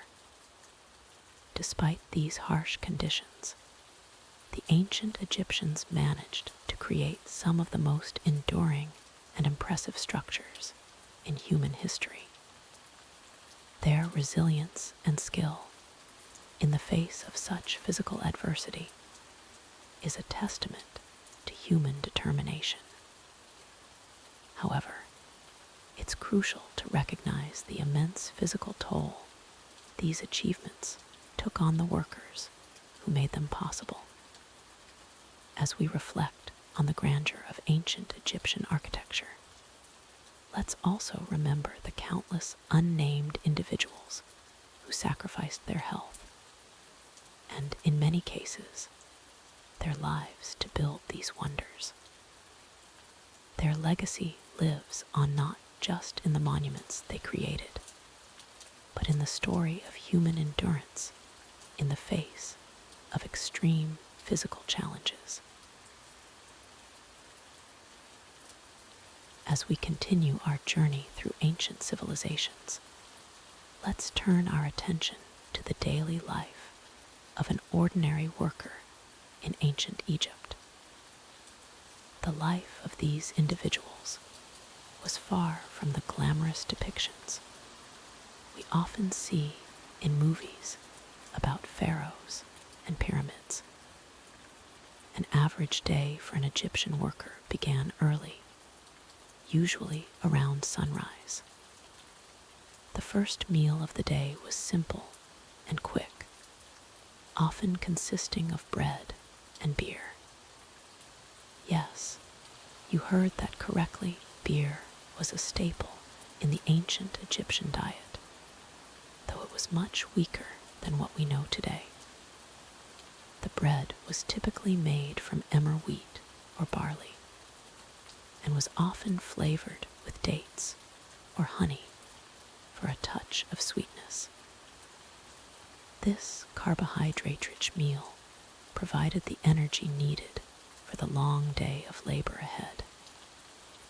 After their morning meal, workers would head to their assigned tasks. The nature of work varied greatly depending on the season and the needs of the community. During the annual Nile flood, which typically occurred from July to October, many agricultural workers would be reassigned to construction projects. One of the most common occupations was that of a farmer. Egypt was known as the breadbasket of the ancient world, and agriculture was the backbone of its economy. Farmers would work from dawn to dusk, plowing fields, planting crops, and tending to irrigation systems. The work was backbreaking and performed under the scorching Egyptian sun. Workers used simple tools made of wood and copper, such as hoes, sickles, and plows pulled by oxen. The main crops were wheat, barley, and flax, which was used to make linen for clothing. For those involved in construction projects, the work was equally demanding. Builders, stonemasons, and laborers worked on temples, tombs, and other monumental structures. Contrary to popular belief, the pyramids were not built by slaves, but by paid workers and farmers during the flood season when they couldn't work in the fields. These workers used copper chisels, bronze saws, wooden rollers and sleds, ramps and levers to cut and move the enormous stone blocks. The precision with which they worked, especially considering their limited tools, continues to amaze modern engineers. Midday would bring a brief respite from labor. Workers would pause for another simple meal, similar to breakfast, more bread, perhaps some onions or garlic, and of course, more beer. This meal was often eaten quickly, as the workday was far from over. In the workshops of ancient Egypt, skilled craftsmen created a wide array of goods. Potters shaped clay into vessels for storage and daily use. Metalworkers forged tools and weapons from copper and bronze. Carpenters crafted furniture, boats, and other wooden items essential for both everyday life and religious ceremonies. One particularly important craft was that of the scribe. These educated individuals were responsible for recording everything from inventories to religious texts. The ability to read and write was a valued skill that could lead to a more comfortable life and higher social status. As the sun began to set, workers would finally return home. The evening meal was typically the largest of the day. It might include bread, vegetables like lentils, peas, and onions, and occasionally fish caught from the Nile. Meat was a luxury reserved for special occasions or the upper classes. Despite the hard work and simple diet, the average ancient Egyptian worker had some advantages over their counterparts in other ancient civilizations. The fertile Nile Valley generally provided abundant food, and the predictable flood cycle allowed for effective agricultural planning. Moreover, the Egyptian government, centered around the pharaoh, maintained a complex bureaucracy that organized large-scale irrigation projects and food storage systems. This helped to mitigate the impact of poor harvests and provided a degree of food security for the population. However, life was far from easy. Workers faced numerous health challenges, including parasitic diseases from the Nile water, dental problems from gritty bread, and arthritis from years of hard labor.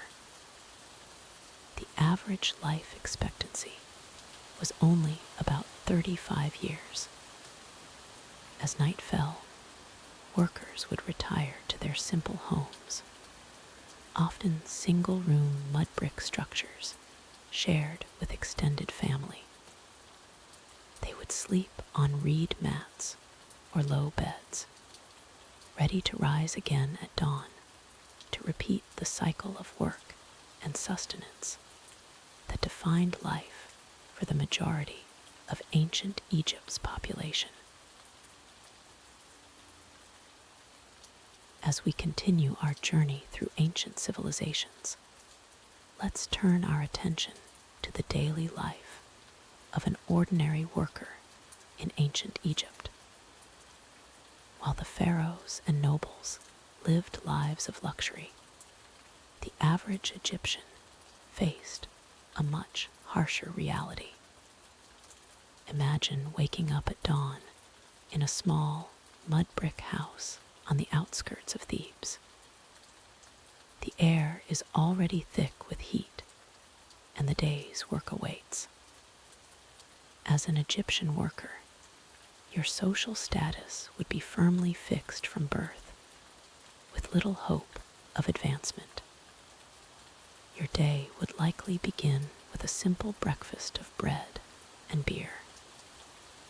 Yes, beer was a staple of the Egyptian diet, though much weaker than modern varieties.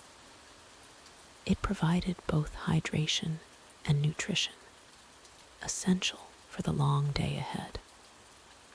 If you were a farmer, which most Egyptians were, you'd head out to the fields before the sun became too intense.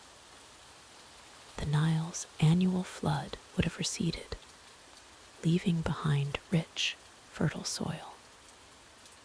You'd spend hours plowing, planting, or harvesting, depending on the season. Your tools would be simple but effective: wooden plows, bronze sickles, and baskets for carrying grain. The work was backbreaking, and you'd be constantly aware of the need to produce enough, not just for your family, but also to pay your taxes to the pharaoh. For those working in construction, life was equally challenging. If you were assigned to build a temple or a pyramid, you'd face long hours of heavy labor. Contrary to popular belief, these massive structures weren't built by slaves.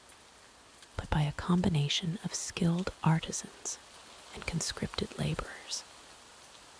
You'd work in teams, hauling massive limestone blocks, cutting them to fit precisely, and slowly assembling these awe-inspiring monuments.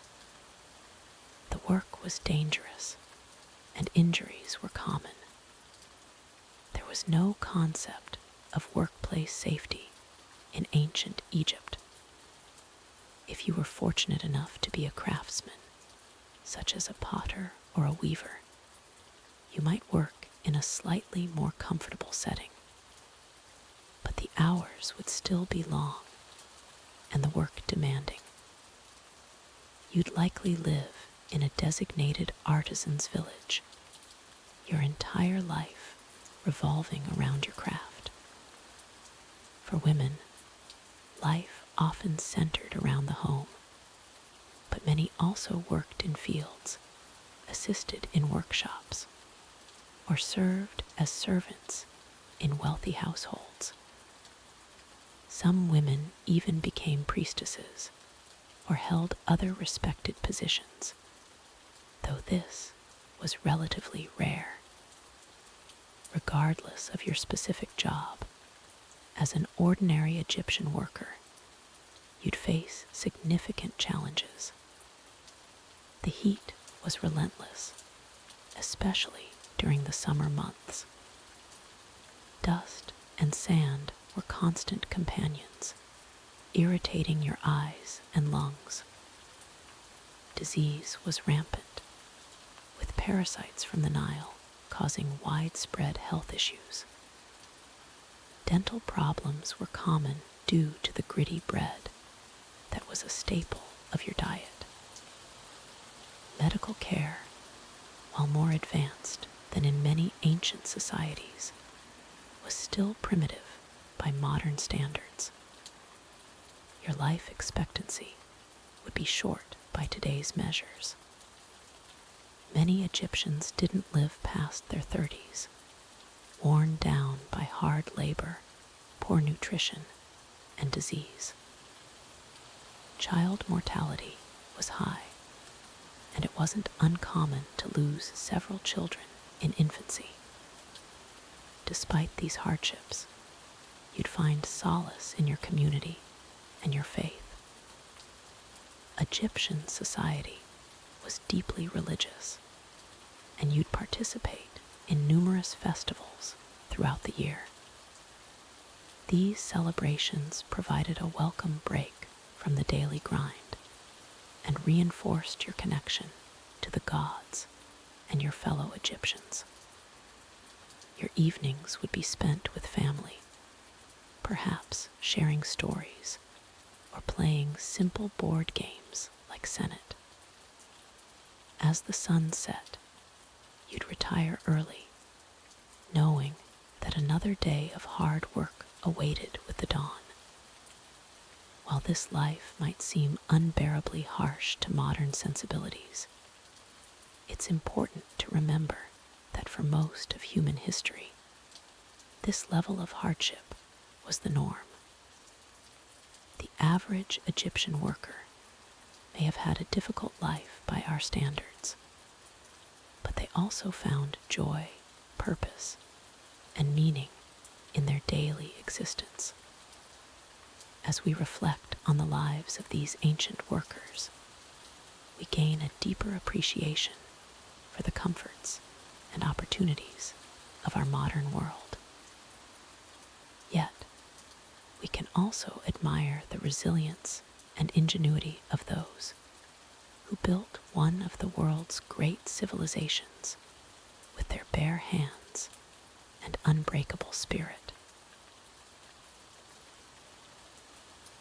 As we delve deeper into the life of an ancient Egyptian worker, we cannot overlook the profound impact that religion and rituals had on their daily existence.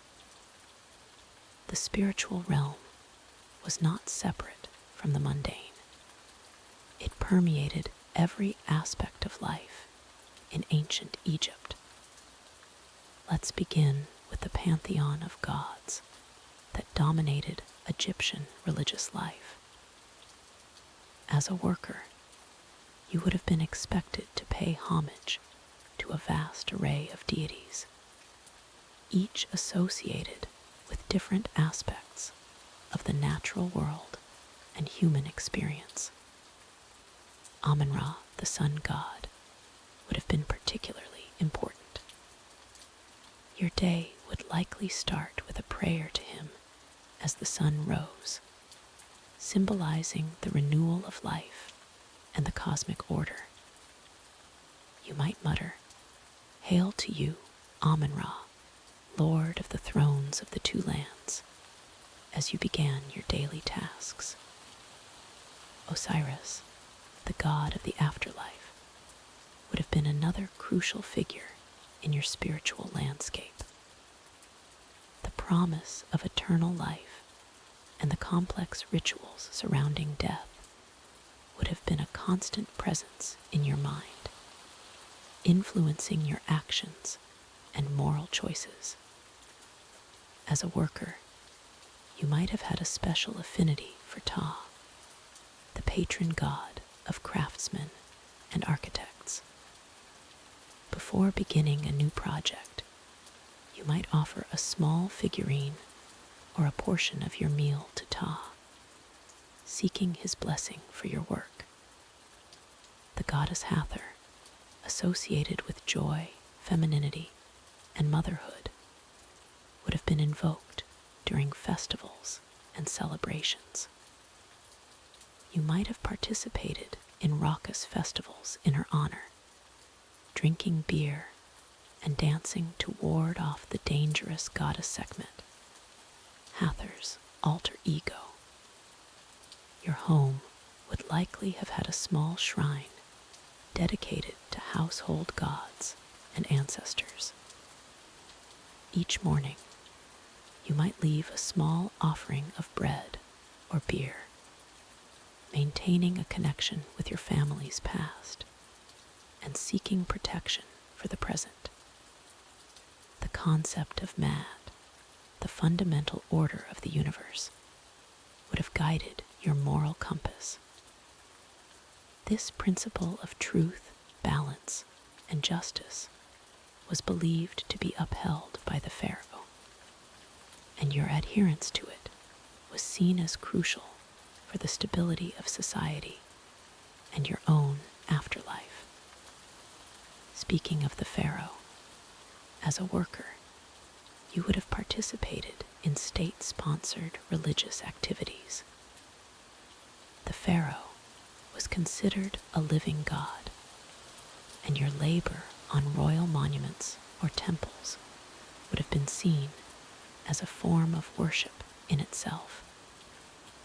Rituals would have punctuated your year, marking the changing seasons and significant events in Egyptian mythology. The annual flooding of the Nile, crucial for agriculture, would have been celebrated with offerings to Hapi, the god of the river. During the festival of Apit, you might have joined crowds lining the streets to catch a glimpse of the sacred barks, carrying statues of Amun, Mut, and Khonsu, as they were paraded from Karnak to Luxor Temple. The New Year festival, coinciding with the annual flooding of the Nile, would have been a time of renewal and purification. You might have participated in rituals to banish evil spirits and ensure good fortune for the coming year.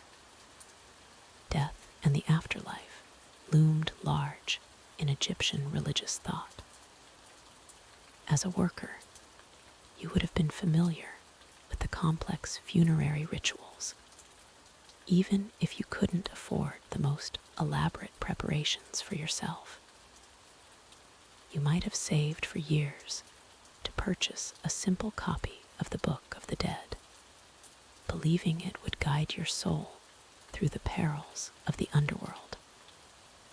The mummification process, reserved for those who could afford it, would have been a familiar concept. While you might not have been able to undergo the full process yourself, you would have understood its importance in preserving the body for the afterlife. Your religious observances would have extended to the animal realm as well. Certain animals were considered sacred and associated with specific gods. You might have revered cats as embodiments of the goddess Bastet, or avoided harming ibises out of respect for Thoth, the god of wisdom. In times of personal crisis or illness, you might have turned to magic and folk remedies alongside your religious practices. Amulets, believed to ward off evil and bring good fortune, would have been common accessories.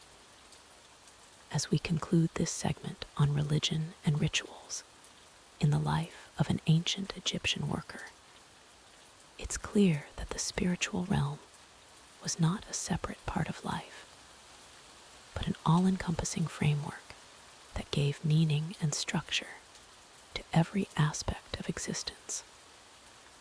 From dawn to dusk, from birth to death, and even beyond, your life would have been steeped in a rich tapestry of beliefs, rituals, and cosmic connections. As we conclude our journey through the life of an ancient Egyptian worker, we're left with a profound appreciation for their resilience and ingenuity. These individuals, often overlooked in the grand narratives of pharaohs and pyramids, were the true backbone of one of history's most remarkable civilizations. Their daily struggles, from the scorching heat of the desert to the back-breaking labor of construction and agriculture, paint a vivid picture of a life that was far from easy. Yet, it was through their unwavering dedication and skill that the wonders of ancient Egypt came to be. The workers' diet, while simple, sustained them through grueling tasks. Their homes, though modest, provided shelter and a sense of community. The social structure, rigid as it was, offered a degree of stability and purpose that kept society functioning for millennia. We must also remember the spiritual aspect of their lives. The belief in an afterlife and the complex rituals surrounding death gave meaning to their earthly toils. Every stone laid, every crop harvested, was not just for the present, but for eternity. The ancient Egyptian worker's life was a delicate balance of hardship and hope. They faced challenges we can scarcely imagine today, yet they persevered, leaving behind a legacy that continues to captivate our imagination. As we drift off to sleep, let's reflect on the nameless millions who built the Egypt we admire. Their story is a testament to human endurance and the extraordinary things we can achieve when we work together towards a common goal. In the end, the life of an ancient Egyptian worker reminds us that history is not just about the mighty and powerful. It's about the everyday people whose collective efforts shape the world we inherit. Their story, though often untold, is no less important or inspiring. As we journey through time, let's saddle up and ride into the era of the Wild West. Picture vast, dusty plains stretching to the horizon, dotted with tumbleweeds and cacti. The year is 1870, and you've just stepped off the stagecoach in a small frontier town. The air is thick with the scent of leather, tobacco, and wood smoke. You're about to experience life as a cowboy, but be warned. This isn't the romanticized version from Hollywood westerns. The reality of cowboy life was far more challenging and dangerous than you might expect. Are you ready to face the harsh realities of the American frontier? As the first rays of sunlight peek over the dusty horizon, we find ourselves transported to the rugged landscape of the American Wild West. The year is 1875, and the life of a cowboy is about to unfold before us. But before we saddle up and hit the trail, let's take a moment to understand the origins of these iconic figures of the frontier.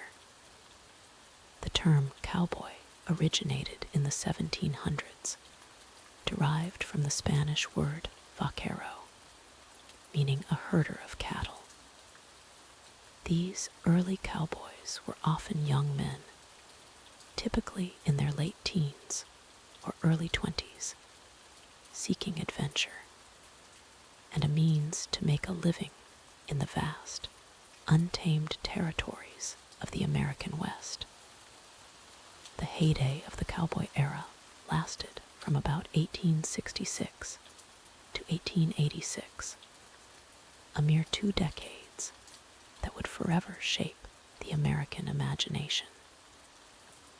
This period saw the rise of long cattle drives as ranchers moved their herds from Texas to railheads in Kansas and other northern states, where the cattle could be shipped east to meet the growing demand for beef.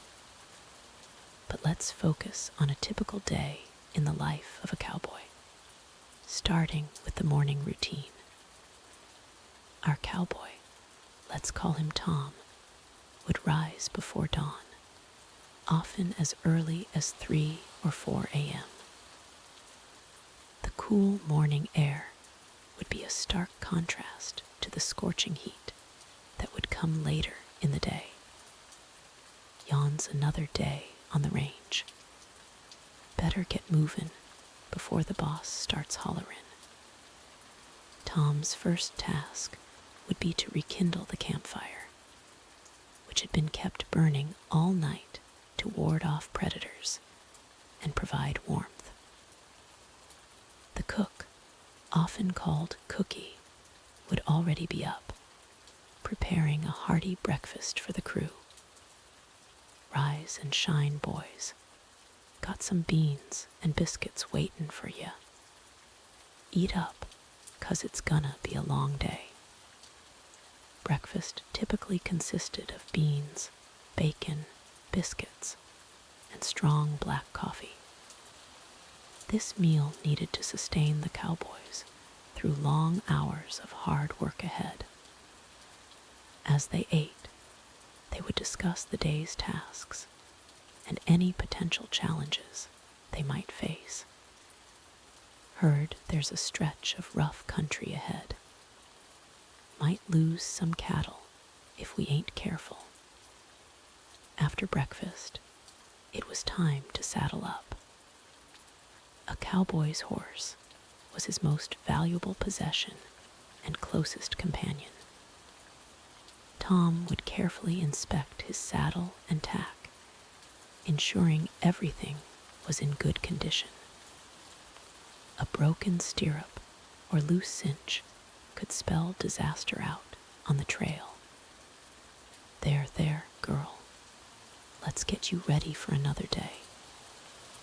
With his horse saddled, Tom would join the other cowboys in rounding up the cattle that had been allowed to graze freely overnight.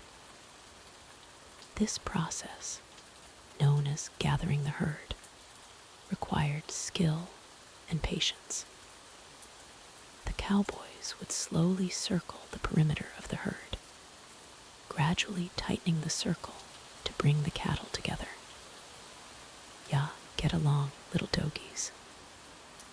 As the sun climbed higher in the sky, the real work of the day would begin. The herd would be driven along the trail, with cowboys positioned at the front, sides, and rear to keep the cattle moving in the right direction. This was no easy task, as a herd could number in the thousands. The lead cowboys, known as point riders, would set the pace and direction. The swing riders would keep the herd's edges in line, while the flank riders prevented cattle from straying too far to the sides. At the rear, the drag riders had perhaps the toughest job, pushing along stragglers and breathing in the dust kicked up by thousands of hooves. Coughs another day eaten dust. Sure wish I could trade places with them point riders. As they rode, the cowboys would need to be constantly alert for any signs of trouble. A startled animal could trigger a stampede, a dangerous situation that could result in injury or death for both cattle and cowboys. They also had to watch for natural hazards like steep ravines, quicksand, or rivers that might be too swift to cross safely. The morning would pass quickly, with the cowboys focused on keeping the herd moving at a steady pace. They might cover anywhere from 10 to 15 miles in a day, depending on the terrain and the condition of the cattle. As the sun reached its zenith, thoughts would turn to the midday break, a chance to rest both man and beast before the long afternoon ahead. Looks like we're mackin', good time. Maybe we'll hit that creek by noon for a breather. And so, as we leave our cowboy Tom and his companions driving their herd across the sun-baked prairie, we can appreciate the hard work and dedication that defined the cowboy way of life. These men faced countless challenges and dangers, all in pursuit of a dream of freedom and opportunity in the wild frontier of the American West. As we continue our journey through history's most challenging professions, let's saddle up and ride into the Wild West. The life of a cowboy might seem romantic in movies, but the physical conditions they endured were far from glamorous. Let's explore why you probably wouldn't last a day as a Wild West cowboy. First, let's talk about the grueling hours. Cowboys didn't punch a time card at 5 p.m. and head home. Their workday often started before dawn and ended well after dusk. During cattle drives, which could last for months, cowboys might spend up to 18 hours a day in the saddle. Imagine the physical toll of riding a horse for that long, day after day, with little rest. Speaking of rest, sleep was a luxury cowboys could rarely afford. When they did get to sleep, it wasn't in a cozy bed. Cowboys often slept on the hard ground, using their saddles as pillows. They had to be ready to spring into action at a moment's notice if the cattle started to stampede or if danger approached. The weather was another formidable opponent. Cowboys worked in all conditions, from scorching heat to freezing cold. In the summer, temperatures on the open plains could soar well over 100 degrees Fahrenheit. The relentless sun beating down on them caused severe sunburns, dehydration, and heat exhaustion. In winter, they faced biting winds, snow, and temperatures that could drop below freezing. Frostbite was a real concern, especially for their hands and feet. Dust was a constant companion on the trail. During cattle drives, the hooves of hundreds of cattle kicked up massive clouds of dust. Cowboys breathed this in constantly, leading to respiratory issues and a condition known as trail dust pneumonia. Their eyes were constantly irritated, and visibility was often poor, making their already dangerous job even more hazardous. Water was scarce and often of poor quality. Cowboys had to make do with whatever water sources they could find, which were often stagnant or contaminated. This led to frequent bouts of dysentery and other waterborne illnesses.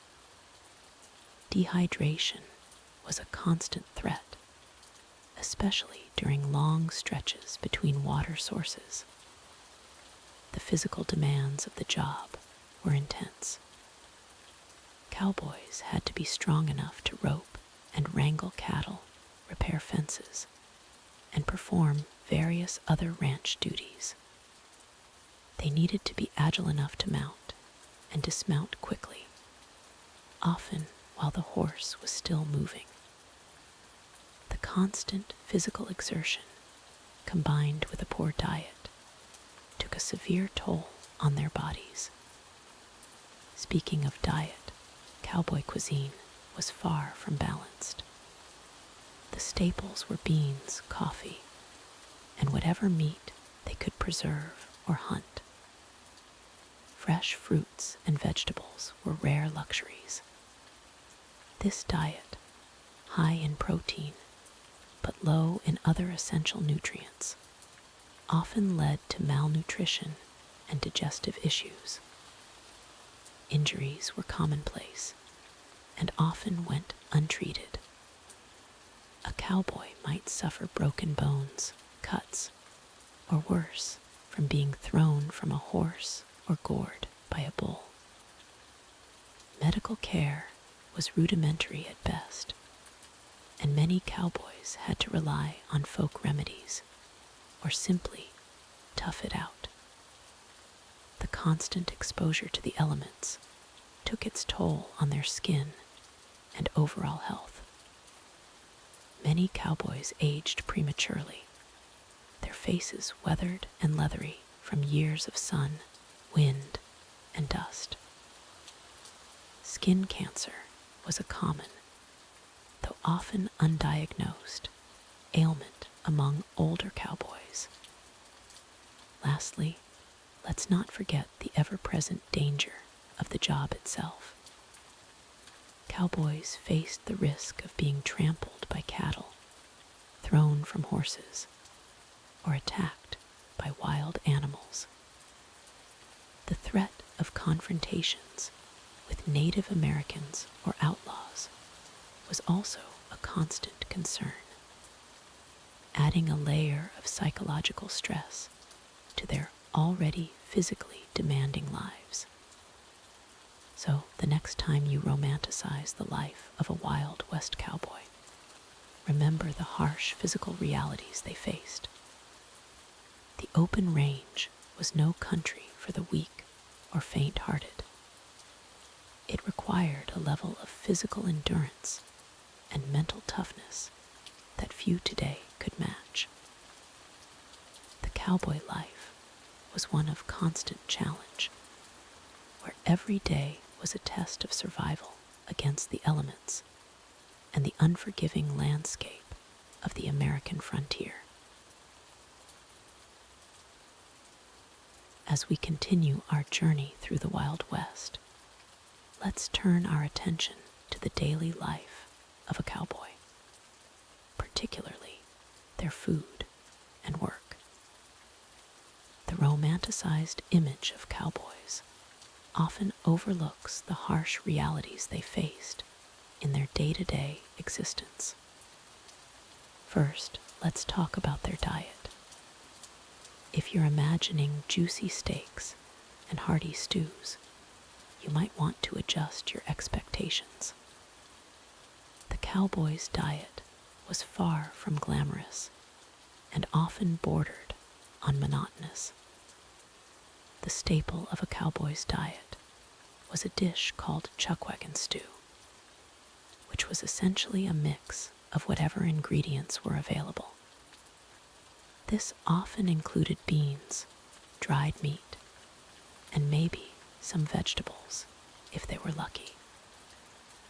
The name chuckwagon comes from the wagon that carried food and cooking equipment on cattle drives.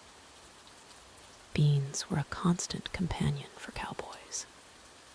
They were cheap, easy to transport, and provided much-needed protein. So much so that cowboys often jokingly referred to them as prairie strawberries. These weren't the flavorful, slow-cooked beans we might enjoy today. They were often bland, sometimes undercooked, and eaten day after day. Another common food was hardtack, a type of biscuit made from flour, water, and sometimes salt. These biscuits were rock hard and often had to be softened in coffee or soup before eating. They earned the nickname tooth dullers for obvious reasons. Speaking of coffee, it was a crucial part of the cowboy diet. It wasn't the artisanal, perfectly roasted coffee we're used to today.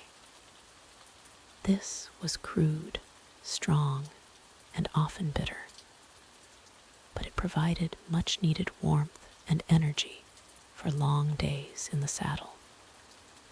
Fresh fruits and vegetables were a rarity. When available, they were treasured. Dried fruits like raisins or apples might make an appearance, but fresh produce was hard to come by on the trail. Now, let's talk about the work. The life of a cowboy was far from the adventurous, gunslinging lifestyle often portrayed in movies. It was grueling, physically demanding, and often monotonous work. The day typically started before dawn. Cowboys would wake up, often after sleeping on the hard ground, to begin their duties. The first task was usually to round up the horses, which had been let loose to graze overnight. Once the horses were gathered, it was time to start working with the cattle. This could involve a variety of tasks depending on the time of year and the needs of the herd. During cattle drives, cowboys would spend long hours in the saddle, guiding the herd across vast distances. The work was dangerous.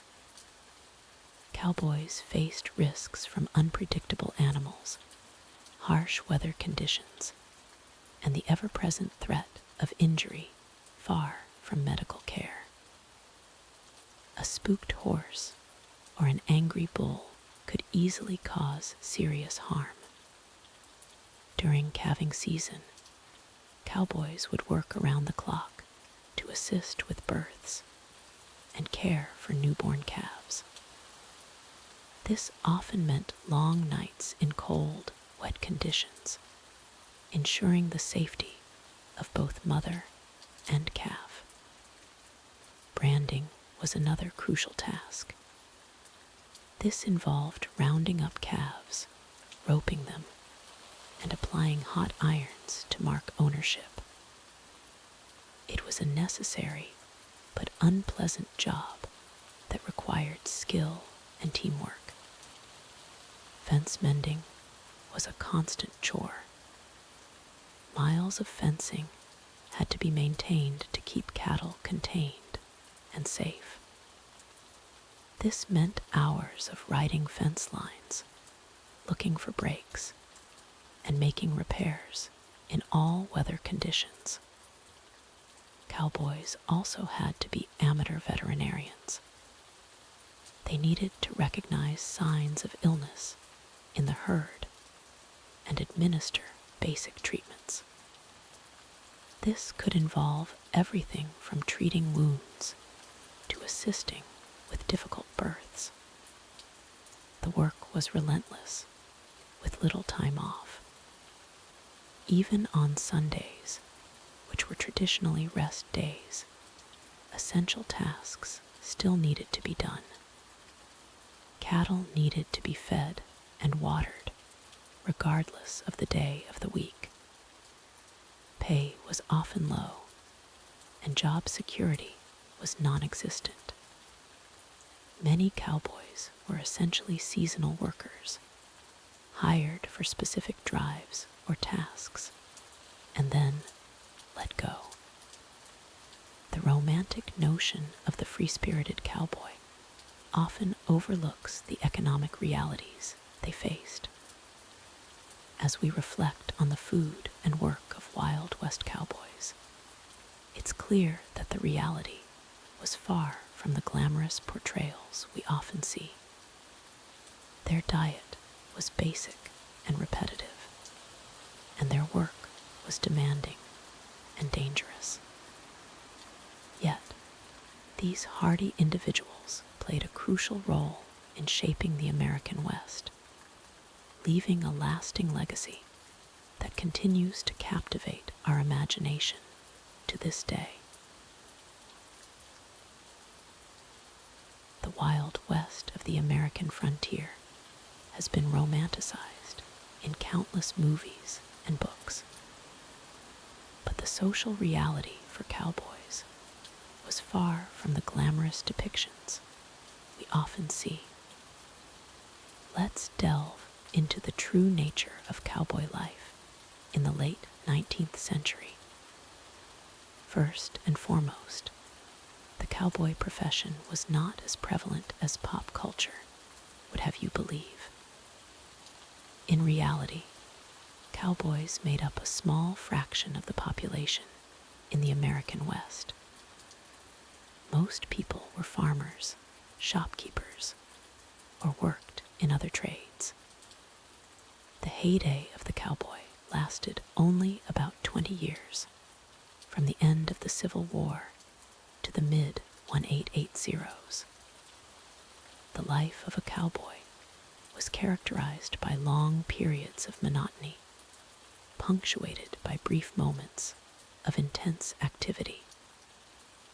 Most of their time was spent herding cattle across vast, empty landscapes. The work was physically demanding, with cowboys often spending up to 20 hours a day in the saddle during cattle drives. Contrary to popular belief, cowboys didn't spend their days engaging in gunfights or robbing banks. Their primary responsibilities included branding cattle, mending fences, and ensuring the herd's safety. The romanticized image of the lone cowboy was also far from reality. Cowboys typically worked in teams, relying on each other for survival in the harsh frontier environment. The demographic makeup of cowboys was far more diverse than typically portrayed in Hollywood westerns. Many cowboys were former slaves, or the children of slaves, Mexican vaqueros, and Native Americans. This diversity often led to a more inclusive social environment than might be expected for the time period. However, this doesn't mean that life as a cowboy was free from discrimination. Native American cowboys, for instance, often faced prejudice and were paid less than their white counterparts. Similarly, African American cowboys, despite making up a significant portion of the workforce, were often overlooked in historical accounts and popular representations of the Wild West. The cowboy lifestyle was far from luxurious. Their diet consisted mainly of beans, bread, and beef, with fresh fruits and vegetables being rare luxuries. Living conditions were Spartan at best. During cattle drives, cowboys slept on the ground, exposed to the elements. Even when not on the trail, many lived in bunkhouses with minimal amenities. Hygiene was a constant challenge. With limited access to water and soap, cowboys often went weeks without bathing. This, combined with the dusty environment and close proximity to animals, led to various health issues. Lice infestations were common, and diseases spread quickly in these conditions. The cowboys' social life was limited and often revolved around the occasional visit to town. These visits were opportunities to blow off steam after long periods of isolation. However, the wild reputation of cowboys in towns was often exaggerated. Most were too exhausted from their work to engage in the kind of raucous behavior depicted in Western films. Economically, the life of a cowboy was far from prosperous. The average cowboy earned about $30 per month, equivalent to about $900 in today's money. This was barely enough to cover basic necessities, let alone save for the future. Many cowboys dreamed of owning their own ranch one day, but few ever achieved this goal. The cowboy profession was also incredibly dangerous. Injuries from horse riding accidents, encounters with hostile Native American tribes, and conflicts with rustlers were constant threats. Medical care was rudimentary at best, and many cowboys died young due to the hazards of their profession. As the 19th century drew to a close, the era of the cowboy began to wane. The expansion of railroads, the invention of barbed wire, and changing economic conditions all contributed to the decline of the traditional cowboy way of life. Many found themselves out of work or forced to adapt to new roles in the changing landscape of the American West. In conclusion, the social reality of the Wild West cowboy was far removed from the romanticized version we often see in popular culture. It was a life of hard work, danger, and limited opportunities, set against the backdrop of a rapidly changing American frontier. While the myth of the cowboy continues to captivate our imagination, understanding the true nature of their existence gives us a more nuanced appreciation of this iconic figure in American history. As we journey back in time to the Wild West, you might imagine yourself as a rugged cowboy, riding off into the sunset. But before you saddle up, let's explore why you probably wouldn't last a day in this harsh and unforgiving era. First, let's talk about the sheer physical demands of being a cowboy. Your days would start before dawn and end long after dusk.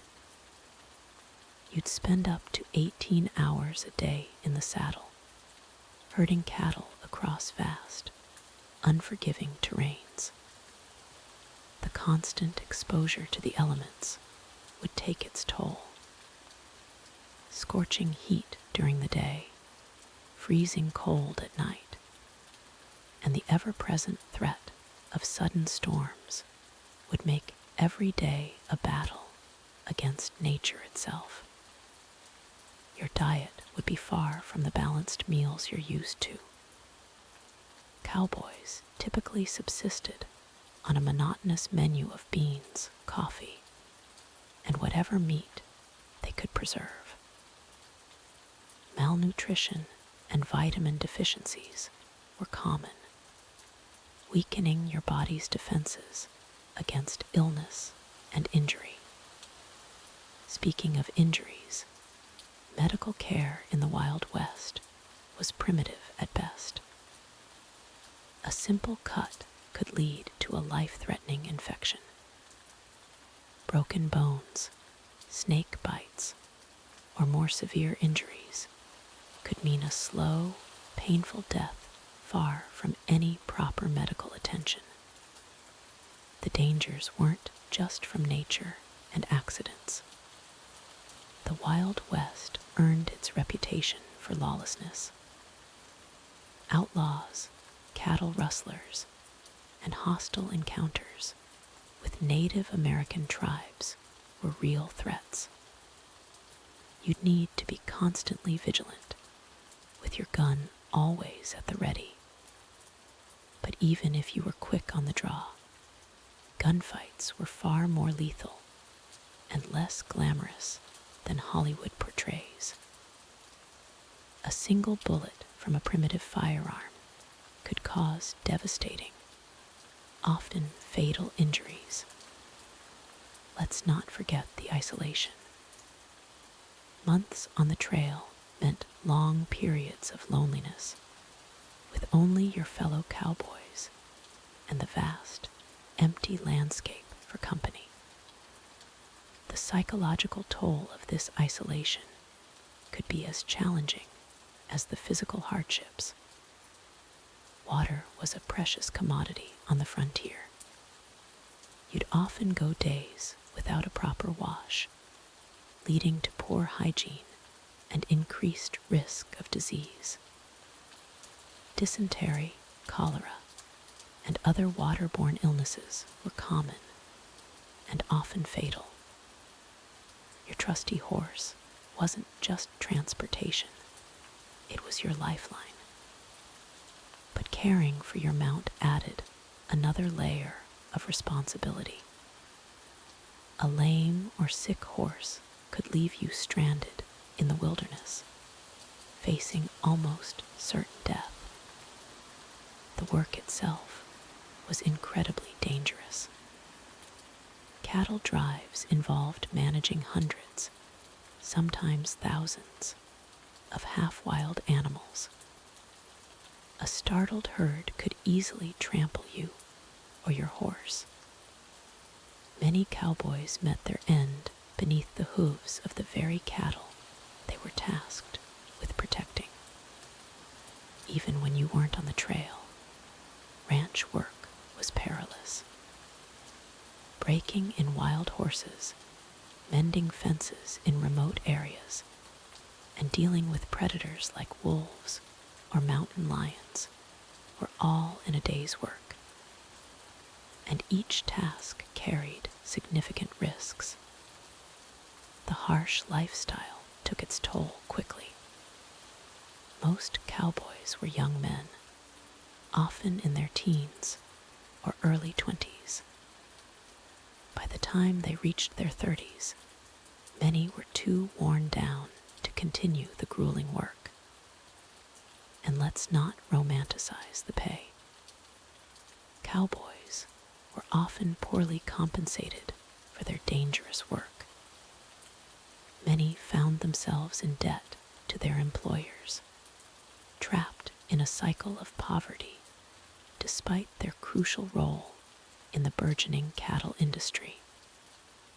In the end, the life of a Wild West cowboy was far from the romantic ideal we often imagine. It was a life of constant danger, hardship, and struggle against both nature and human threats. The reality is, most of us, accustomed to our modern comforts, would find it nearly impossible to survive even a single day in those conditions. So the next time you dream of being a cowboy in the Wild West, remember the gritty reality behind the myth. It might make you appreciate your current life a little more, and perhaps think twice before wishing for a time machine to take you back to those good old days. As we conclude our journey through the life of a Wild West cowboy, it's clear that the romanticized version we often see in movies and books is far from the harsh reality these men faced. The cowboy's life was one of constant danger, grueling work, and isolation. From dawn to dusk, they battled the elements, faced the threat of injury or death, and pushed their bodies to the limit. The long cattle drives, fraught with peril from stampedes, river crossings, and hostile encounters, were just one aspect of their challenging existence. We've explored how their diet was monotonous and often unappetizing, consisting mainly of beans, coffee, and tough beef. Their living conditions were equally Spartan, with most of their nights spent under the stars, vulnerable to weather and wildlife. The cowboy's social life was limited, with rare visits to town often ending in risky gambling sessions or dangerous encounters in saloons. Their interactions with Native Americans were complex and often violent, reflecting the tumultuous times of westward expansion. We've also seen how the cowboys' equipment, from their specially designed saddles to their iconic hats, was essential for survival rather than just for show. Every piece of gear had a practical purpose in their daily struggle against the unforgiving frontier. As the era of the open range came to an end with the advent of barbed wire and railroads, the traditional cowboy lifestyle began to fade. Yet, their legacy lives on in American culture, albeit in a form far removed from the gritty reality we've explored. So the next time you romanticize about being a Wild West cowboy, remember the hardships they endured. The life of a cowboy was not one of adventure and freedom, but of constant toil, danger, and sacrifice. It's a testament to their resilience that they've become such enduring symbols of American history. As we shift our focus to another challenging historical role, let's consider the life of a World War I soldier. The Great War, as it was known then, reshaped the landscape of Europe and redefined modern warfare. From 1914 to 1918, millions of men found themselves in trenches, facing unimaginable horrors and conditions that would test the limits of human endurance. If you think you could handle being a soldier in World War I, prepare to reconsider. The grim realities of trench warfare, new deadly technologies, and the constant threat of death would make survival a daily struggle. As dawn breaks over the muddy trenches of World War I, we find ourselves transported to the early 20th century. The year is 1916, and you've just awakened as a British soldier on the Western Front. The air is thick with the acrid smell of gunpowder and the lingering fear of what the day might bring. Your day begins long before the sun rises. At 4:30 a.m., you're jolted awake by the shrill sound of a whistle. There's no time to shake off the sleep or reminisce about the comfort of your bed back home. You're in the trenches now, and every moment counts. As you fumble in the dark to put on your uniform, let's take a moment to understand how you ended up here. The origins of World War I are complex, but they can be traced back to a web of alliances and tensions that had been building in Europe for decades.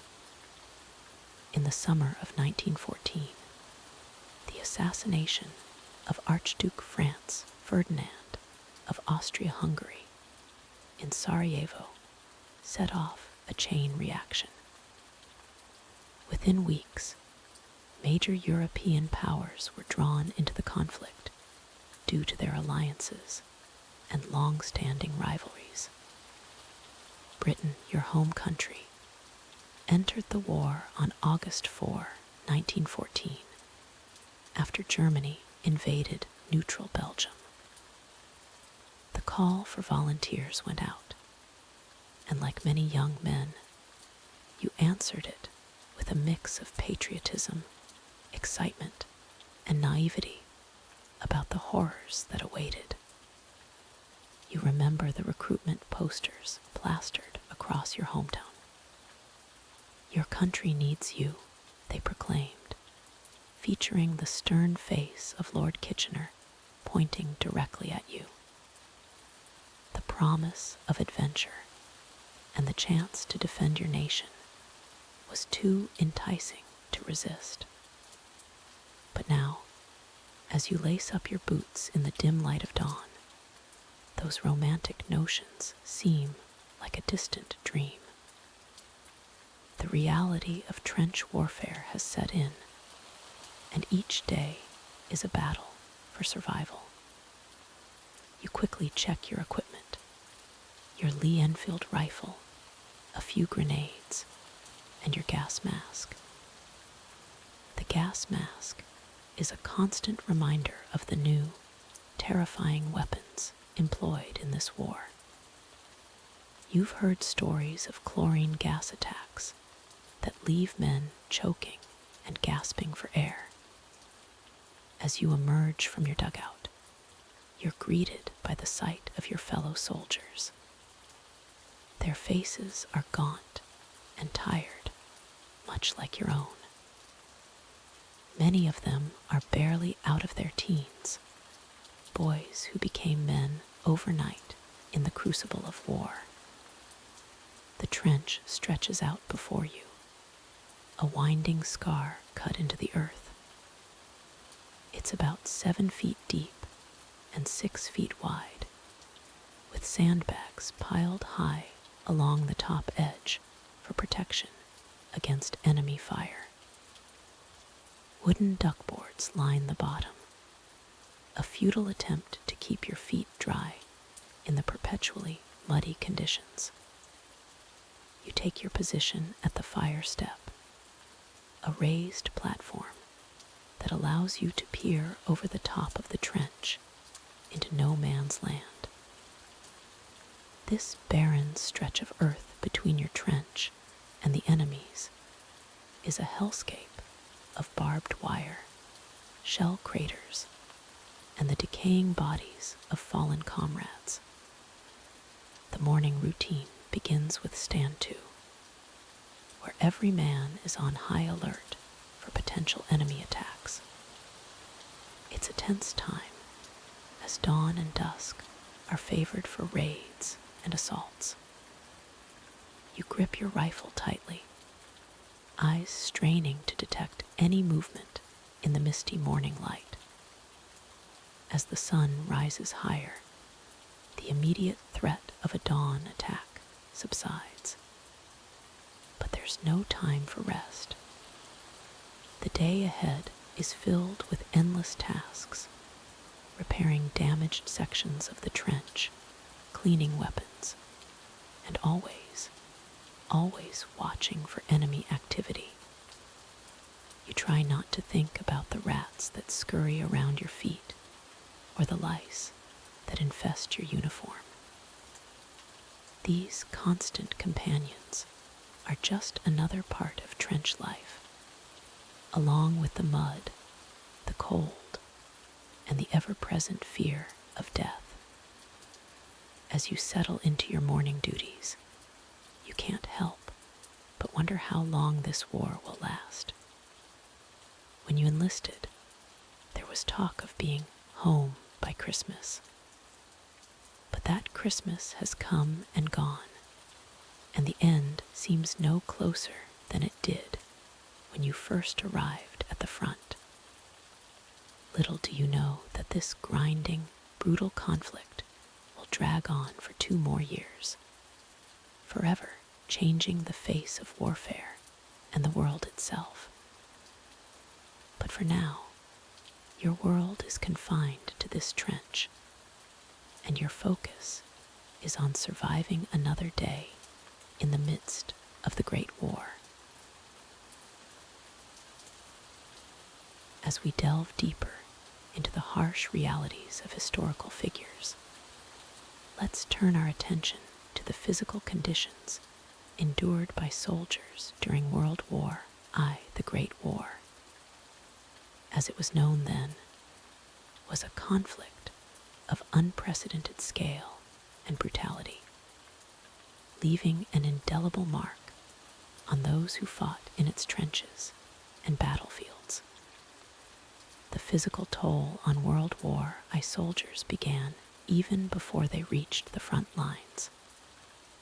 Training was rigorous and designed to prepare men for the grueling conditions they would face.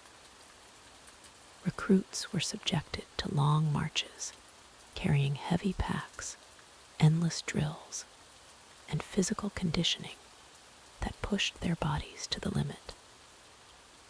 This was just a taste of what was to come. Upon arrival at the front, soldiers were immediately confronted with the grim reality of trench warfare. The trenches, often hastily dug and poorly maintained, became their home for weeks or even months at a time. These narrow, muddy ditches were far from comfortable living quarters. Soldiers had to contend with cramped spaces, often unable to stand up straight or stretch out fully when trying to rest. The environment within the trenches was nothing short of hellish. Constant rainfall turned the ground into a quagmire of mud and filth. Soldiers found themselves knee-deep in this muck, their boots and clothing perpetually soaked. The wetness led to a condition known as trench foot, where prolonged exposure to damp, cold conditions caused tissue damage, sometimes resulting in gangrene and amputation. Hygiene was a constant battle. The proximity to human waste, decaying bodies, and general filth created a breeding ground for disease. Rats and lice were ever-present companions, spreading illness and adding to the misery of trench life. Dysentery, typhoid, and cholera were common afflictions, weakening soldiers even before they faced enemy fire. The physical strain of combat itself was immense. Soldiers had to be ready at a moment's notice to go over the top, charging across no man's land into a hail of machine gun fire and artillery shells. The weight of their equipment, rifles, ammunition, grenades, and other gear, often exceeded 60 pounds, making every movement a test of endurance. The cacophony of war took a severe toll on the soldiers' senses. The constant bombardment of artillery fire caused many to suffer from shell shock, what we now recognize as a form of post-traumatic stress disorder. The deafening explosions could rupture eardrums, while the acrid smoke and poisonous gases used in chemical warfare attacks burned eyes and lungs. Sleep deprivation was another enemy that soldiers battled daily.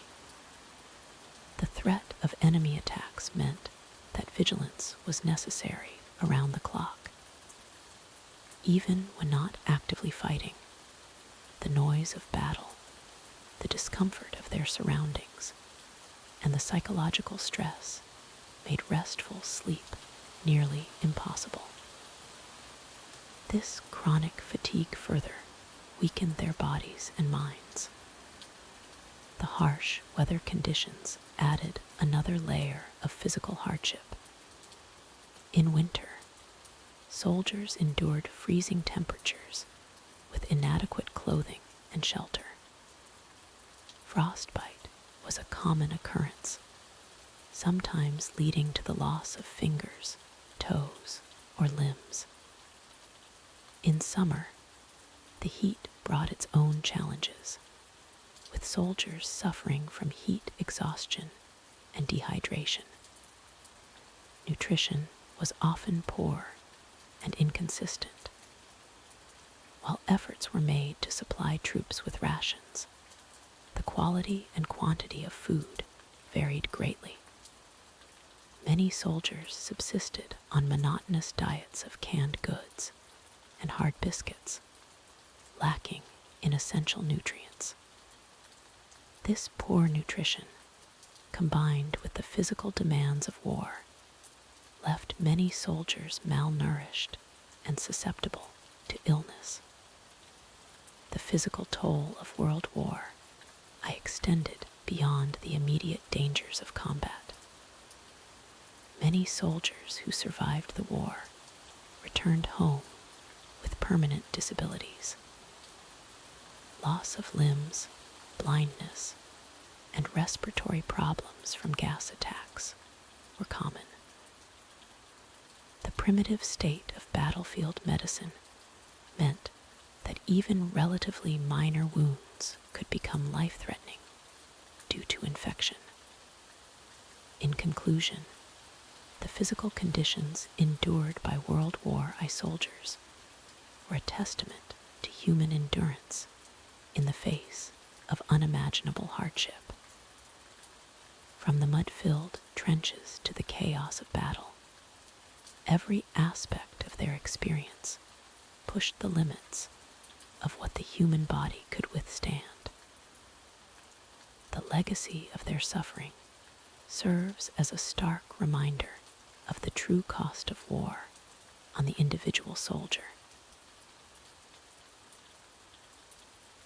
As we continue our journey through history's most grueling professions, let's turn our attention to the life of a World War I soldier. The Great War, as it was known then, brought unprecedented challenges and hardships to those who served on the front lines. Let's explore the daily routines, responsibilities, and dietary conditions these brave men faced. First, let's discuss the food situation for World War I soldiers. The quality and quantity of meals varied greatly depending on the country, position, and stage of the war. However, one thing remained constant: the struggle to maintain a consistent and nutritious diet in the trenches. For British soldiers, the daily ration typically included the tinned beef, infamously known as bully beef, was a constant source of complaints. It was tough, salty, and frequently caused digestive issues. Soldiers would often trade or supplement their rations with whatever they could find or receive in care packages from home. French soldiers, on the other hand, had a slightly different menu. Their daily rations typically included the inclusion of alcohol in French rations was seen as a way to boost morale and provide a small comfort amidst the harsh conditions. However, it's important to note that the quality and availability of these rations varied greatly throughout the war. German soldiers often faced even greater challenges with their food supply, especially as the war progressed and blockades took their toll. Their rations became increasingly sparse and less nutritious, contributing to declining morale and health among the troops. Now, let's turn our attention to the duties and responsibilities of a World War I soldier.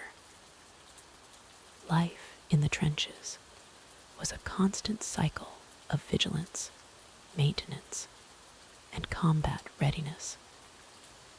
A typical day for a soldier might begin before dawn with the stand to order. This required all men to be alert and ready at their posts, anticipating potential enemy attacks that often occurred at first light. After the tension of the early morning hours passed, soldiers would begin their daily tasks. Trench maintenance was a never-ending job. Soldiers spent hours repairing damage from artillery fire, reinforcing walls, and clearing mud and water from the trenches. The constant threat of trench collapse or flooding meant that this work was crucial for survival. Sentry duty was another critical responsibility. Soldiers would take turns keeping watch over no man's land, the desolate area between opposing trenches. This task required intense concentration and carried the constant risk of sniper fire. When not actively engaged in combat or maintenance, soldiers had other duties to perform. These included the knights brought their own set of challenges and duties. Nighttime was often when resupply missions, troop rotations, or raids on enemy positions would occur. Soldiers had to navigate in near total darkness, always aware of the danger of enemy patrols or unexpected attacks. Perhaps one of the most dreaded duties was going over the top during an offensive. When ordered to attack enemy positions, soldiers would climb out of their trenches and charge across no man's land. These assaults often resulted in horrific casualties and gained little ground, leading to the war's infamous stalemate. It's important to note that the mental toll of these duties was immense. constant stress of potential death or injury, combined with the monotony of trench life, led to widespread cases of shell shock, what we now recognize as post-traumatic stress disorder. As we reflect on the lives of World War I soldiers, it becomes clear that their existence was a delicate balance between mind-numbing routine and heart-stopping danger. The inadequate food, harsh living conditions, and constant threat of death or injury made every day a test of endurance and willpower. As we delve deeper into the social reality of World War I soldiers, we uncover a complex web of relationships, expectations, and societal pressures that shaped their experiences both on and off the battlefield. The camaraderie among soldiers was a defining aspect of their social lives.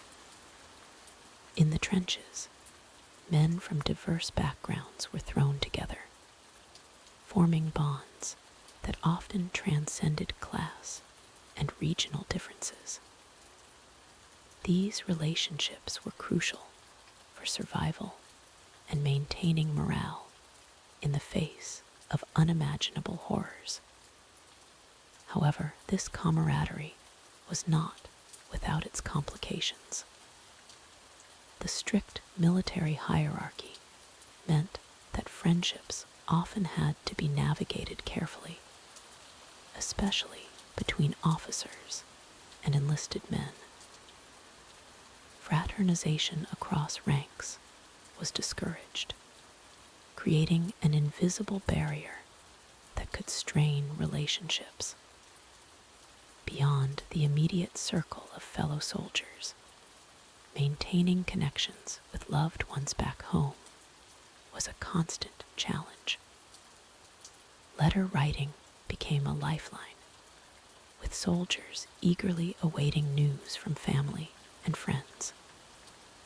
However, the postal service was often unreliable, and censorship meant that soldiers couldn't always express the full extent of their experiences. The content of these letters often painted a sanitized version of life at the front, as soldiers tried to shield their loved ones from the harsh realities of war. This created a disconnect between the soldiers' experiences and the understanding of those at home, leading to feelings of isolation and misunderstanding upon their return. For many soldiers, their social world expanded to include interactions with civilians in the countries where they were stationed. These encounters ranged from fleeting moments of kindness to more lasting relationships. Some soldiers found comfort in romantic entanglements, while others formed friendships that would last long after the war ended. However, these interactions were not always positive. The presence of foreign troops could strain local resources and lead to tensions with civilian populations. Cultural misunderstandings and language barriers often complicated these relationships further. Within the military structure, soldiers also had to navigate complex social dynamics. Unit cohesion was essential for survival, but it could also lead to intense peer pressure. Soldiers who showed signs of fear or hesitation risked being labeled as cowards, facing ostracism from their comrades and potential disciplinary action from superiors. The concept of masculinity played a significant role in shaping soldiers' social interactions. There was immense pressure to conform to ideals of bravery, stoicism, and physical toughness. Expressing vulnerability or emotional distress was often seen as a sign of weakness, leading many soldiers to suppress their true feelings and experiences. This suppression of emotions had long-lasting consequences, contributing to what we now recognize as post-traumatic stress disorder. The lack of understanding and support for mental health issues during this period meant that many soldiers suffered in silence, their trauma affecting their relationships long after the war ended. Religion also played a complex role in the social fabric of World War I soldiers. While some found solace in their faith, others experienced a crisis of belief in the face of the war's brutality. Chaplains became important figures, offering spiritual guidance and often serving as confidants for soldiers struggling with the moral implications of their actions. The social dynamics of leave periods provided a stark contrast to life at the front. Soldiers on leave often found themselves struggling to readjust to civilian life, even for short periods. The gulf between their experiences and those of civilians could lead to feelings of alienation and frustration. Alcohol played a significant role in soldiers' social lives, both as a coping mechanism and a means of bonding. While it provided temporary relief from the stresses of war, it also contributed to disciplinary issues and could exacerbate existing tensions within units. As the war dragged on, the social fabric of many units began to fray.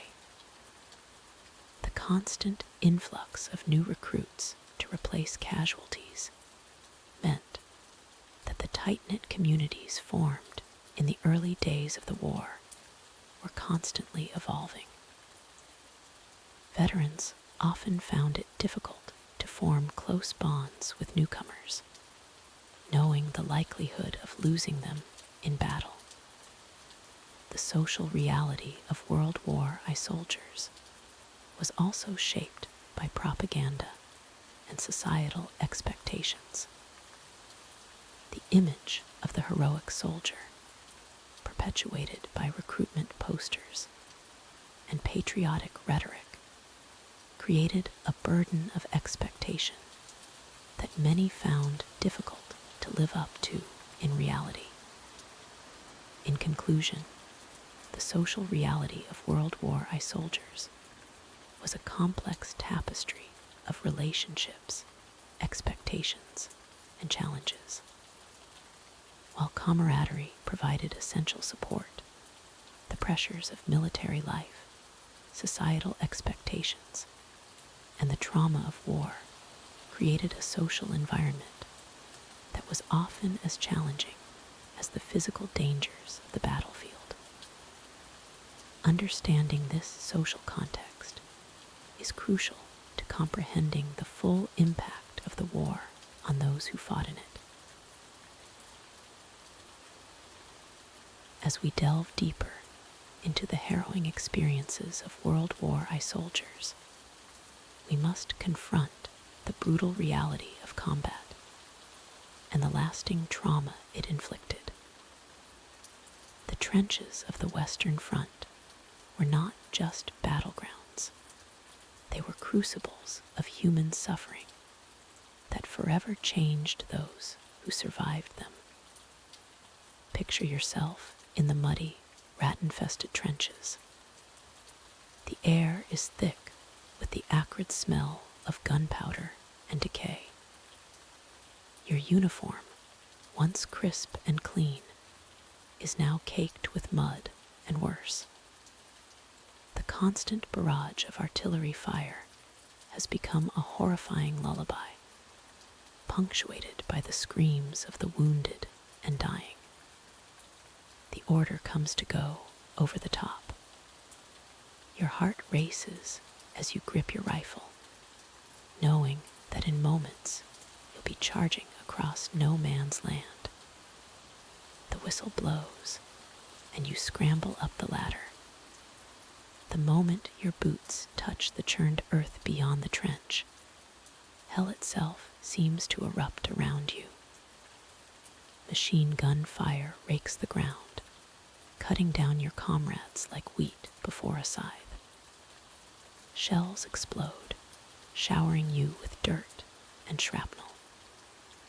The air is filled with a cacophony of explosions, gunfire, and the agonized cries of the wounded. You run, stumbling over barbed wire and shell craters, desperately seeking cover that doesn't exist. In this chaos, you witness unspeakable horrors. A friend you shared rations with yesterday now lies motionless, his face unrecognizable. Another soldier, barely more than a boy, cries out for his mother as he clutches at a gaping wound. The stench of blood and viscera is overwhelming, threatening to make you retch even as you struggle to keep moving forward. If you're lucky enough to survive this charge, you'll return to the trenches shell-shocked and forever changed. The term shell shock, coined during World War I, barely begins to describe the profound psychological trauma inflicted by modern warfare. Soldiers experienced a range of symptoms, from uncontrollable shaking and inability to speak, to vivid flashbacks and debilitating anxiety. Many soldiers found themselves unable to sleep, plagued by nightmares when they did. The constant state of hypervigilance, necessary for survival in the trenches, became impossible to shake even when far from the front lines. Simple sounds like a car backfiring or a door slamming could trigger intense panic attacks, transporting veterans back to the horrors of the battlefield.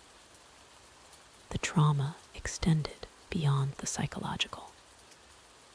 Exposure to chemical weapons like mustard gas left many soldiers with chronic respiratory problems and increased risk of cancer. Those who survived severe injuries often faced a lifetime of disability and pain, struggling to reintegrate into a society that could never truly understand what they had endured. Perhaps most insidious was the moral injury inflicted by the war. Soldiers were often forced to make impossible choices in the heat of battle, decisions that would haunt them for the rest of their lives. The act of killing, even in self-defense or under orders, left deep scars on the psyche of many veterans. Society, unprepared for the scale of psychological trauma unleashed by the war, often misunderstood or dismissed the struggles of returning soldiers. Many were expected to simply get over it and return to normal life, a task that proved impossible for countless veterans.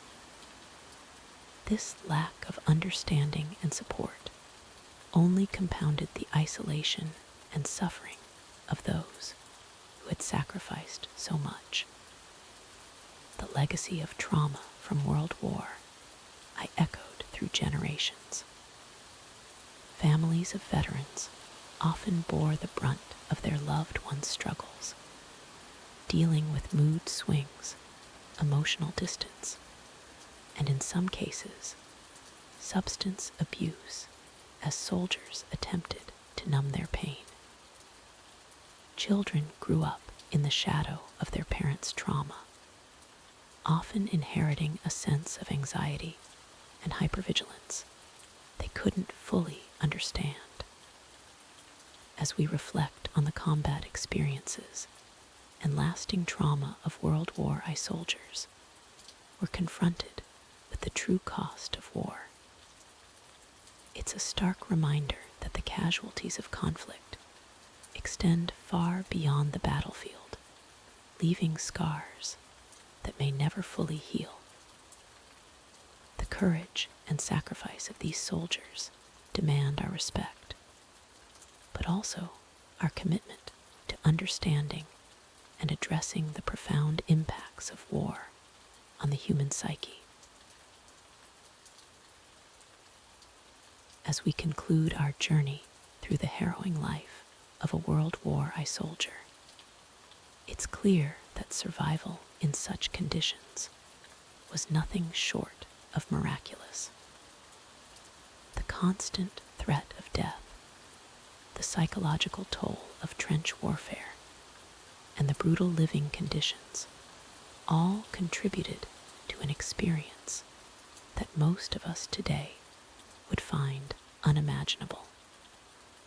The average soldier faced not just enemy fire, but also the invisible killers of disease and infection. Trench foot, a painful condition caused by prolonged exposure to damp, unsanitary conditions, was a common affliction. Many soldiers lost toes, feet, or even legs to this debilitating condition. Mental health issues were rampant, with shell shock, what we now recognize as PTSD, affecting countless soldiers.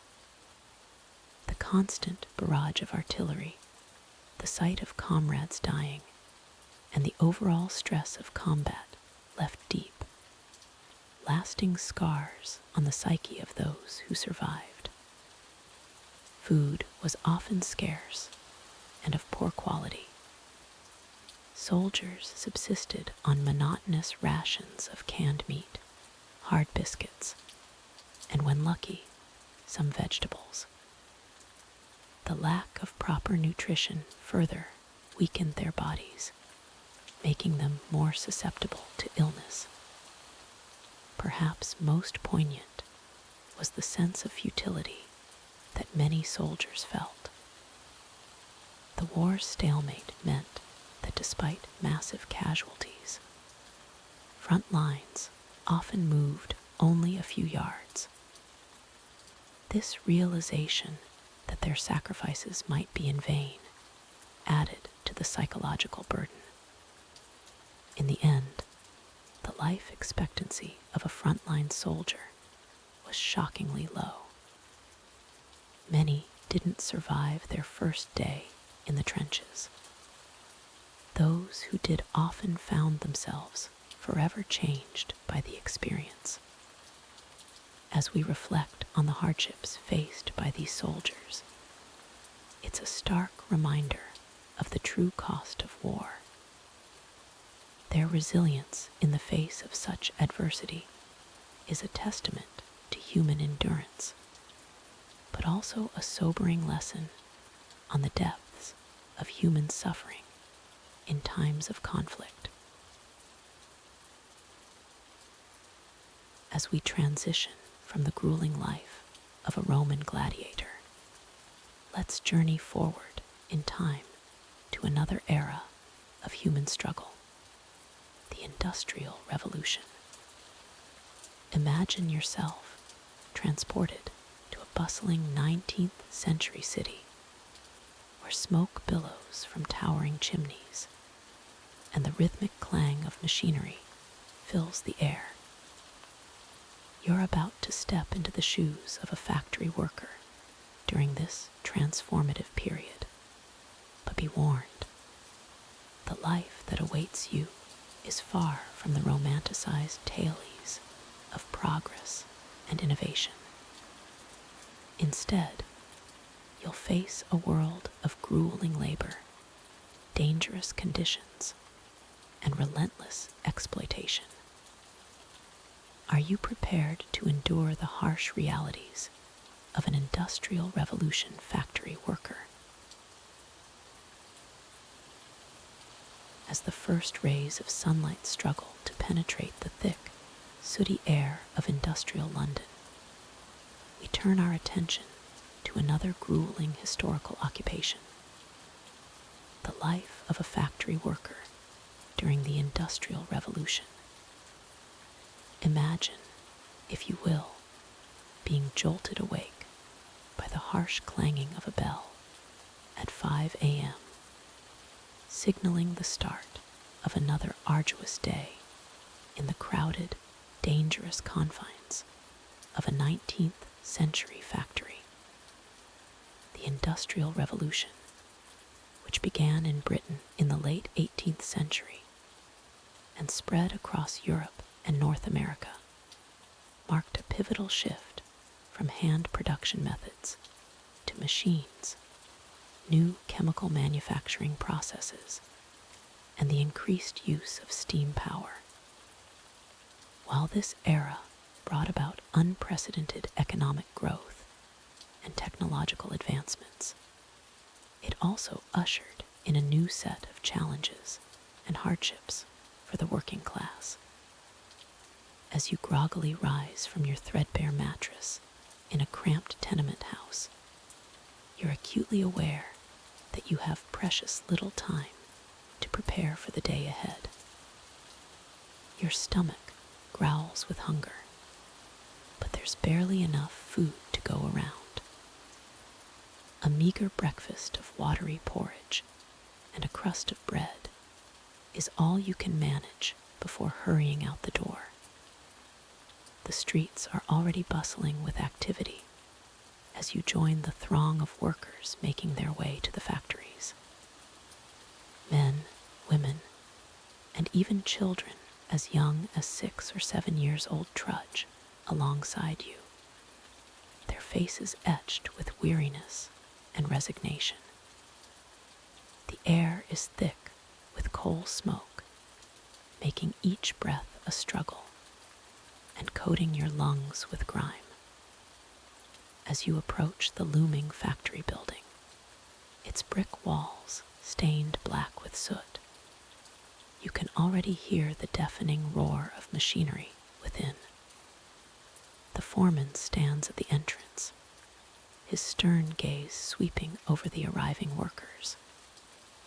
You quicken your pace, knowing that tardiness could result in a dock, in pay, or even dismissal. Once inside, the cacophony of clanking metal, hissing steam, and shouting voices assaults your senses. The air is hot and humid, filled with floating particles of cotton or wool, depending on the type of textile being produced.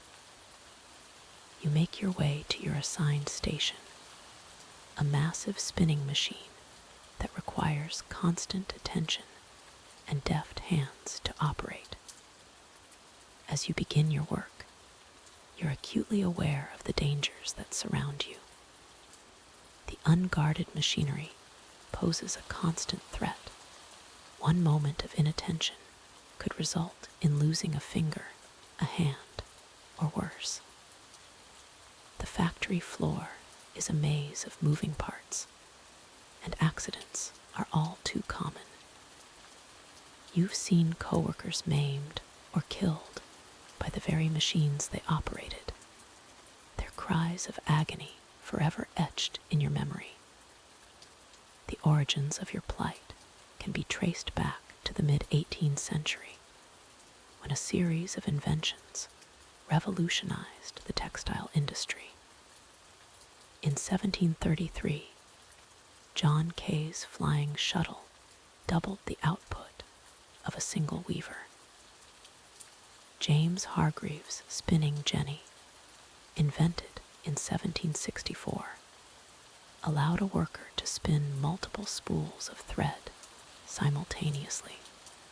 Richard Arkwright's water frame in 1769, and Samuel Crompton's spinning mule in 1779 further mechanized the spinning process. These innovations led to the creation of large factories where machines could be centralized and powered by water wheels or steam engines. The demand for labor skyrocketed, drawing people from rural areas to rapidly growing industrial cities. However, this influx of workers also meant that factory owners could offer low wages and poor working conditions, knowing there was always someone desperate enough to take the job. As you work, your mind wanders to the stark contrast between your life and that of the factory owners. While you toil for 14 hours a day, 6 days a week, barely earning enough to survive, the industrialists amass vast fortunes.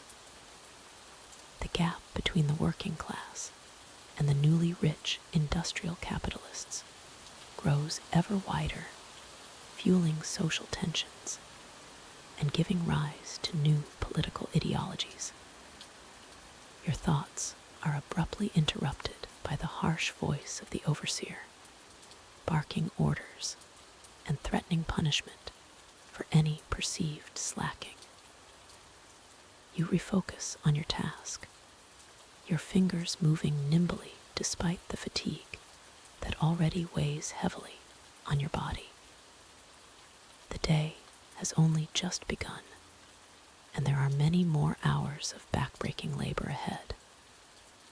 As we leave our hypothetical factory worker to their grueling day, it's worth reflecting on the complex legacy of the Industrial Revolution.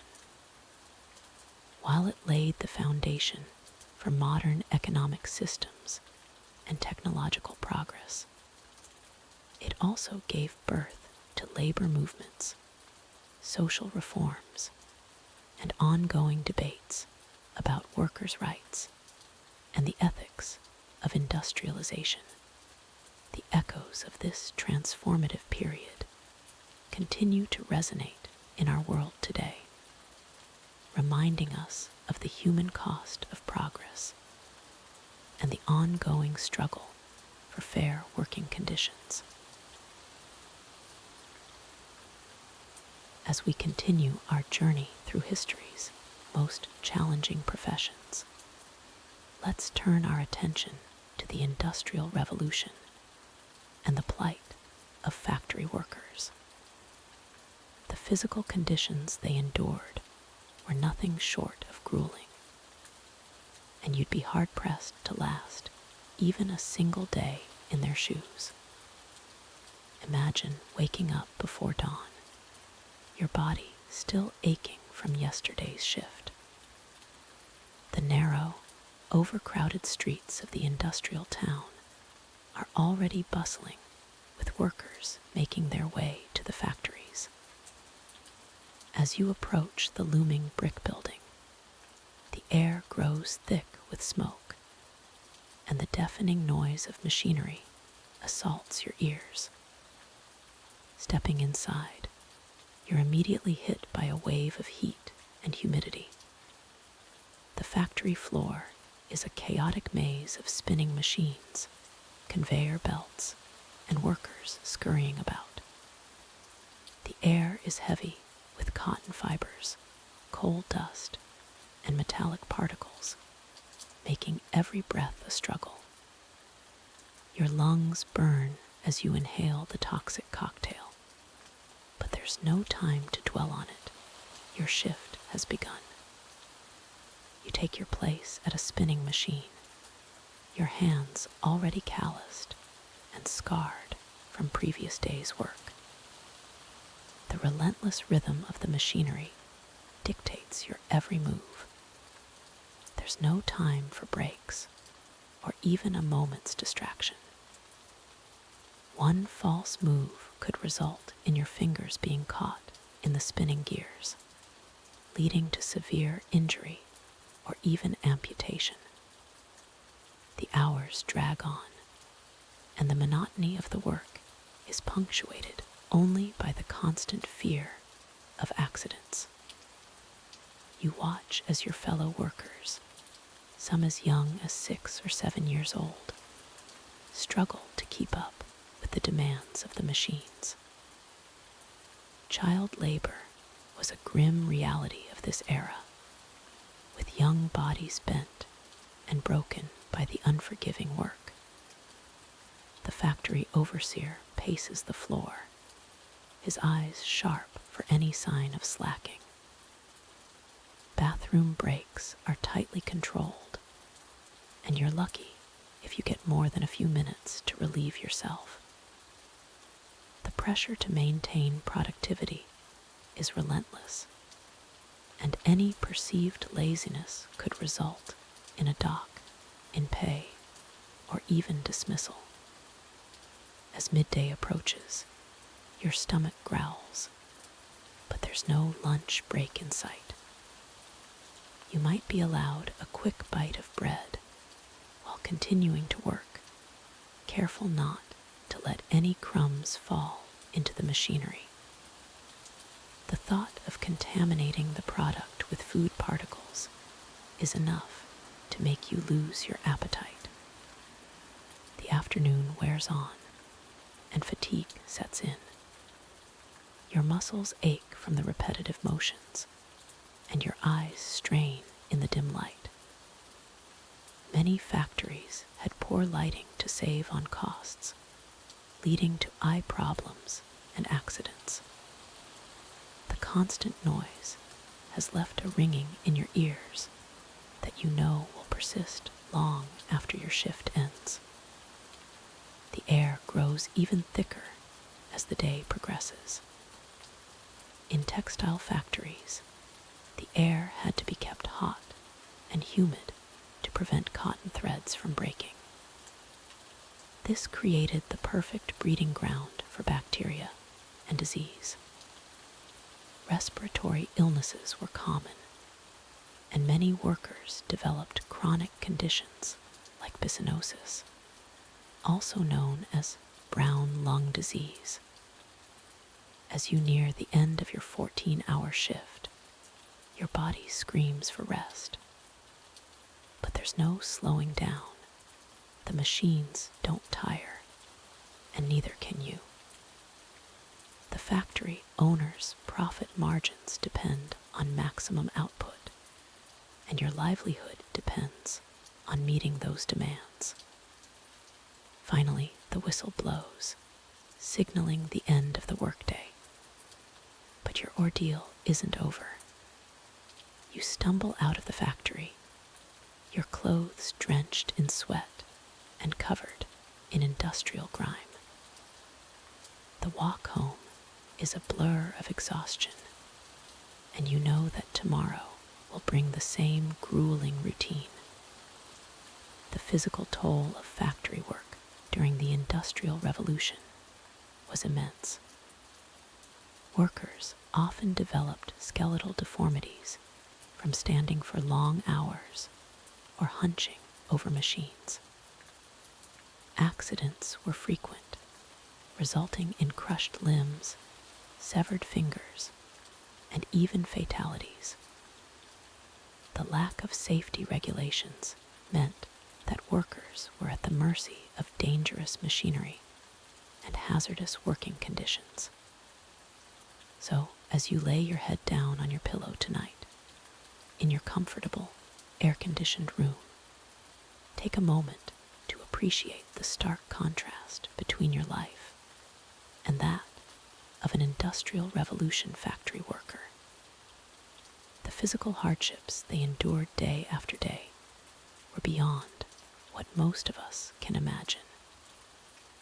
It's a sobering reminder of how far we've come in terms of labor rights and workplace safety, and why we must never take these advancements for granted. As an Industrial Revolution factory worker, your daily sustenance would be far from appetizing or nutritious. Let's delve into the typical diet and work conditions of these laborers.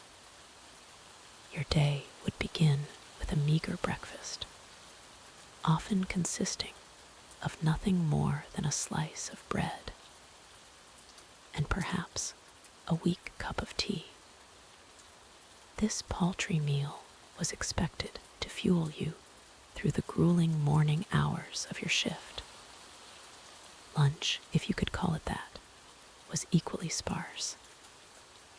Many workers brought leftover scraps from home, usually consisting of cold potatoes, a bit of cheese, or perhaps some bread soaked in dripping. Animal fat left over from cooking meat, a luxury you rarely enjoyed. Some factories had canteens where workers could purchase food, but the quality was poor and the prices were often inflated. A common meal might be a bowl of watery soup with a few vegetables floating in it, accompanied by a chunk of stale bread. The concept of proper nutrition was largely unknown or ignored during this period.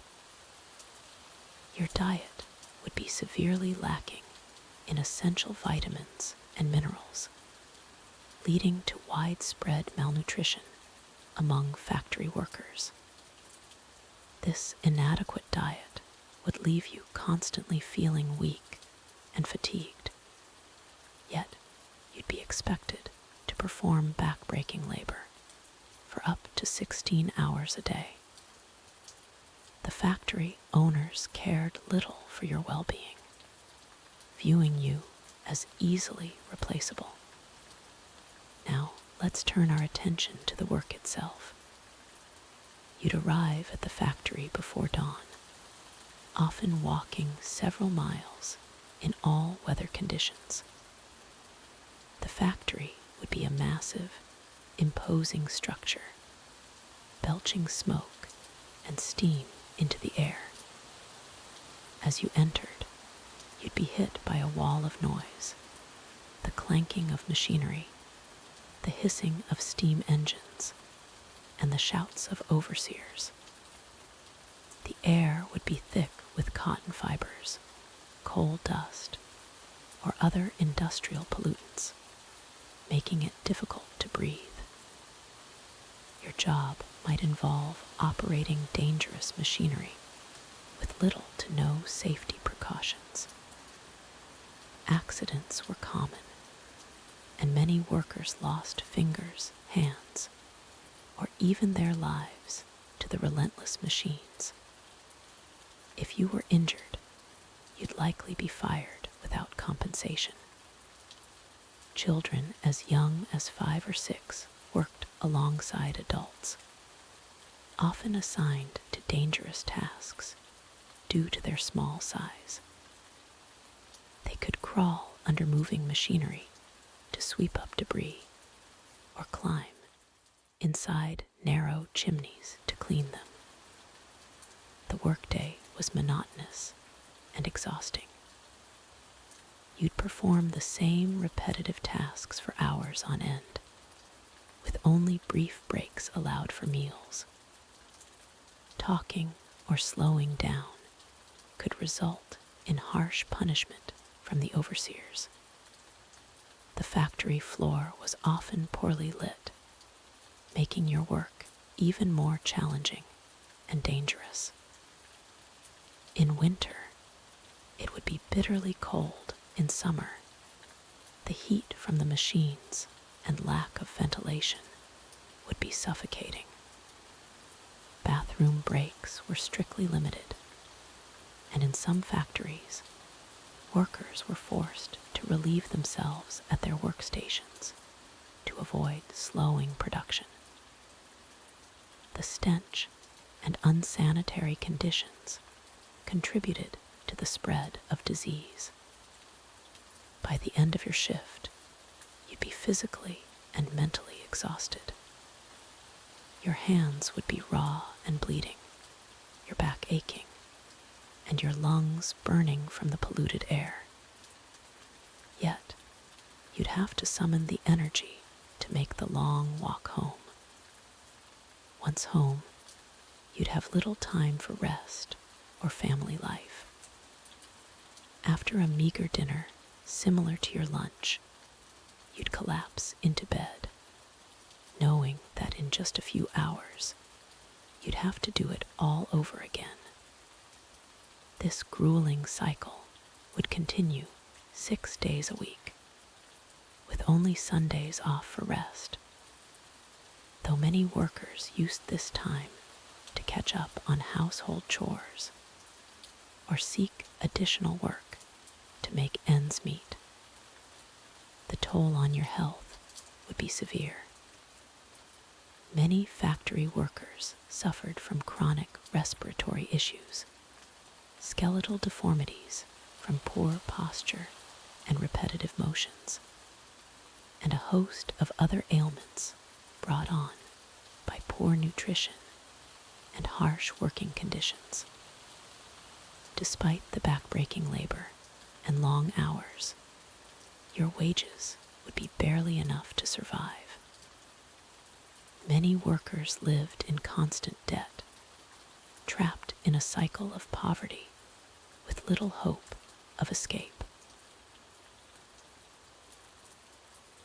The Industrial Revolution brought unprecedented change, but at a steep human cost. Factory workers faced grueling 14-hour shifts, 6 days a week. Children as young as 5 toiled alongside adults in dangerous conditions. Cramped, unsanitary living quarters bred disease. Workers had no rights, no safety regulations, and could be fired without cause. Wages were meager, barely enough for survival. The stark divide between wealthy factory owners and impoverished laborers fueled social unrest. This harsh reality laid the groundwork for labor movements and social reforms that would shape the modern world.